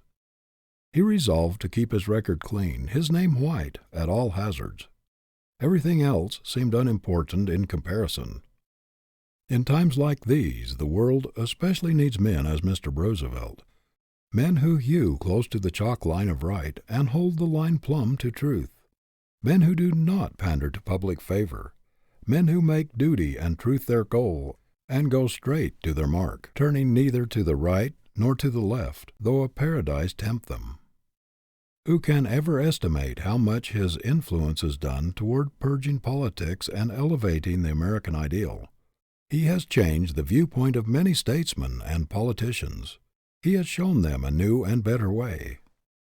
He has made many of them ashamed of the old methods of grafting and selfish greed. He has held up a new ideal, shown them that unselfish service to their country is infinitely nobler than an ambition for self-aggrandizement. American patriotism has a higher meaning today because of the example of this great American. Many young politicians and statesmen have adopted cleaner methods and higher aims because of his influence. There is no doubt that tens of thousands of young men in this country are cleaner in their lives and more honest and ambitious to be good citizens, because here is a man who always stands for the square deal, for civic righteousness, for American manhood. Every man ought to feel that there is something in him that bribery cannot touch, that influence cannot buy, something that is not for sale, something he would not sacrifice or tamper with for any price, something he would give his life for if necessary. If a man stands for something worthwhile, compels recognition for himself alone, on account of his real worth, he is not dependent upon recommendations, upon fine clothes, a fine house, or a pull. He is his own best recommendation. The young man who starts out with the resolution to make his character his capital and to pledge his whole manhood for every obligation he enters into will not be a failure, though he wins neither fame nor fortune. No man ever really does a great thing who loses his character in the process. No substitute has ever yet been discovered for honesty. Multitudes of people have gone to the wall trying to find one. Our prisons are full of people who have attempted to substitute something else for it. No man can really believe in himself when he is occupying a false position and wearing a mask. When the little monitor within him is constantly saying, "You know you are a fraud. You are not the man you pretend to be." The consciousness is not being genuine, not being what others think him to be, robs a man of power, honeycombs the character, and destroys self-respect and self-confidence. When Lincoln was asked to take the wrong side of a case, he said, "I could not do it. All the time while talking to that jury I should be thinking, 'Lincoln, you're a liar. You're a liar,' and I believe I should forget myself and say it out loud." Character as capital is very much underestimated by a great number of young men. They seem to put more emphasis upon smartness, shrewdness, long-headedness, cunning, influence, a pull, than upon downright honesty and integrity of character. Yet why do scores of concerns pay enormous sums for the use of the name of a man who perhaps has been dead for half a century or more. It is because there is power in that name, because there is character in it, because it stands for something, because it represents reliability and square dealing. Think of what the name of Tiffany, of Park and Tilford, or any of the great names which stand in the commercial world as solid and immovable as the Rock of Gibraltar are worth. Does it not seem strange that young men who know these facts should try to build up a business on a foundation of cunning, scheming, and trickery, instead of building on the solid rock of character, reliability, and manhood? Is it not remarkable that so many men should work so hard to establish a business on an unreliable, flimsy foundation, instead of building upon the solid masonry of honest goods, square dealing, and reliability? A name is worth everything until it is questioned, but when suspicion clings to it, it is worth nothing. There is nothing in this world that will take the place of character. There is no policy in the world, to say nothing of the right or wrong of it, that compares with honesty and square dealing. In spite of, or because of, all the crookedness and dishonesty that is being uncovered, of all the scoundrels that are being unmasked, integrity is the biggest word in the business world today. There never was a time in all history when it was so big, and it is growing bigger. There never was a time when character meant so much in business, when it stood for so much everywhere as it does today.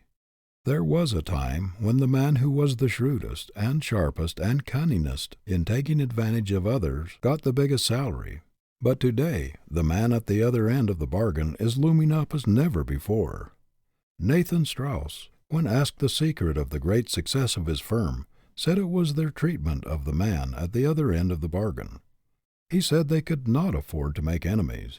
They could not afford to displease or take advantage of customers, or to give them reason to think that they had been unfairly dealt with, that in the long run the man who gave the squarest deal to the man at the other end of the bargain would get ahead fastest. There are merchants who have made great fortunes, but who do not carry weight among their fellow men because they have dealt all their lives with inferiority. They have lived with shoddy and shams so long that the suggestion has been held in their minds until their whole standards of life have been lowered. Their ideals have shrunken. Their characters have partaken of the quality of their business. Contrast these men with the men who stood for half a century or more at the head of solid houses, substantial institutions, men who have always stood for quality in everything, who have surrounded themselves not only with ability, but with men and women of character. We instinctively believe in character. We admire people who stand for something, who are centered in truth and honesty. It is not necessary that they agree with us. We admire them for their strength, the honesty of their opinions, the inflexibility of their principles. The late Carl Schurz was a strong man and agonized many people. He changed his political views very often, but even his worst enemies knew there was one thing he would never go back on, friends or no friends, party or no party, and that was his devotion to principle as he saw it. There was no parleying with his convictions. He could stand alone, if necessary, with all the world against him. His inconsistencies, his many changes in parties and politics, could not destroy the universal admiration for the man who stood for his convictions. Although he escaped from a German prison and fled his country, where he had been arrested on account of his revolutionary principles when but a mere youth, Emperor William I had such a profound respect for his honesty of purpose and his strength of character that he invited him to return to Germany and visit him, gave him a public dinner, and paid him great tribute. Who can estimate the influence of President Eliot in enriching and uplifting our national ideas and standards through the thousands of students who go out from Harvard University? The tremendous force and nobility of character of Phillips Brooks raised everyone who came within his influence to higher levels. His great earnestness in trying to lead people up to his lofty ideals swept everything before it. One could not help feeling while listening to him and watching him that there was a mighty triumph of character, a grand expression of superb manhood. Such men as these increase our faith in the race, in the possibilities of the grandeur of the coming man. We are prouder of our country because of such standards. It is the ideal that determines the direction of life. And what a grand sight, what an inspiration, are those men who sacrifice the dollar to the ideal. The principles by which the problem of success is solved are right and justice, honesty and integrity, and just in proportion as a man deviates from these principles, he falls short of solving his problem. It is true that he may reach something. He may get money, but is that success? The thief gets money, but does he succeed?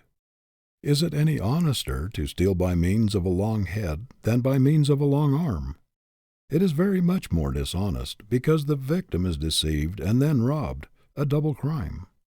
We often receive letters which read like this: I am getting a good salary, but I do not feel right about it somehow. I cannot still the voice within me that says, wrong, wrong, to do what I am doing. Leave it, we always say to the writers of these letters. Do not stay in a questionable occupation, no matter what inducement it offers. Its false light will land you on the rocks if you follow it. It is demoralizing to the mental faculties, paralyzing to the character, to do a thing which one's conscience forbids. Tell the employer who expects you to do questionable things that you cannot work for him unless you can put the trademark of your manhood, the stamp of your integrity, upon everything you do. Tell him that if the highest thing in you cannot bring success, surely the lowest cannot. You cannot afford to sell the best thing in you, your honor, your manhood, to a dishonest man or a lying institution. You should regard even the suggestion that you might sell out for a consideration as an insult. Resolve that you will not be paid for being something less than a man, that you will not lease your ability, your education, your inventiveness, your self-respect for a salary, to do a man's lying for him, either in writing advertisements, selling goods, or in any other capacity. Resolve that, whatever your vocation, you are going to stand for something, that you are not going to be merely a lawyer, a physician, a merchant, a clerk, a farmer, a congressman, or a man who carries a big money bag, but that you are going to be a man first, last, and all the time. End of Chapter 10. Chapter 11. Happy? If not, why not? We have seen many examples during the past few months of the failure of wealth to produce happiness. We have seen that a fortune without a man behind it does not stand for much. The X-rays of public investigation have revealed some ghastly spectacles. Of a number of rich men who were in positions of great responsibility and trust at the beginning of the recent financial panic, some have committed suicide, others have died from the effects of the disgrace which they had brought upon themselves and their families, and still others have suffered tortures, not so much because of their wrongdoings as from the fear of disclosure. A few months ago, these men were supposed to possess the things which made men happy. They had what all the world is seeking so strenuously, money. They lived in palatial homes and were surrounded with luxuries, and yet, the moment misfortune came, what they called happiness fled as though it had the wings of a bird.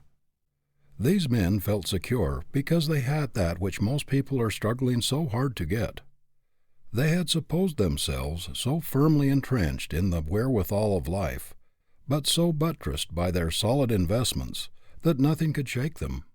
But almost in the twinkling of an eye, their foundations slipped from under them, their reputations vanished, and instead of being the big men they thought they were, they not only found out that they were nobodies, but also that their happiness had flown with their reputations. Happiness is not such a transit visitor as that. If these men had had the genuine article, no panic could have shaken it, no fire burned it out, no ocean swallowed it up. Real happiness is not a fluttering, fly-away unreality. It is not superficial. It does not live in things. It does not depend upon money. It inheres in character, in personality. It consists in facing life the right way, and no one who faces it the wrong way, no matter how much money he may have, can ever be happy. The trouble with many of the men who went down in the panic was that they put the emphasis upon the wrong thing. Man is built upon the plan of honesty, of rectitude. the divine plan. When he perverts his nature by trying to express dishonesty, chicanery, and cunning, of course he cannot be happy. The very essence of happiness is honesty, sincerity, truthfulness. He who would have real happiness for his companion must be clean, straightforward, and sincere. The moment he departs from the right, she will take wings and fly away. What a pitiable thing it is to see the human race chasing the dollar, material things, trying to extract happiness, to squeeze joy out of money alone. How little people realize that the very thing they are hunting lives in themselves or nowhere, that if they do not take happiness with them, they may hunt the earth over without finding it. Happiness is a condition of mind. It is a fundamental principle, and he who does not understand the principle cannot possibly be happy. All the misery and the crime of the world rest upon this failure of human beings to understand the principle that no man can really be happy until he harmonizes with the best thing in him, with the divine, and not with the brute. No one can be happy who tries to harmonize his life with his animal instincts. The God, the good, in him is the only possible thing that can make him happy. Real happiness cannot be bribed by anything sordid or low. Nothing mean or unworthy appeals to it. There is no affinity between them. Founded upon principle, it is as scientific as the laws of mathematics, and he who works his problem correctly will get the happiness answer. There is only one way to secure the correct answer to a mathematical problem, and that is to work in harmony with mathematical laws. It would not matter if half the world believed there was some other way to get the answer. It would never come until the law was followed with the utmost exactitude. It does not matter that the great majority of the human race believe there is some other way of reaching the happiness goal. The fact that they are discontented, restless, and unhappy shows that they are not working their problem scientifically. We are all conscious that there is another man inside of us, that there accompanies us through life a divine, silent messenger, that other, higher, better self which speaks from the depths of our nature and which gives its consent, its amen, to every right action and condemns every wrong one. Men and women in all times have tried to bribe this constant monitor, to purchase its approval, to silence it in nervous excitement, to drown it in vicious pleasure with drink and with drugs, but all in vain. Men in every age have disregarded its warning, have tried in every possible way to get away from its tormenting reproofs when they have done wrong, but no amount of dissipation or excitement has ever been able to silence its voice. It always continues to give its unbiased, unbribed approval or disapproval to whatever we do. There is nothing in which people deceive themselves so much as in the pursuit of happiness. There is only one way to find it. That is, by obeying the laws upon which we are built. We are constructed along the lines of truth and justice, and we cannot reach felicity by disobeying these, the very laws of our nature. So long as we continue to do evil, to get money by unfair means, by robbing others or taking advantage of them, so long as our ambition is to get rich anyway, we can never attain true happiness, because we are going in the wrong direction. We are introducing discord into our natures, encouraging the very opposite to what we are seeking. It is just as impossible for a person to reach the normal state of harmony while he is practicing selfish, grasping methods, as it is to produce harmony in an orchestra with instruments that are all jangled and out of tune. To be happy, we must be in tune with the infinite in us, in harmony with our better selves. There is no way to get around it. The idea that we can practice wrong in our vocations, in our dealings with men, or in our pleasures, and then periodically seek forgiveness in our prayers or through our churches, the idea that a man can do wrong and be forgiven without remedying the wrong, or without forsaking the sin, has done more harm than almost any other thing in civilization. A clear conscience, a clean life, the elimination of selfishness, jealousy, envy, and hatred are necessary to all high enjoyment. One trouble with many of us is that we try to make happiness too complicated an affair. But happiness really flees from complication, ceremony, and pretense. Nature has fixed her everlasting edict against complicated living. You can never force pleasure. It must be natural. It must come from sane living. Real happiness is so simple that most people do not recognize it. They think it comes from doing something on a big scale, from a big fortune, or from some great achievement, when in fact it is derived from the simplest, the quietest, the most unpretentious things in the world. Our great problem is to fill each day so full of sunshine, of plain living and high thinking, that there can be no commonness or unhappiness in our lives. Little kindnesses, pleasant words, and helps by the way, trifling courtesies and encouragements, duties faithfully done, unselfish service, work that we enjoy, friendships, love, and affection, all these are simple things, yet they are what constitute happiness. The great sanitariums, the noted springs of the world, are crowded with rich people, sent there by their physicians to get rid of the effects of complicated living. They tried to force their pleasures and came to grief. Not long ago I dined in the home of a very rich man, and it took 2 hours and a half to serve the dinner. There were 13 courses, made up of the richest kinds of food, and many of them absolutely incompatible with one another. In addition to this, there were 7 kinds of wine. Think of anyone being healthy or happy living upon such a diet. What are the enjoyments of the average rich?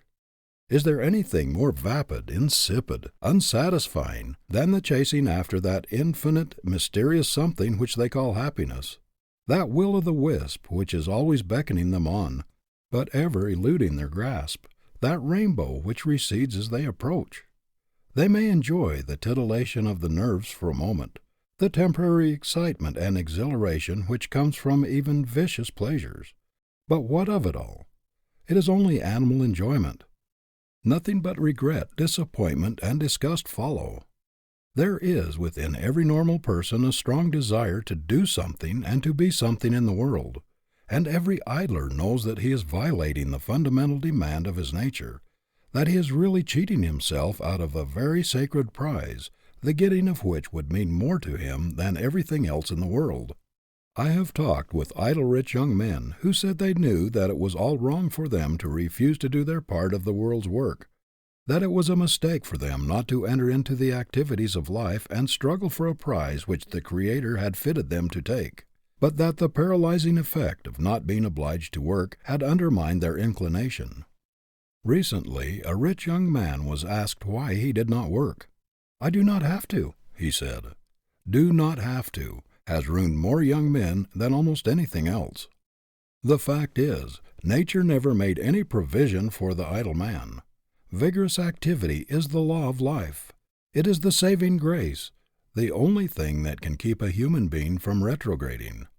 Activity along the line of one's highest ambition is the normal state of man, and he who tries to evade it pays the penalty in deterioration of faculty, in paralysis of efficiency. Do not flatter yourself that you can be really happy unless you are useful. Happiness and usefulness were born twins. To separate them is fatal. It is impossible for a human being to be happy who is habitually idle as it is for a fine chronometer to be normal when not running. The highest happiness is the feeling of well-being which comes from one who is actively employed in doing what he was made to do, carrying out the great life purpose patterned in his individual bent. The practical fulfilling of the life purpose is to man what the actual running and keeping of time are to the watch. Without action both are meaningless. There is no tonic like that which comes from doing things worthwhile. There is no happiness like that which comes from doing our level best every day, everywhere. No satisfaction like that which comes from stamping our superiority, putting our royal trademark upon everything which goes through our hands. Man was made to do things. Nothing else can take the place of achievement in his life. Real happiness without achievement of some worthy aim is unthinkable. One of the greatest satisfaction in this world is the feeling of enlargement, of growth, of stretching upward and onward. No pleasure can surpass that which comes from the consciousness of feeling one's horizons of ignorance being pushed farther and farther away, of making headway in the world, of not only getting on, but also of getting up. Happiness is incompatible with stagnation. A man must feel his expanding power lifting, tugging away at a lofty purpose, or he will miss the joy of living.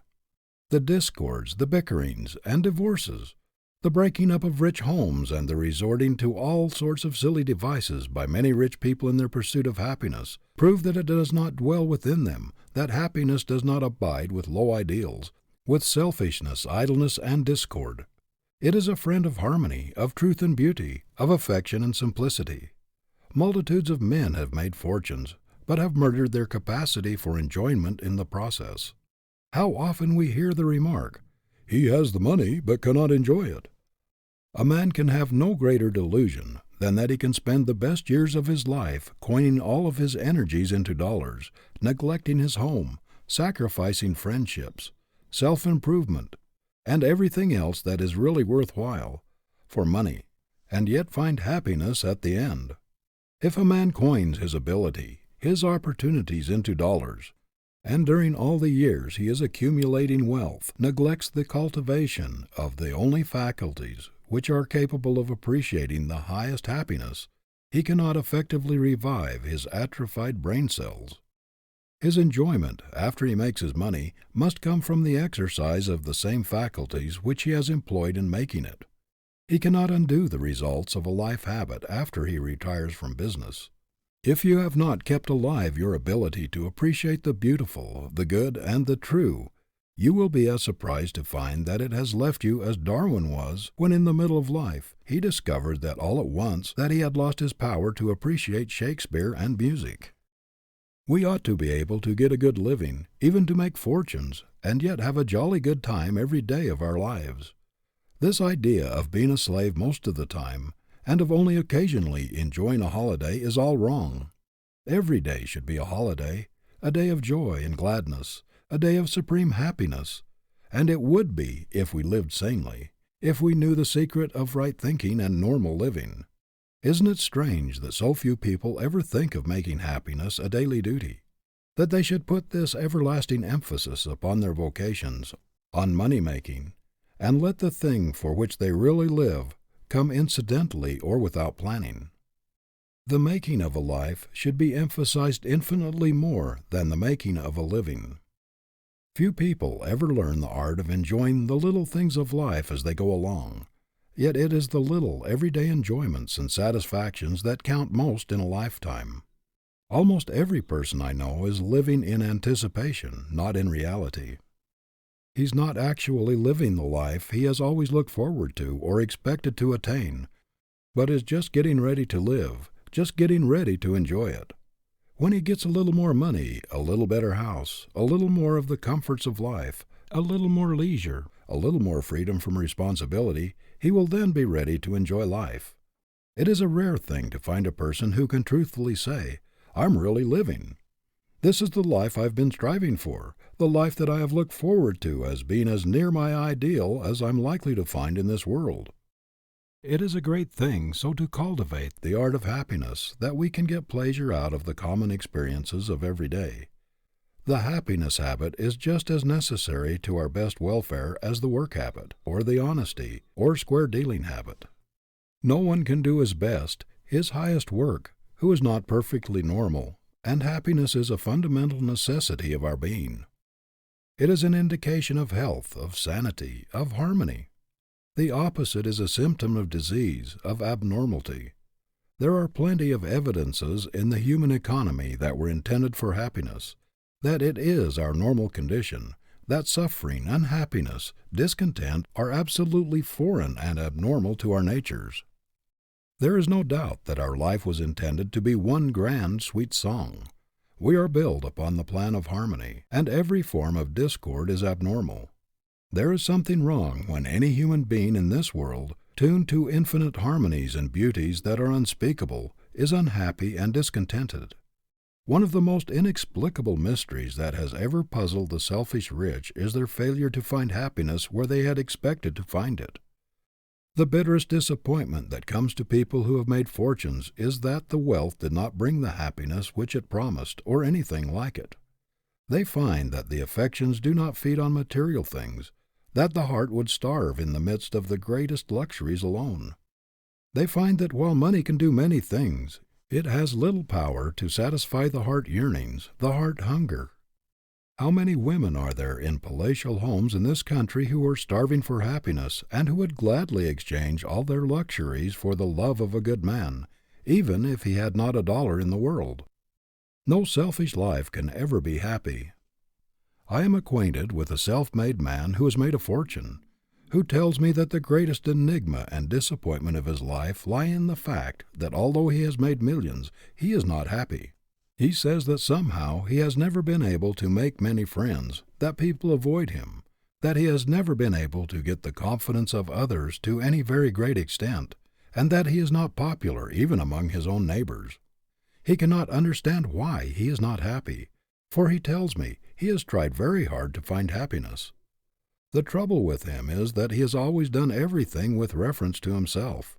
He did not mean to be selfish, but the whole passion of his life has been to make money, because he thought it would bring everything else that is desirable.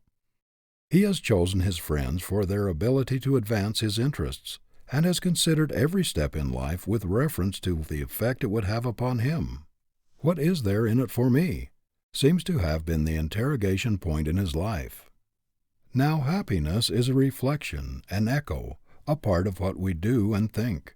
It does not depend upon our material possessions. Thoreau's cabin at Walden Pond cost only $31, and yet Thoreau was rich and happy because he had a rich mind. It is impossible for the selfish, greedy, grasping thought, the thought always centered upon one's own interest, to produce a happy state of mind as it is for thistle seeds to produce wheat. But if we sow helpfulness, kindness, unselfishness, we shall reap a harvest of satisfaction, harmony, and happiness. Selfishness and real happiness never go together. They are fatally antagonistic. An inordinate ambition, a desire to get ahead of others, a mania to keep up appearances at all hazards, whether we can afford it or not, all these things feed selfishness, that corrosive acid which eats away our possible enjoyment and destroys the very sources of happiness.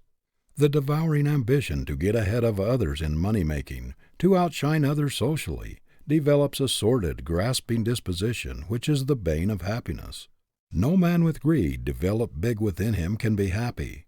Neither contentment, satisfaction, serenity, affection, nor any other member of the happiness family can exist in the presence of greed. It is as impossible for a man who has been dishonest, who has gotten his wealth by crushing others, and by taking advantage of them, to be happy as it is for a person really to enjoy himself while walking with pebbles in his shoes, or while constantly being nettled with pinpricks. No man can be happy who is conscious of being a drone, of shirking his share in the great world's work, who knows that he is taking all the good things he can get a hold of in life's great granary, put there by the toilers, and is putting nothing back. A debauched mind that has departed from the principles of right thinking and right living has incapacitated itself for real enjoyment. The only way to get the happiness that is worthwhile is to live a straight, clean, pure, honest, useful life. There is no power in the universe that can make a human being happy along any other lines. Straightforward, honest work, a determined endeavor to do one's best, an earnest desire to scatter flowers instead of thorns, to make other people a little better off, a little happier because of our existence. These are the only recipes for real happiness. No man can be happy when he despises his own acts, when he has any consciousness of wrong, whether of motive or act. No man can be happy when he harbors thoughts of revenge, jealousy, envy, or hatred. He must have a clean heart and a clean conscience, or no amount of money or excitement can make him happy. End of chapter 11. Chapter 12. Originality. No human being ever yet made a success trying to be somebody else, even if that person was a success.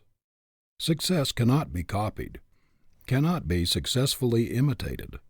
It is an original force, an individual creation. Every man will be a failure just in proportion as he gets away from himself and tries to be somebody else, and to express somebody else instead of himself. Power comes from within or from nowhere. Be yourself. Listen to the voice within. There is room for improvement in every profession, in every trade, and in every business. The world wants men who can do things in new and better ways. Don't think because your plan or idea has no precedent, or because you are young and inexperienced, that you will not get a hearing. The man who has anything new and valuable to give to the world will be listened to and will be followed. The man of strong individuality, who dares to think his own thoughts and originate his own method, who is not afraid to be himself and is not a copy of someone else, quickly gets recognition. Nothing else will attract the attention of an employer or the rest of the world so quickly as originality and unique ways of doing things, especially if they are effective. Blaze your own way, make your own path, or you will never make any impression on the world. It is striking originality that attracts attention. The world admires the man who has the courage to lift his head above the crowd, who dares to step to the front and declare himself. Never before was originality so much at a premium. The world makes way for the man with an idea. It is the thinker, the man with original ideas and the new up-to-date methods, who is the real productive force in a community. He is wanted everywhere. But there is very little demand for human machines. The world is full of followers, learners, and taggers who are willing to walk in old trails and to have their thinking done for them. But it is seeking the man with original force who leaves the unbeaten track and pushes into new fields, the physician who departs from the precedent of those who have gone before him, the lawyer who conducts his case in an original way, the teacher who brings new ideas and methods into the schoolroom, and the clergyman who has the courage to proclaim the message which God has given to him, not that given to some other man who has put it into a book. The world wants preachers who get their sermons out of life, not out of a library. There are 1,000 people who will do faithfully what they are told, to one who can lay out a program or execute it. 1,000 who can only follow, to one who can lead. It is a rare thing to find a young man who has the power of initiative and the ability to put a thing through with the force of originality. Whatever your work in life, do not follow others. Do not imitate. Do not do things just as everybody else has done them before, but in new, ingenious ways. Show the people in your specialty that precedents do not cut much of a figure with you, and that you will make your own program. Resolve that, whether you accomplish much or little in the world, it shall be original, your own. Do not be afraid to assert yourself in a bold, individual way. Originality is power, life. Imitation is death. Do not be afraid to let yourself out. You grow by being original, never by copying, by leading, never by following. Resolve that you will be a man of ideas, always on the lookout for improvement. Think to some purpose. There is always a place for an original man.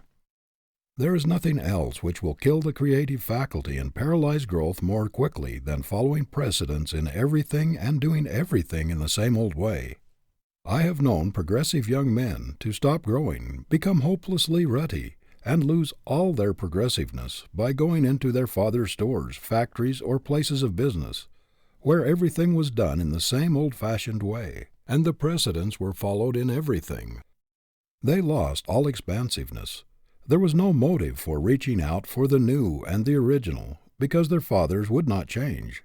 I have seen splendid fellows who might have become great and grand men, shrivel to pygmies in their fathers' ruts.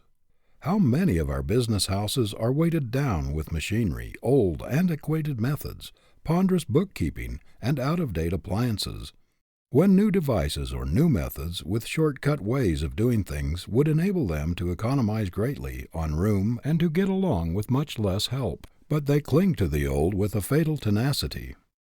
This is why so many old concerns, which have been strong and powerful for generations, gradually shrink, shrivel, get into ruts and fail, while their newer competitors, the bright young men who have gone out from these houses, do things in a new way, adopt up-to-date methods, keep up with the times, and go on to greater success.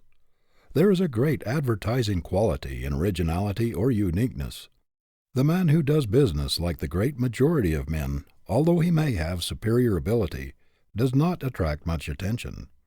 But if he makes his own path, adopts original and progressive methods, puts his specialty in a class by itself, and attracts attention, everybody who patronizes him is a traveling advertisement for him.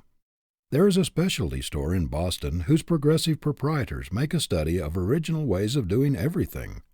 For example, all change is given in brand new money, direct from the United States Treasury or Mint.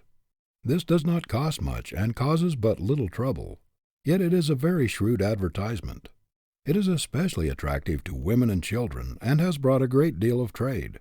Aside from the danger of handling old soiled money, which has been no one knows where, it gives a sense of pleasure to handle new, crisp bills and brand new bright coins. This is only one of the many unique methods this concern adopts. People flock to the most up-to-date establishments, for they know that the newest styles, the latest and freshest goods, the greatest variety, the best display of taste, and the most appropriate things are to be found there. It is well known that those up-to-date houses pay the largest salaries and have the best buyers. There is a hotel in New York which needs no advertising. It is one of the institutions which people visit out of interest, and they are always talking about it. Other things being equal, they will patronize it. If they cannot afford to have rooms there, they will go there to dine, to see the fashions and prominent people. The amount of free advertising which this hotel has had, in addition to what, perhaps, other first-class hotels get, would probably have cost, if paid for, half as much as the hotel is worth. The same is true in every line of endeavor. It is the newest and the most up-to-date concern that has the latest devices and the freshest and most original ideas that draws the people. Do not, however, make the mistake of thinking that if you simply do things in new ways, you will necessarily be successful. It is effective originality that counts. There are thousands of men who are always chasing new ideas, new ways of doing things, who never accomplish anything of note, because they are not effective, not practical. I know a man who adopts every new device that comes along, and has thus practically run through a large estate left him, because he did not have the judgment or the sagacity to select really effective devices or methods in the management of his affairs. The shrewdest thing a young man can do, to say nothing of the influence upon his character, is to put the greatest possible originality and the highest possible excellence into everything he does, to make a resolution at the very outset of his career, to stamp his individuality upon everything that goes out of his hands, and to determine that everything he does shall have the imprint of his character upon it as a trademark of the highest and best that is in him. If he does this, he will not require a large amount of capital to start a business and to advertise it. His greatest resources will be in himself. Originality is the best substitute for advertising, as well as the best thing to advertise, if quality goes with it. Some men are absolutely afraid to do things in a new way. They must follow somebody else.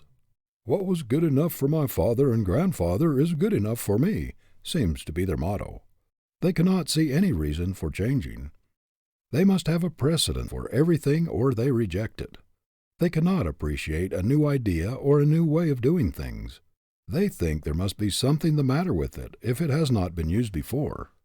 They have a peculiar love for the old. The antique appeals to them. They think the value of things lies in their age. These people with hide-bound intellects stand in the way of progress. Every town has these precedent men in the same old-sized stores with the same old out-of-date shop windows, the same methods of displaying goods, the same old cumbersome systems in the counting room. They are progress-proof. New ideas frighten them. The precedent man is always nonplussed, embarrassed by anything new, or when confronted with a condition which requires something original.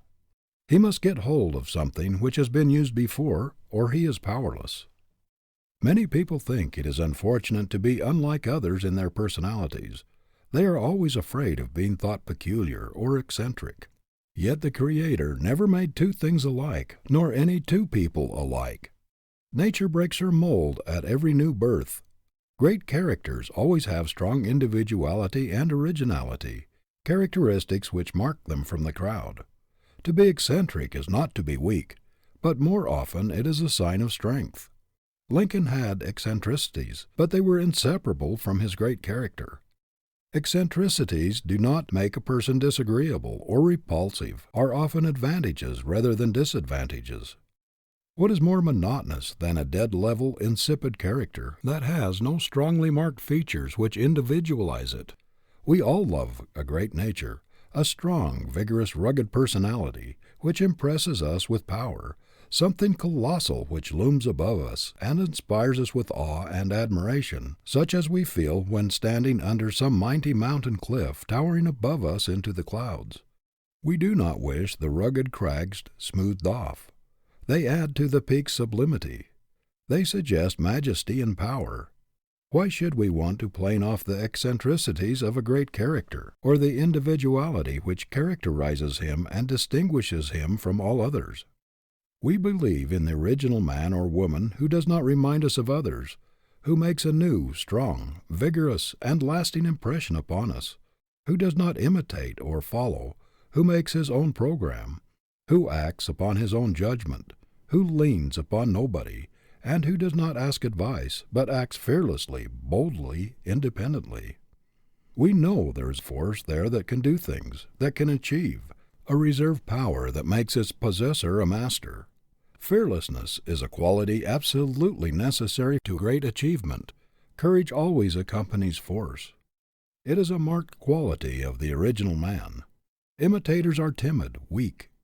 Do not be afraid of being original. Be an independent, self-reliant, new man, not just one more individual in the world. Do not try to be a copy of your grandfather, your father, or your neighbor. That is as foolish as for a violet to try to be like a rose, or for a daisy to ape a sunflower. Nature has given each a peculiar equipment for its purpose. Every man is born to do a certain work in an original way. If he tries to copy some other man, or do some other man's work, he will be an abortion, a misfit, a failure. Do not imitate even your heroes. Scores of young clergymen attempted to make their reputations by imitating Beecher. They copied his voice and conversation, and imitated his gestures and his habits, but they fell as far short of the great man's power as the chromo falls short of the masterpiece. Where are those hundreds of imitators now? Not one of them has ever made any stir in the world. The world puts its ban upon all imitations. It despises a man who tags on to somebody else, leans, or imitates. He is always classed as a weakling, without force, power, or individuality. We hear a great deal about the dangers of the one-man power in our great corporations. People say that they should be managed by large committees, or boards of directors. That too much power should not be put into the hands of one man. But there is one original, dominating character in every committee, on every board of directors, who towers above all others and ultimately rules. It is impossible to get away from the domination of a strong, original, forceful character. Just be yourself. The consciousness that you are not another in the slightest degree, that there is no suggestion of being a copy of somebody else about you, is a great power in itself. It increases your confidence. The very reputation of being original buttresses you in any community. It helps you to have people say, after talking with you, "There I met an original man today, who did not even remind me of anybody else I have ever seen." It is refreshing to talk with a man who never reminds you of others, who uses no cant, who is not the slave of precedent, who walks on his own legs, who has no use for crutches, and who never leans, a man of force who radiates power. Why try to be somebody else? To be yourself, or to express yourself with originality and power, is the greatest thing you can do. You cannot be another if you try. It only makes you unnatural and ridiculous, and robs you of the power which comes from self-expression, from being yourself. The more you differ from another man by nature, the more ridiculous you will make yourself by attempting to imitate him. Real strength inheres in personality. End of chapter 12. Chapter 13. Had money but lost it. A prominent New York lawyer of wide experience says that in his opinion, 99 out of 100 of those who make money or inherit it lose it sooner or later. What a spectacle everywhere in this land of plenty, of inexhaustible resources and unlimited opportunity, where every man ought to be a king, to see God's noblemen living like European peasants because they never learned to do business in a business way. How many thousands of good, honest men and women are there in this country who have worked very hard and made all sorts of sacrifices of comfort and luxury in order to lay up something for the future, and yet have reached middle life or later without having anything to show for it? Many of them, indeed, finding themselves without a home or any probability of getting one, without property or a cent of money laid by for sickness, for the inevitable emergency, or for their declining years. It seems incredible that a strong, sturdy, self-made man, who has had to fight his way up from poverty, and who feels the backache in every dollar he has earned, should let his savings slip through his fingers in the most foolish investments, with scarcely any investigation, often sending his money thousands of miles away to people he has never seen, and about whom he knows practically nothing, except through an advertisement which has attracted his attention, or through the wiles of some smooth, unprincipled promoter. Great numbers of vast fortunes in this country have been and are being built up on the very ignorance of the masses in regard to business methods. The schemers bank on it that it is easy to swindle people who do not know how to protect their property. They thrive on the ignorance of their fellows. They know that a shrewd advertisement, a cunningly worded circular, a hypnotic appeal will bring the hard earnings of those unsuspecting people out of hiding places into their own coffers. For the sake of your home, for the protection of your hard earnings, for your peace of mind, your self-respect, your self-confidence, whatever else you do, do not neglect a good solid business training, and get it as early in life as possible. It will save you from many a fall, from 1,000 embarrassments, and perhaps from the humiliation of being compelled to face your wife and children and confess you have been a failure. It may spare you the mortification of having to move from a good home to a poor one, of seeing your property slip out of your hands, and of having to acknowledge your weakness and your lack of foresight and thoughtfulness, or it may prevent your being made the dupe of sharpers. Many men who had once had good stores of their own are working as clerks, floor walkers, or superintendents in departments of other people's stores, just because they risked and lost everything in some venture. As they now have others depending on them, they do not dare to take the risks they took in young manhood to get a new start, and so they struggle along in mediocre positions, still mocked with ambitions which they have no chance to gratify. How many inventors and discoverers have fought the fight of desperation amidst poverty and deprivation for years and years, and have succeeded in giving the world that which helps to emancipate man from drudgery, and to ameliorate the hard conditions of civilization, and yet have allowed others to snatch their victories away from them, and leave them penniless, just because they did not know how to protect themselves. Thousands of people who were once in easy circumstances are living in poverty and wretchedness today because they failed to put an understanding or an agreement in writing, or to do business in a business way. Families have been turned penniless out of house and home because they trusted to a relative or a friend to do what was right by them, without making a hard and fast practical business arrangement with him. It does not matter how honest people are, they may forget, and it is so easy for misunderstandings to arise that it is never safe to leave anything of importance to a mere oral statement. Reduce it to writing. It costs but little in time or money, and when all parties interested are agreed, that is the best time to formulate the agreement in exact terms. This will often save lawsuits, bitterness, and alienations. How many friendships have been broken because understandings were not put in writing? Thousands of cases are in the courts today for this reason, and a large part of lawyers' incomes is derived from them. Many people have a foolish idea that others, especially friends or relatives, will be sensitive and think their honesty questioned if they are asked to put their proposition or agreement or understanding in writing. It is not a question of confidence. It is a question of business, and business should be done in a business way, so that in case of death or some other unforeseen event, every possibility of complication or misunderstanding will be eliminated. The very people you may think will be sensitive or offended because you are so exacting will really think more of you for your straightforward business methods and your carefulness in avoiding misunderstanding. Many a cultured girl has been thrown suddenly on her own resources by the failure or the death of her father, and has found herself wholly incapable of administering his affairs or of earning a living. Many women, their husbands having died suddenly, are left with large business responsibilities which they are utterly unfit to assume. They are at the mercy of designing lawyers or dishonest businessmen who know well that they are mere babes in their hands when it comes to important transactions.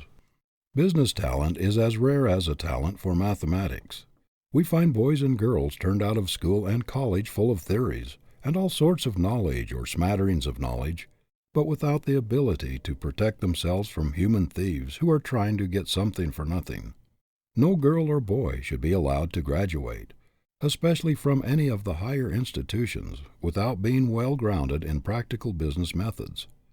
Parents who send their children out in life without seeing that they are well versed in ordinary business principles do them an incalculable injustice. I have heard a young woman boast that she did not know anything about money matters and had no desire to. She said that she had no idea of the value of $1, that she could spend all the money she could get, but that it was distasteful to her to discuss economy. Many such women object to any common sense consideration of the financial question. They think it is not necessary for them to know anything about money from the purely business point of view, as they consider that phase of life belongs wholly to their fathers or brothers or husbands. An instructive example of the result of such spirit and ignorance I found in a lady who had lost her property through a lack of business knowledge. She told me that she knew nothing whatever about business. She had never known the value of money. Her husband died and left her with a large property, and it was her custom to sign any paper or document that her lawyer or agents presented to her, usually without reading. The people who had charge of her property knew that she knew nothing about business and took advantage of her ignorance. They got her property away from her, and she did not have enough left even to conduct a legal fight to get it back. Thousands of girls are sent out into the world with what is called finished educations, who cannot even give a proper receipt for money, to say nothing of drawing a promissory note, a draft, or a bill, or understanding the significance and importance of business contracts. Such a woman presented a check for payment to the paying teller of her bank. He passed it back to her with a request that she be kind enough to endorse it. The lady wrote on the back of the check, "I have done business with this bank for many years, and I believe it to be all right. Mrs. James B. Brown."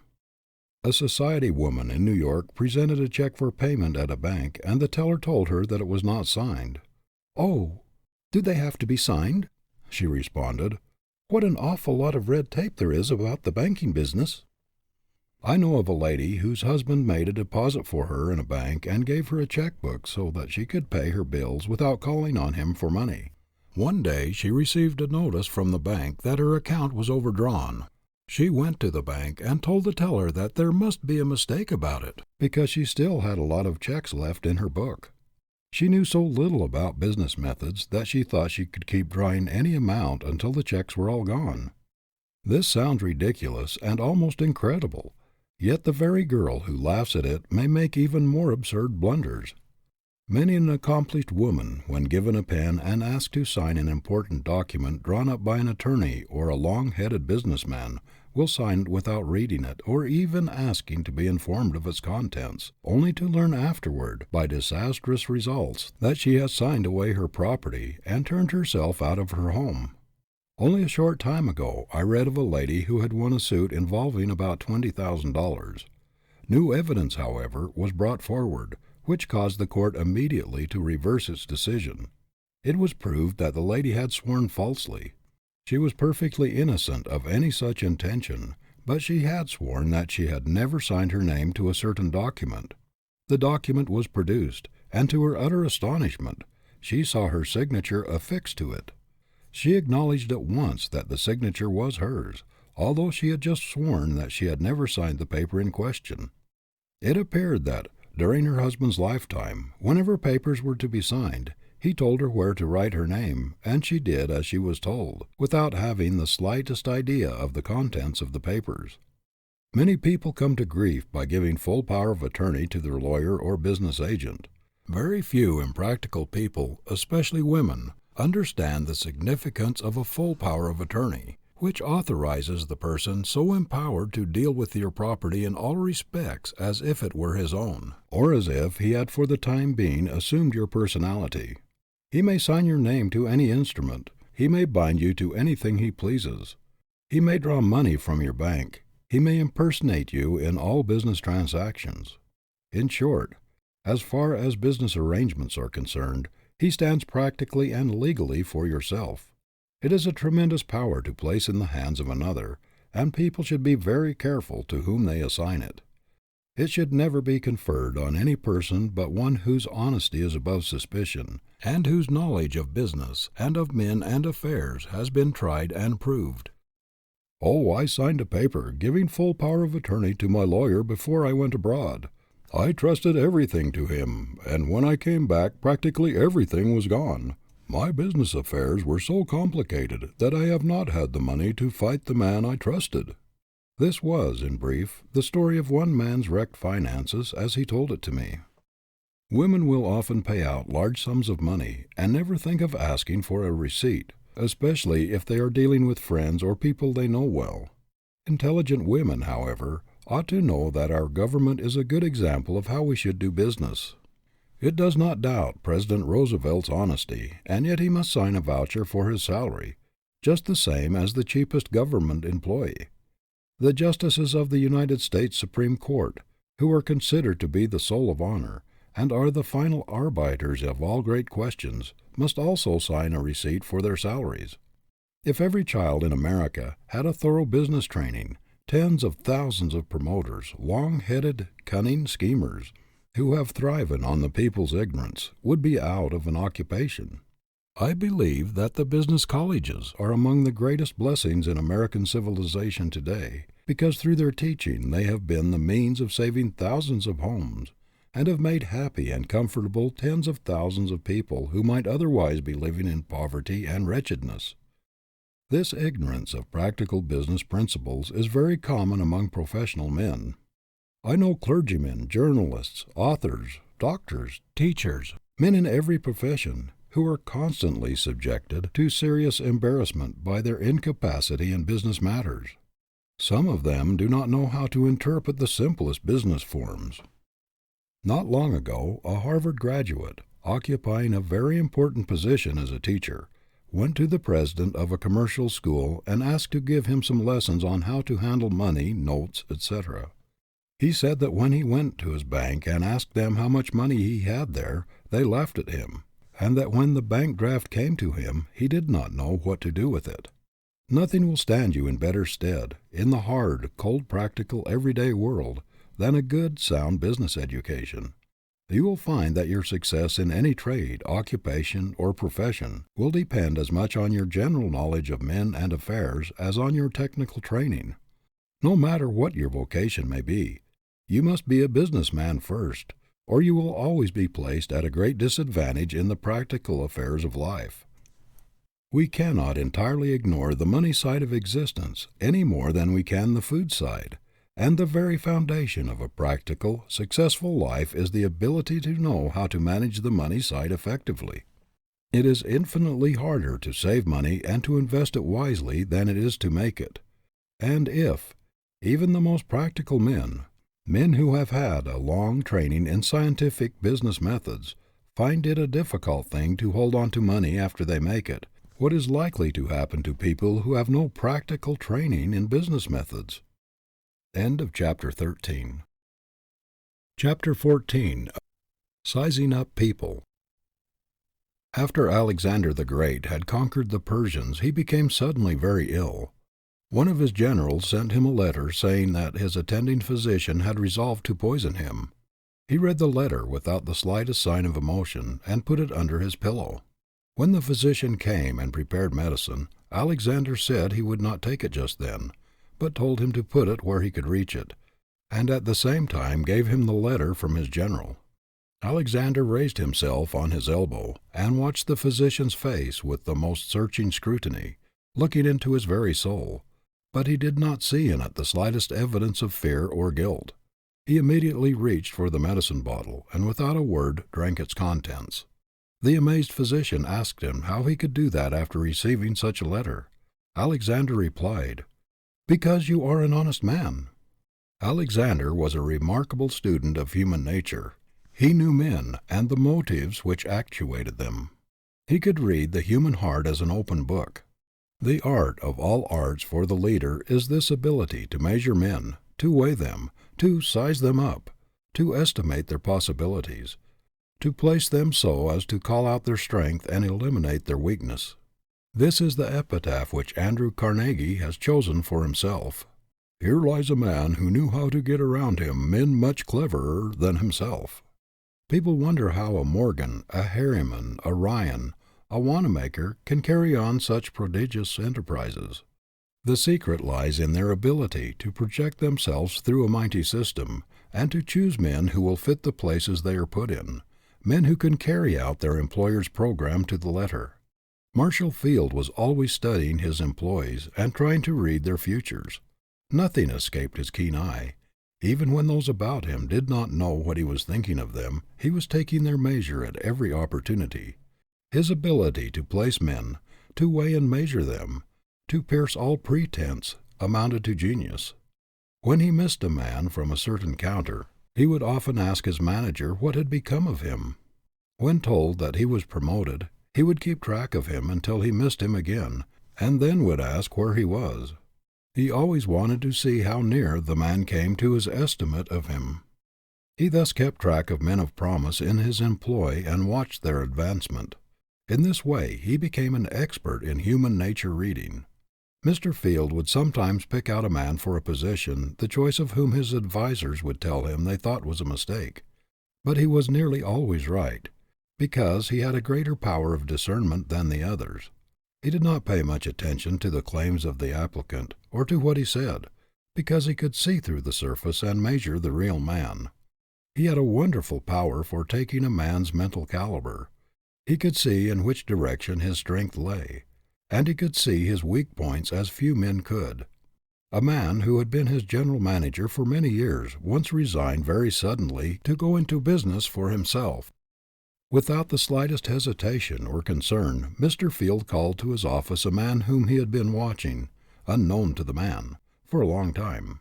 With very few words he made him general manager, and so great was his confidence that he had measured the man correctly that the very next day he sailed for Europe.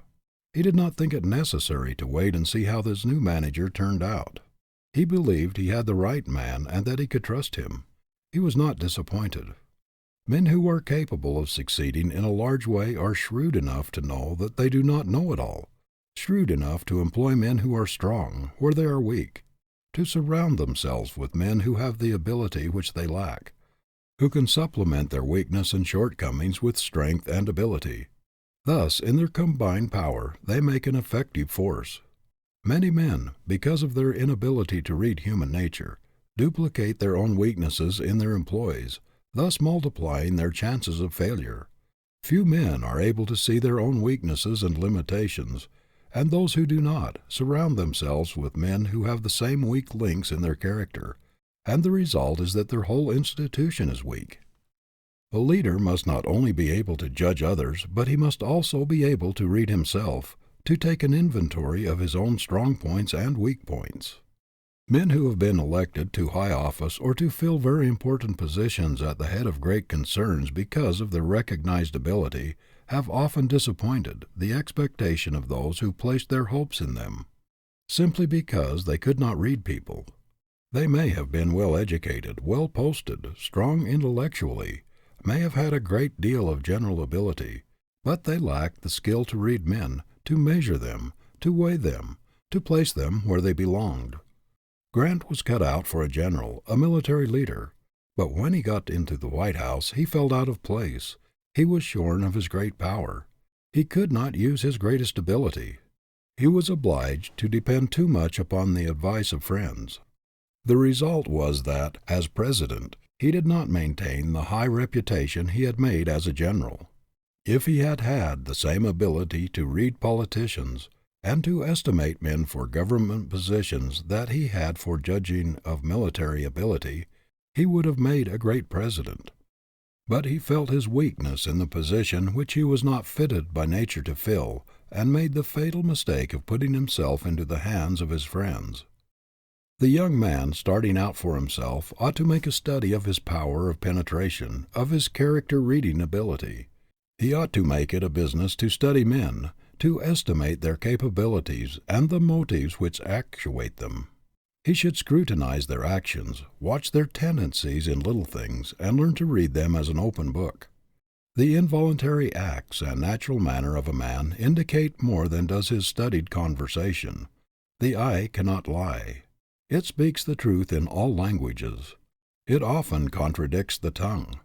While the man is trying to deceive you with words, his eyes are telling you the truth. His actions are indicative of the real man, while the tongue may only represent the diplomat, the man who is acting. A very successful businessman in New York, noted for his ability to read men, will sometimes study an applicant for an important position for a long time, talking very little himself, but all the time trying to call the man out, watching every moment, scrutinizing every word, trying to read the motive behind every glance of the eye. His manner, everything, are all letters of the alphabet by which he spells out the real man. I have been in his office when he was measuring a man. It was a great lesson to watch his face as he seemed to read the applicant through and through, weigh him on the scale of his judgment, penetrate to the very marrow of his being, and estimate his capabilities and possibilities to a nicety. After a few minutes' conversation, and the man had passed out, he would tell me just how large that man was, what he was capable of doing, what his future would be, and what were his limitations. And he seldom makes a mistake. I have never known a man to succeed to any extent when he said there was nothing in him, and I have never known one to turn out badly when he endorsed him without reserve. We all know heads of business houses who work like slaves, dig and save, and yet do not make much headway, simply because they do not know how to surround themselves with the right men. Some men seem incapable of projecting system and order through their establishments. They may do their own work well, and then they strike their limitations. They are not good judges of human nature. Their discernment is not sharp. They are misled by conversational powers, display of education, and often place a theoretical man where only practical talent could succeed.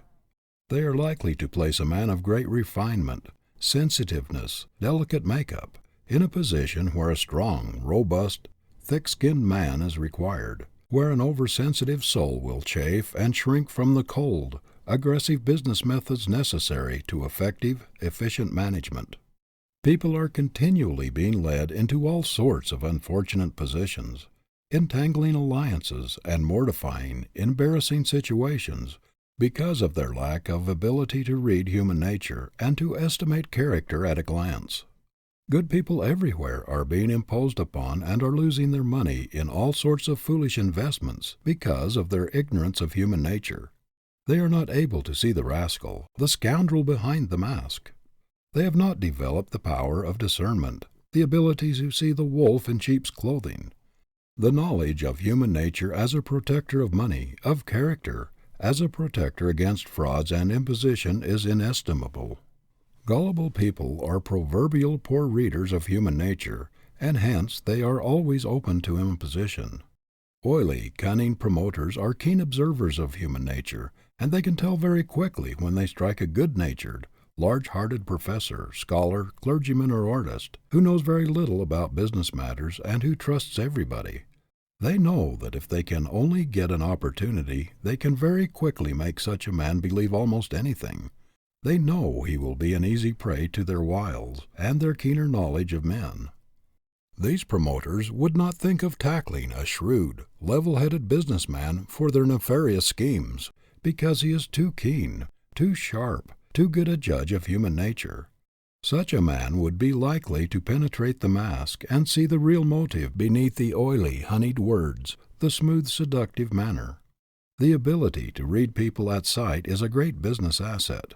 Expertness in reading human nature is just as valuable to a young lawyer as a knowledge of law. It is as valuable to a physician as a knowledge of medicine. The man who can read human nature, who can size up a person quickly, who can arrive at an accurate estimate of character, no matter what his vocation or profession, has a great advantage over others. With some men the power to read people aright amounts to an instinct. They look through all pretenses, they tear off all masks. They see the man as he is, his reality, and measure him for what he is worth. A man possessing this power of character reading pays little attention to what a person seeking employment may say of himself. He can see for himself. Human nature is to him an open book, while to others it is a sealed book. They do not have the faculty of going back of pretensions. They are largely at the mercy of what he claims for himself, and they are always being duped. They make very poor employers.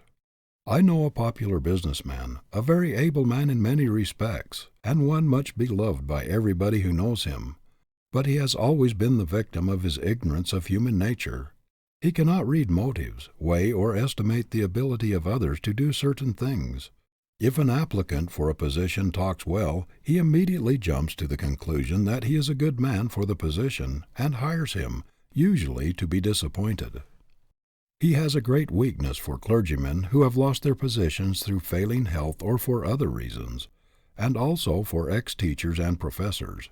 The result is that he has a lot of impractical people about him who know nothing of progressive, scientific business building. It is an education in itself to form the habit of measuring, weighing, estimating the different people we meet, for in this way we are improving our own powers of observation, sharpening our perspective faculties, improving our judgment. The ability to read human nature is a cultivable quality, and we have a great opportunity in this country, with its conglomerate population, to study the various types of character.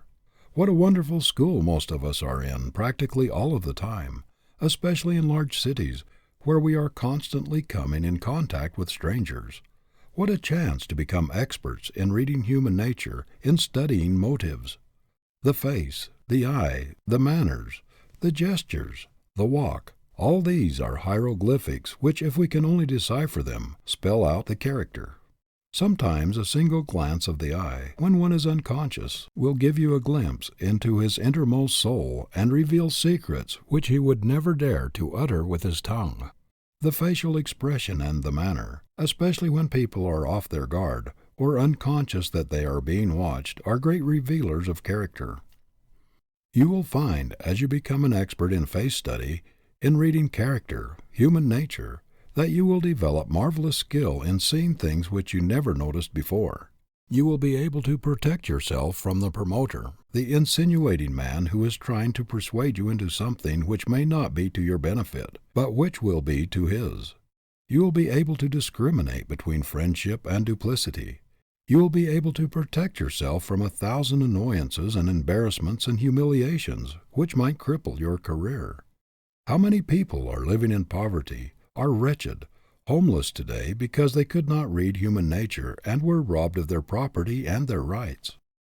To discern the difference between the false and the true, to place the right values upon men, to emphasize the right thing in them, to discriminate between the genuine and the pretended, is an accomplishment which may be worth infinitely more to you than a college education without this practical power, and may make all the difference to you between success and failure, happiness and misery. End of chapter 14. Chapter 15. Does the world owe you a living? A 15-year-old bellboy was arrested in Cleveland for stealing $8. When asked in court why he stole, he said, "Because the world owes me a living." No doubt the youth had heard this many times from older lips. When the armies of Louis XV were devastated in Flanders, the monarch exclaimed, "Has God forgotten all that I have done for him?" A vast number of people seem to think that God and the world are under great obligation to them, and that the world owes them a living without any return service from them. Not long ago I heard a young woman say that she did not consider that she owed the world anything, that she was thrust into it without being consulted, that she proposed to get out of it what she could with as little effort as possible, and that she did not feel under the slightest obligation to the past. Did you ever think, my idle friend, what you really owe the world for the privilege of living in it? Did you ever think that all the civilizations of the globe have been working for you through all the ages up to the present moment, and that you are reaping the harvest of all the hard-working, sacrificing, suffering, drudging sowers that have preceded you?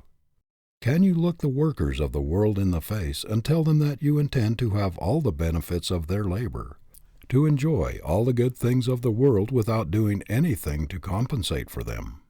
The man who does not feel his heart throb with gratitude every day of his life for being born in the very golden age of the world, and who does not feel that he owes a tremendous debt to the past, to all the people who have struggled and striven and sacrificed before him, is not made of the right kind of stuff.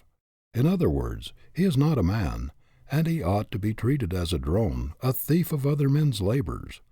Everything that has gone before you enters into your life and time. You enjoy the sum of all the past every moment of your life. Think of the untold thousands who have laid down their lives to make possible the comforts, the blessings, and the immunities you now enjoy. Think of the rivers of blood that have been spilt, of the thousands who have perished or lived in the misery of prison and dungeon to purchase the liberties of speech and freedom of action which you enjoy today. How many lives have been lived in solitude and misery in order to develop sciences which are today beacon lights of the world? And think what multitudes of people are engaged in producing, manufacturing, and forwarding your clothing, your furniture, your food, the tropical fruits on your table, the foreign textiles, the bric-a-brac, and all the things which come from foreign lands to minister to your comfort and convenience. You buy an orange on the street for 2 or 3 cents, but did you ever think of what it had cost to bring it to you? Did you ever think of the number of people who have aided in its production and its transportation so that you might buy it for a few pennies? You get a yard of cotton for 10 cents, but did you ever think of the toil and hardships of the people in the South, of the operatives in the mill, the packers, shippers, and clerks who have handled and rehandled and shipped it by steamship and railroad that you might buy it for a song? Suppose these people who say that they owe the world nothing were obliged to make all the comforts and luxuries they enjoy. How long would it take them to produce even a lead pencil, a sheet of writing paper, a jackknife, a pair of spectacles, a pair of shoes, or a suit of clothes, representing an untold amount of drudgery and sacrifice? There is toil, struggle, and sacrifice in everything you purchase, everything you enjoy. How many thousands of people have worked like slaves to make it even possible for you to ride on a railroad or on a steamship? And how many lives have been sacrificed in order to reach the perfection and safety attained by modern trains and steamers, and to enable you to enjoy the comforts and luxuries which they provide? Wherever you go, tens of thousands of people have been preparing the way and getting things ready, guarding against danger, saving you trouble and drudgery, and yet you say that you do not consider yourself in debt to the world. If all the workers and all the wealth of the world today had been employed for thousands of years for your special benefit, to prepare for your reception upon the earth, they could not have provided the comforts, the conveniences, the facilities, the immunities, the luxuries which you found waiting for you when you were born, and for which you gave not even a penny or a thought. And yet you say that the world owes you this and the other, and that you owe it nothing. Did you ever think, my idle friend, that there are some things which are not purchasable with money? Do not deceive yourself by thinking that you will get something for nothing. All the laws of the universe are fighting such a theory. You must open an account with the world personally. No one else can pay the debt you owe. Whatever money or advantages your father or anyone else gets by his own efforts, nature has stamped untransferable. The law of the universe recognizes only one legal tender, and that is personal service. Whatever you get of real value you must pay for. The things that are done for you are delusions. You are a personal debtor to the world. When you were born, civilization opened an account with you. On one side of the ledger you find, John Smith, debtor to all the past ages for the sum total of the results of the toil of the men and women who have lived and toiled before him, debtor to the privations, the sufferings, and the sacrifices of those who have bought freedom from bondage, immunity from slavery, emancipation from drudgery. You are debtor to all the inventions that have ameliorated the hard conditions of mankind and which have emancipated you from the same hard drudgery and stern conditions the same narrow, limited life of your prehistoric ancestors. Who are you, Mr. Idler, that you claim a living from the world, when you have not earned the clothing you have on your back or the shelter which covers your head? Why should tens of thousands of people drudge and endure hardships and privations to produce all of the useful things, the beautiful things, the luxuries for you to enjoy without effort? You say the world owes you a living. What if the sheep should refuse to furnish its wool to cover your lazy back? The earth refuse to produce crops to fill your lazy stomach? The army of laborers refuse to let you take all the good things out of the world's great granary without putting anything back? What would become of you who have never lifted a finger to learn a trade, or to prepare yourself for a career, or to do work of any kind, if an edict were to come from the skies that would force you henceforth to do your share of the world's work or starve? Is he not a thief, an enemy of civilization, who thrusts his arm into the great world storehouse, pulling out all the good things he wishes, and refusing to put anything back in exchange? We hear a great deal about indiscriminate giving making paupers, but what shall we say about the giving of fortunes to youth who have never been taught that they should give anything in return for all they receive? What are the chances of growth in character, in sturdy manhood, for the boy who knows that a fortune is waiting for him when he is 21, and who is told every day that his father is rich and that he is a fool to work, that he should just make a business of having a good time? What are the chances of his developing a rugged, sturdy independence, resourcefulness, originality, inventiveness, and all the other qualities that make for vigorous manhood? It is cruel, little less than criminal, to leave vast fortunes to youth without stamina of character, a superb, practical training, or the experience or wisdom to use them wisely. Things are so arranged in this world that happiness as a profession must ever be a failure. It cannot be found by seeking. It is reflex action. It is incidental, a product which comes from doing noble things. It is impossible for a person to be really happy by making pleasure a profession. No idle life can produce a real man. A life of luxury calls out only the effeminate, destructive qualities. The creative forces are developed only by stern endeavor to better one's condition in the world. No wealth or efforts of the parents can bring the latent energies out in the son which make for sturdy manhood. He must work out his problem himself. It can never be done for him. How little Harry Thaw's parents realized the cruelty of bringing their son up in idleness, without a trade or profession, helpless to earn his own living in case of necessity. One would think they would have learned wisdom from the tens of thousands of lessons which ruined lives have taught, that there is no getting around God's fiat, no evading the law, that work, exercise of faculty, self-effort are the only things that will develop a real man. The Creator has put an enormous penalty upon idleness, the penalty of weakness, of deterioration, of destruction, of annihilation. Use or lose is nature's edict. The idle man is like an idle machine. It destroys itself very quickly. A score of enemies are in readiness to attack anything as soon as it is at rest. Rust, decay, and all sorts of disintegrating processes start in a man just as soon as he becomes idle. Self-destruction begins in the mind the moment it ceases to work. There is no power in heaven or on earth that can save an idle brain from deterioration, no power that can make a man strong and vigorous unless he obeys the natural laws of his life, written in his very constitution. Work, steady, persistent, with a purpose, with zeal, with enthusiasm, with a love for it, is the only thing that can save a man from the disgrace of being a nobody. Work is the inexorable law of growth. There is no getting away from it. The time will come when an able-bodied man who has the audacity, the presumption, to try to get all the good things out of the world and give nothing in return will be looked upon as a monstrosity, an enemy to civilization, and will be ostracized by all decent people. The youth who thinks he is going to go through this world on what somebody else has produced or done and still develop into the highest type of a man is attempting to fight against his Maker. The very laws of the universe have made it forever impossible. Leave this vast, living, complicated machine idle, if you will. Try to divert it to some other use. Try to make a pleasure machine out of it when it was intended for a work machine, but all nature protests.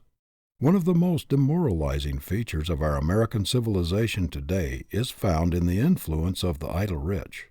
Great human drones, who refuse to work, but who demand the best products of other men's labor and brains. I have heard rich fathers boast that necessity was the spur which made men of them, which gave them the foresight, the stamina, the shrewdness, the creative power, the ability necessary to make and protect their fortune, and yet they turn right around and leave a fortune to a son which is likely to take away his energy, to take the spring out of his ambition, to rob him of the zest, the enthusiasm which can only come from the exercise of earnest, honest effort. No man is so rich, no matter how honestly he got his money, as to be able to confer immunity from work upon his offspring. The very nature of things, the eternal law of the universe, has made it forever impossible for you to transfer the stamina, the vigorous manhood, the stability, the character, everything that is of real value which you have gained in your struggle to get on in the world, to your son or daughter. Your offspring owes a debt to civilization which goes back of the parent. It is a debt which can only be wiped out by the individual. It cannot be discharged by proxy. Personal effort is the condition of the child's development. It is the inevitable price of manhood. No, there are some things you rich fathers cannot do for your boy. There is a law of nature which prohibits it, an omnipotent principle which protests against it. If a phrenologist should examine the heads of the idle, grown-up sons of rich men, he would find very marked deficiencies, an underdevelopment of nearly all of the qualities which make strong men. He would usually find selfishness very largely developed, self-reliance, originality, inventiveness, resourcefulness, and all of the other qualities which are drawn out and strengthened only by self-help and the struggle to make one's way in the world, little developed. If he should compare them with the heads of their self-made fathers, he would find very marked inferiority, so marked that there would apparently be no relationship between the owners of the heads. The contrast would be as great as that between the hard, tough, firm fiber of the mountain oak and the fiber of soft, spongy sapling, which never struggled with the storm and tempest because sheltered by surrounding trees. How little the father realizes that it is one of the cruelest things he could do to his boy to practically rob him of the opportunity of making a real man of himself, of developing qualities which make strength, power, which build vigorous, stalwart manhood. There is something about the actual making of one's way in the world, of burning behind one all bridges which others have built, throwing away all crutches and refusing to lean, to be boosted, refusing all assistance and standing erect upon one's own feet, thinking his own thoughts, fighting his own battles, bringing out his own latent possibilities by actual exercise, bringing into action every bit of one's inventiveness, resourcefulness, ingenuity and originality, tact, that makes a man strong, vigorous, and stalwart, which indicates that this is the normal life of a man, the only life which can develop the true man. The army of inefficients, the namby-pambies, the dressed-up nobodies, with soft hands and softer heads, who are expert only in saying silly nothings to silly women, or in the practice of some useless fad, the amount-to-nothings everywhere, ought to convince you that there is no way of getting something for nothing. If you will not do a man's work, if you will not pay a man's price for manhood, you will be only an apology for a man. Of course, you can live the life of the idle if you will. If you are the son of a foolish rich father, no one may be able to hinder you, but you must take the idler's reward. You must go through life branded with the shame, labeled with the weakness, marked with the deformities of idleness. You must pay the penalty of your choice and be a nobody. End of chapter 15. Chapter 16. What has luck done for you? Fortune brings in some boats that are not steered. People may say what they will about there not being such a thing as luck or chance, but we must all admit there is such a thing. We must all concede that things over which a man has no control, unforeseen happenings or events with which he has had nothing to do and on which he had not calculated, often change the whole course of his career. Good position do not always come by merit, or as the result of one's own direct efforts.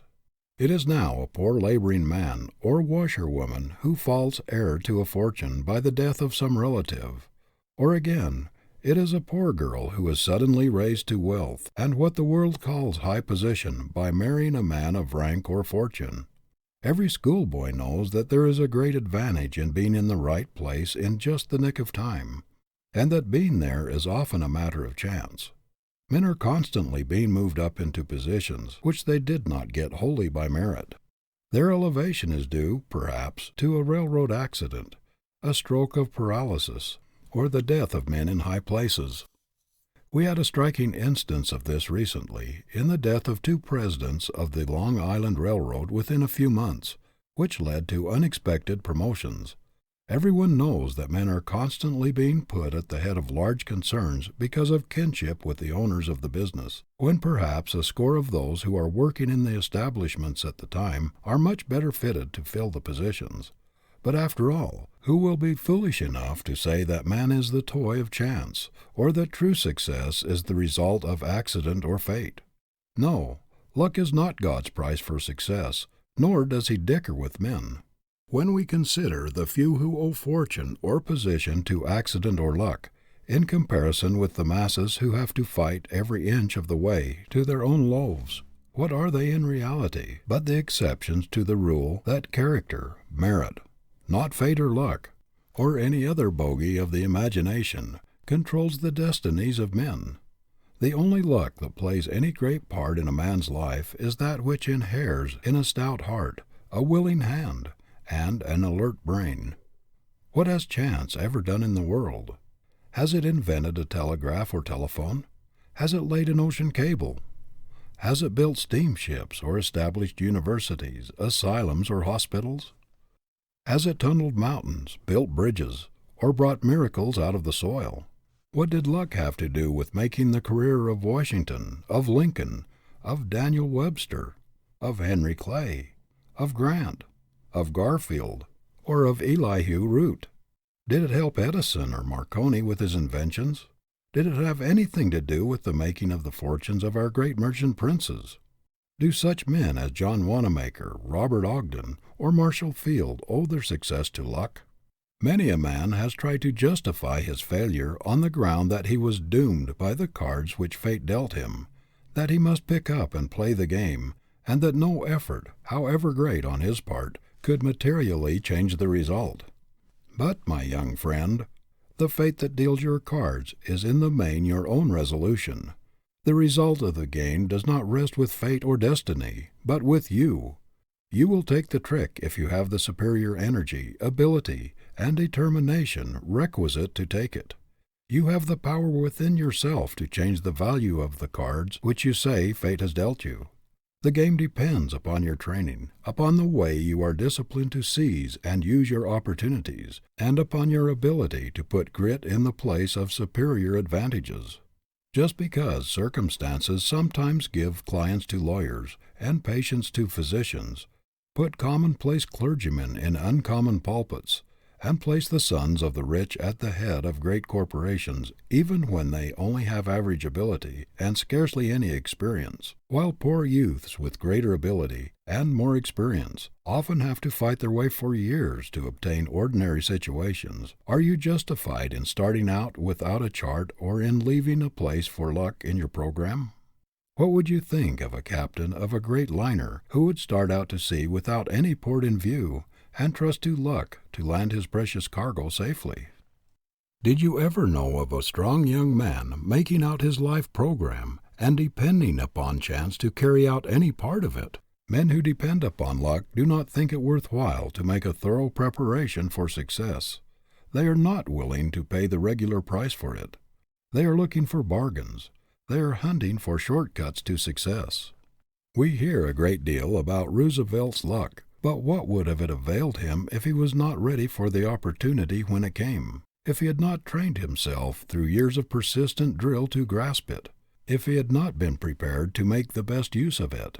I have never known a man to amount to much until he cut out of his vocabulary such words as good luck and bad luck, and from his life maxims all the I can't words and the I can't philosophy.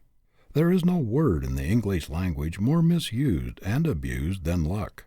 More people have excused themselves for poor work and mean, stingy, poverty-stricken careers by saying luck was against them than by any other plea. That door ahead of you, young man, is probably closed because you have closed it by lack of training, by lack of ambition, energy, and push. While perhaps you have been waiting for luck to open it, a pluckier, grittier fellow has stepped in ahead of you and opened it himself. Power gravitates to the man who knows how. Luck is the tide, nothing more. The strong man rows with it if it makes toward his port. He rows against it if it flows the other way.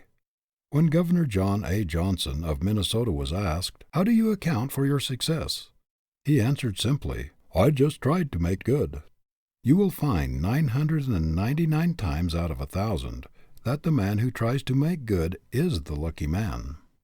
Young Johnson had to fight against poverty, heredity, and environment, everything that could be put forward as an excuse for bad luck or no chance. Yet in his hard battle with fate, he never once faltered or whined or complained that luck was against him. One of the most unfortunate delusions that ever found its way into a youth's brain is that there is some force or power outside of himself that will, in some mysterious way, and with very little effort on his part, lift him into a position of comfort and luxury. I never knew anyone who followed the ignis fatuus, luck, who did not follow it to his ruin. Good luck follows good sense, good judgment, good health, a gritty determination, a lofty ambition, and downright hard work. When you see horses in a race, you know perfectly well that the one in the lead is ahead because he has run faster than the others, and you would not have much sympathy for the horse behind it if he should bemoan his fate and declare that the horse ahead had a snap. When you see anyone doing better than you are doing under similar circumstances, just say to yourself, "There must be some reason for it. There is a secret back of it, and I must find it out." Do not try to ease your conscience or lull your ambition by pleading hard luck for yourself or good fortune for another. Napoleon said that God is always on the side of the strongest battalions. He is always on the side of the best prepared, the best trained, the most vigilant, the pluckiest, and the most determined. If we should examine the career of most men who are called lucky, we should find that their success has its roots far back in the past, and has drawn its nourishment from many a battle in the struggle for supremacy over poverty and opposition. We should probably find that the lucky man is a closer thinker than the unlucky man, that he has a finer judgment, that he has more system and order, that his brain acts more definitely and concisely, that he thinks more logically, more vigorously, and that he is more practical. Life is not a game of chance. The Creator did not put us where we would be the sport of circumstances, to be tossed about by a cruel fate, regardless of our own efforts. End of chapter 16. Chapter 17. Success with a Flaw. Just now the American people are receiving some painful lessons in practical ethics, said President Nicholas Murray Butler recently. They are having brought home to them with severe emphasis the distinction between character and reputation. Of late we have been watching reputations melt away like snow before the sun. Put bluntly, the situation which confronts the American people today is due to the lack of moral principle. Never before in the history of our country have the American people received a greater shock to their faith in human nature than during the past year, by the exposure of the diabolical methods practiced by men in high places upon an admiring and unsuspecting people. Every little while the public press throws X-rays upon the characters of men who have long stood high and spotless in the public eye, and have been looked up to as models of manhood, men of honorable achievement, revealing great ugly stains of dishonor, which, like the blood spot on Lady Macbeth's hands, all the oceans of the globe cannot wash out. A tiny flaw sometimes cuts the value of an otherwise $1,000 diamond down to $50 or less. The defect is not noticeable to the average person. It is only the fatal magnifying glass that will detect it, and yet its presence is a perpetual menace to the commercial value of the stone. A great many human diamonds, which a little while ago were thought to be flawless brilliants of the first water, and which dazzled the financial and social world, when the microscope of official scrutiny was turned upon them, were found to contain great ugly flaws. A United States Senator, 70 years of age, was recently sentenced to serve a term in prison, besides paying a fine, for his connection with great land frauds. Still another senator and several representatives have been indicted for crooked work in connection with their exalted positions. Congressmen have been convicted of land frauds and army officers of speculation. The exposure of post office contracts and the notorious cotton statistics leak, not long ago, showed that minor officials had sold themselves to manufacturers and Wall Street brokers.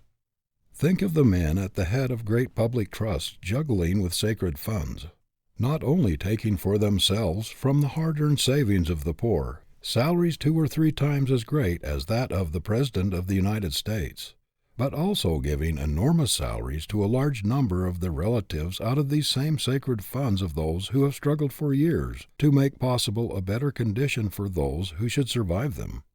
Think of their paying out hundreds of thousands of dollars for secret services of suspicious nature, and using trust funds to effect stock manipulations for private gain.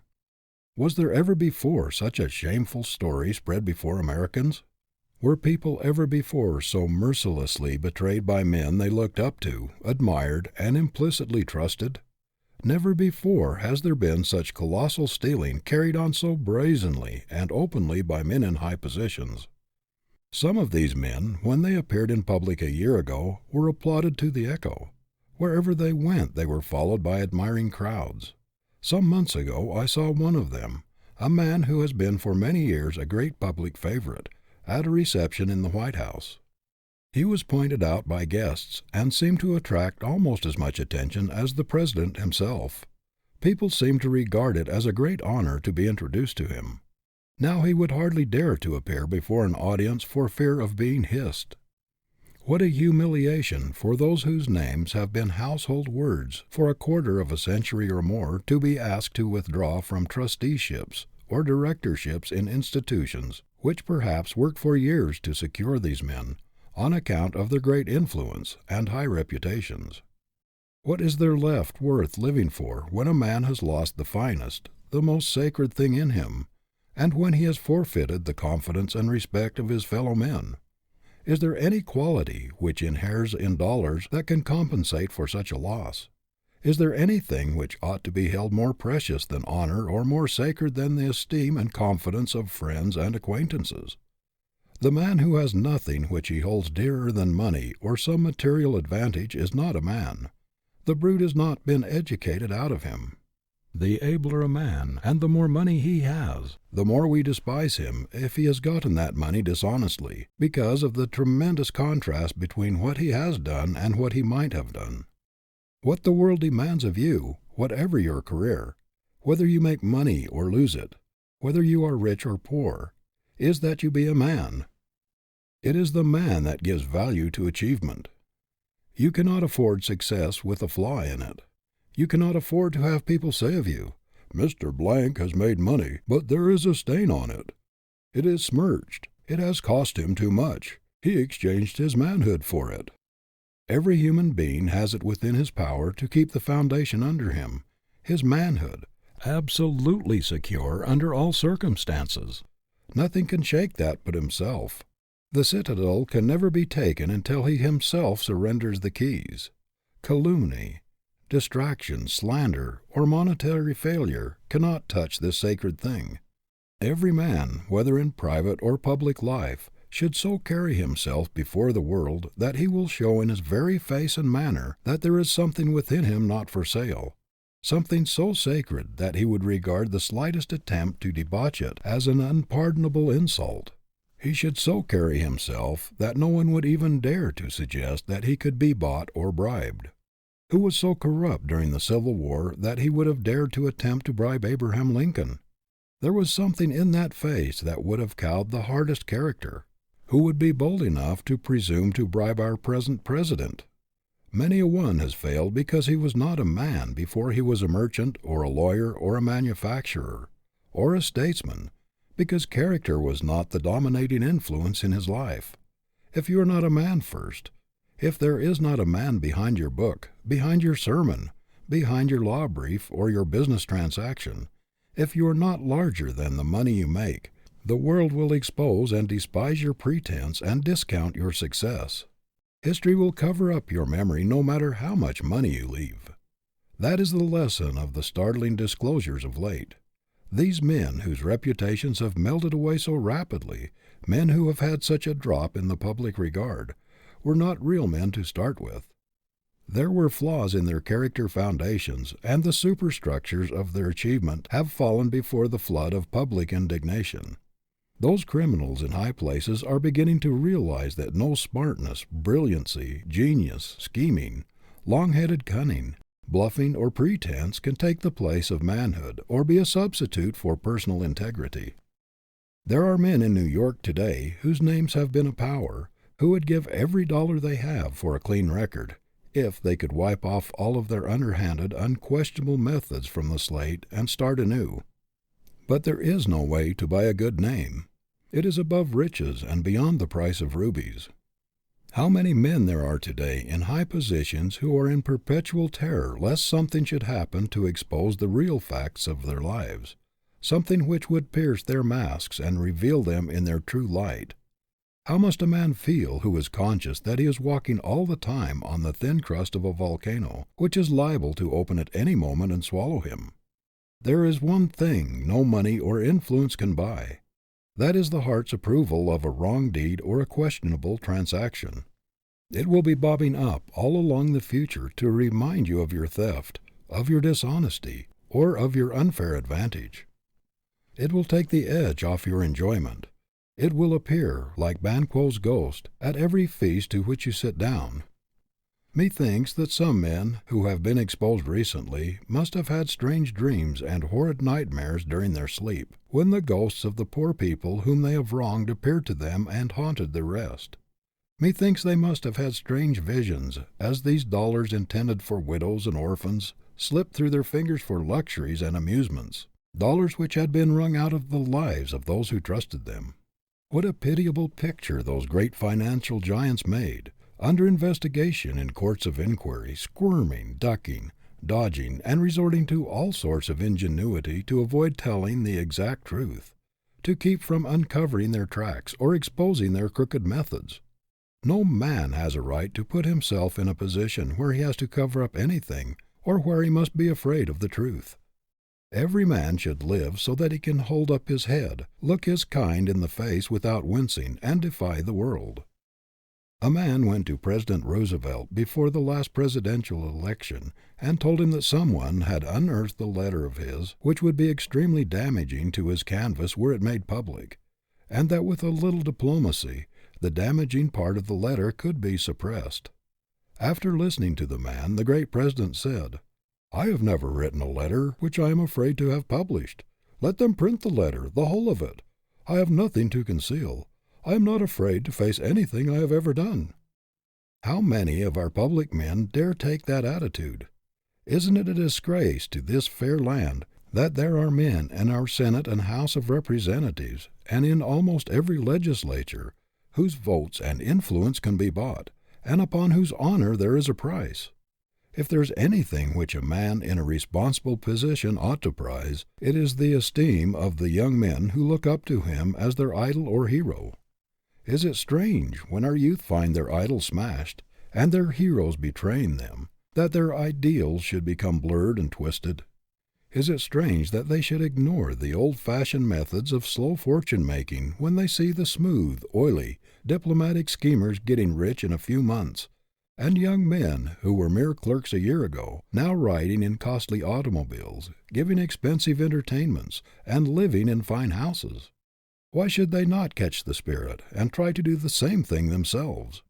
You wrongdoers in high places, if you should live as long as Methuselah, should devote every minute of balance of your lives to doing good, and should give every farthing of your wealth to charity, you could not repair the damage you have done in crushing the ideals of these tens of thousands of youths who have looked up to you as their models of successful men.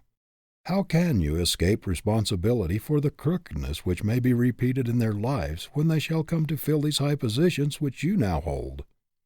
They thought that square dealing, honesty, and integrity had been the secrets of your success, and now they see it was won by your smooth, oily, cunning dishonesty, your ability to deceive, to cover your tracks, and to live a double life. Who but yourselves will be responsible for the cracks in their characters which may come from the terrible shaking of their confidence in humanity? But, young men, don't lose your faith in humanity.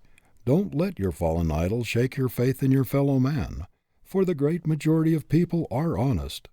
Let these terrible examples that have been recently held up to you make you all the more determined to build your own superstructure on the eternal rock of right and justice. Let the man in you stand out so boldly in every transaction that the deed or task you do, however great, will look insignificant in comparison. Get what you can and keep your own good name, not a penny more. $1 more than that would make your whole fortune valueless. If there is a pitiable sight in the world, it is that of a man with executive ability, sagacity, and foresight to make a clean fortune, yet using his energies and abilities in making a dirty one, a fortune which denounces and condemns him and is a perpetual disgrace to himself and his family. The right ought to thunder so loudly in a man's ears, no matter what the business or transaction in which he is engaged, that he cannot hear the wrong or baser suggestion. Men have two kinds of ambition, one for dollar-making, the other for life-making. Some turn all their ability, education, health, and energy toward the first of these, dollar-making, and call the result success. Others turn them toward the second, into character, usefulness, helpfulness, life-making, and the world sometimes calls them failures, but history calls them successes. No price is too great to pay for an untarnished name. The highest service you can ever render the world, the greatest thing you can ever do, is to make yourself the largest, completest, and squarest man possible. There is no other fame like that, no achievement like that. End of chapter 17. Chapter 18. Getting Away from Poverty. Those who have the misfortune to be rich men's sons are heavily weighted in the race, says Andrew Carnegie. The vast majority of rich men's sons are unable to resist the temptations to which wealth subjects them, and they sink to unworthy lives. It is not from this class that the poor beginner has rivalry to fear. The partner's sons will never trouble you, the poor boys, much, but look out for some boys poorer, much poorer than yourselves, whose parents cannot afford to give them any schooling, do not challenge you at the post and pass you at the grandstand. Look out for the boy who has to plunge into work directly from the common school, and who begins by sweeping out the office. He is the probable dark horse that will take all the money and win all the applause. The struggle to get away from poverty has been a great man-developer. Had every human being been born with a silver spoon in his mouth, had there been no necessity put upon him to work, the race would still be in its infancy. Had everybody in this country been born wealthy, ours would be one of the dark ages. The vast resources of our land would be undeveloped. The gold would still be in the mines, and our great cities would still be in the forest and the quarry. Civilization owes more to the perpetual struggle of man to get away from poverty than to anything else. We are so constituted that we make our greatest efforts and do our best work while struggling to attain that for which the heart longs.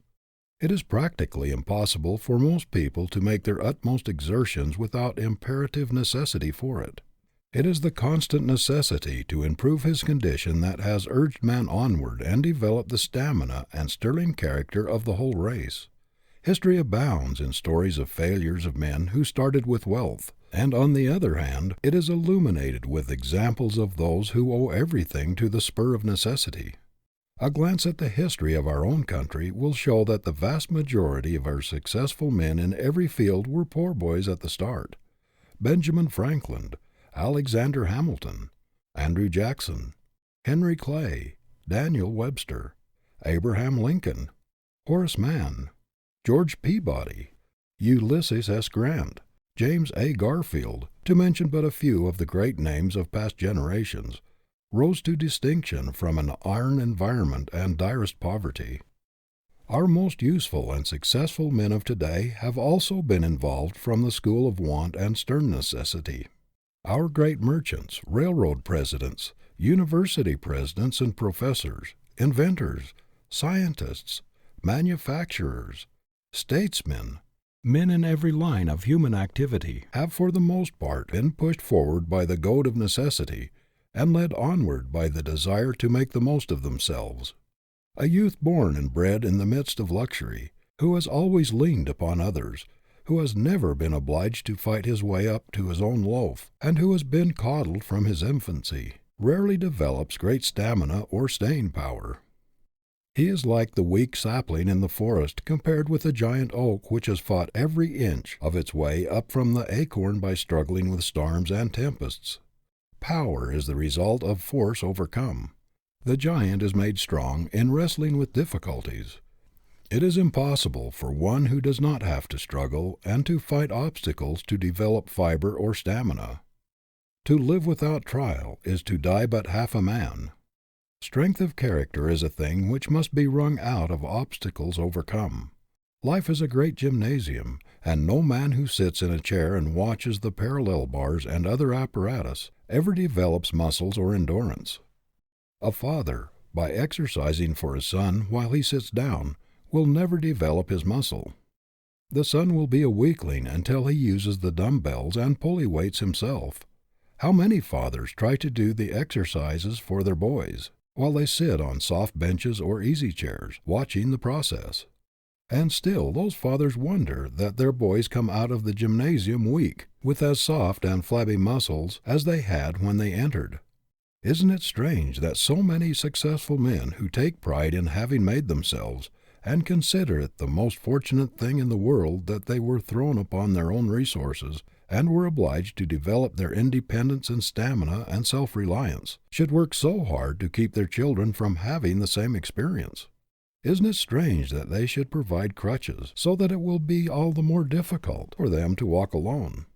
That they should take away the strongest possible motive for development of power by making it unnecessary for them to strive, by providing for every want and guarding them on all sides by wealth? A famous artist, who was asked if he thought a young man who was studying with him would make a great painter, replied, "No, never. He has an income of £6,000 a year." This artist knew how the great struggle against thwarting difficulties brings out power, and how hard it is to develop a strong, manly fiber in the sunshine of wealth. How many young immigrants have come to this country uneducated, ignorant of our language, friendless and penniless, and yet have risen to positions of distinction and wealth, putting to shame tens of thousands of native-born youths who possessed every advantage of wealth, education, and opportunity, but who have never been heard from. I have in mind a young man of this class who came to this country a comparatively short time ago, but who has already risen to a very important position wholly unaided. He is a remarkable example of a self-educated, self-trained, self-disciplined man, and in the persistent process of his development he has evolved a very strong, positive, aggressive character. He has brought out his latent powers and strengthened his weaker faculties. He has pruned out of his mentality and habits those things which would embarrass and hinder his progress, and has gained such a strong momentum that there seems to be scarcely any limits to what he is likely to become. His is an inspiring example of the possibilities of manhood in America, one which explodes all excuses of the poor boy and girl who think they have absolutely no chance to get up in the world. I am no advocate of the blessings of poverty, considered as a finality. Poverty is of no value except as a vantage ground for a starting point. It is only good as the apparatus in the gymnasium, to develop the man. In itself it is a curse, slavery, but it is the great thing to get away from, and it is the getting away from it, if honestly and consciously done, that calls out the man, that develops the human giant. We did not always see at the time that we got incidentally on the way up from poverty was infinitely better and more precious than the thing we were aiming for, a living, a competence, that the development of a strong man in the mighty struggle with necessity was 1,000 times more valuable than the living, the money, or the property gained. Grover Cleveland, who once was a poor clerk at a salary of $50 per year, in speaking of poverty as a developer says, "There is surely no development of mental traits, and no stimulation of the forces of true manhood so thorough and so imperiously effective as those produced by the combination of well-regulated ambition with the healthful rigors of poverty." It is the student who has to struggle hardest to obtain an education that gets the most discipline and good out of it. Boys who are born scholars, and who only need to read a lesson over to know it and to be able to pass an examination upon it, do not derive half so much from their college course as do those who have to fight hard for everything they get. It is not, as a rule, the youth who has a regular income and every want supplied by indulgent parents who make the most of his opportunities at college, but the one who has to work his way through, who has to toil in college and out to make his expenses, or else go without an education. What would the average youth do if he were not compelled by necessity to work, if he were not obliged to exert himself in order to get the thing he wants? If he already has all he wants, why should he struggle for more? Not 1 in 10,000 would go through the struggle with poverty, the wrestling with necessity, just to produce character and make himself a stronger man, but he would do it for selfish reasons, to satisfy his ambition and get that which he longs for himself and those he loves. "I am not wasting my sympathy on the children of the poor," says U.S. Senator J.P. Dolliver, once a poor boy himself. "What little sympathy I have I will give to the children of the rich. If you have $100,000 and give it to a boy to start him out in life, he doesn't start. I suggest keeping that 100,000 and that boy apart. It will be better for the boy. The cabin where Abraham Lincoln was born did not shelter the childhood of a king, but something better than a king, a man." The boy who is conscious that he has a fortune awaiting him says to himself, "What is the use of getting up early in the morning and working one's life out? I have money enough coming to me to take care of me as long as I live." So he turns over and takes another nap, while the boy who has nothing in the world but his own self to depend upon feels the spur of necessity forcing him out of bed in the morning. He knows there is no other way open for him but the way of struggle. He has nobody to lean on, nobody to help him. He knows that it is a question either of being a nobody or getting up and hustling for dear life. Thus, shrewd nature, in making man get that which he wants most by the way of necessity, brings about her great ends of civilization and character development of the race. The money, the property, the position are small things in comparison with the man she's after. What price will nature not pay for a man? She will put him through the hardest school of discipline and train him for years in the great university of experience in order to perfect her work. The mere money or property the man gets on the way is only incidental. Nature is after the man. She does not care a fig for the money in comparison, but she will pay any price for a human giant. End of chapter 18.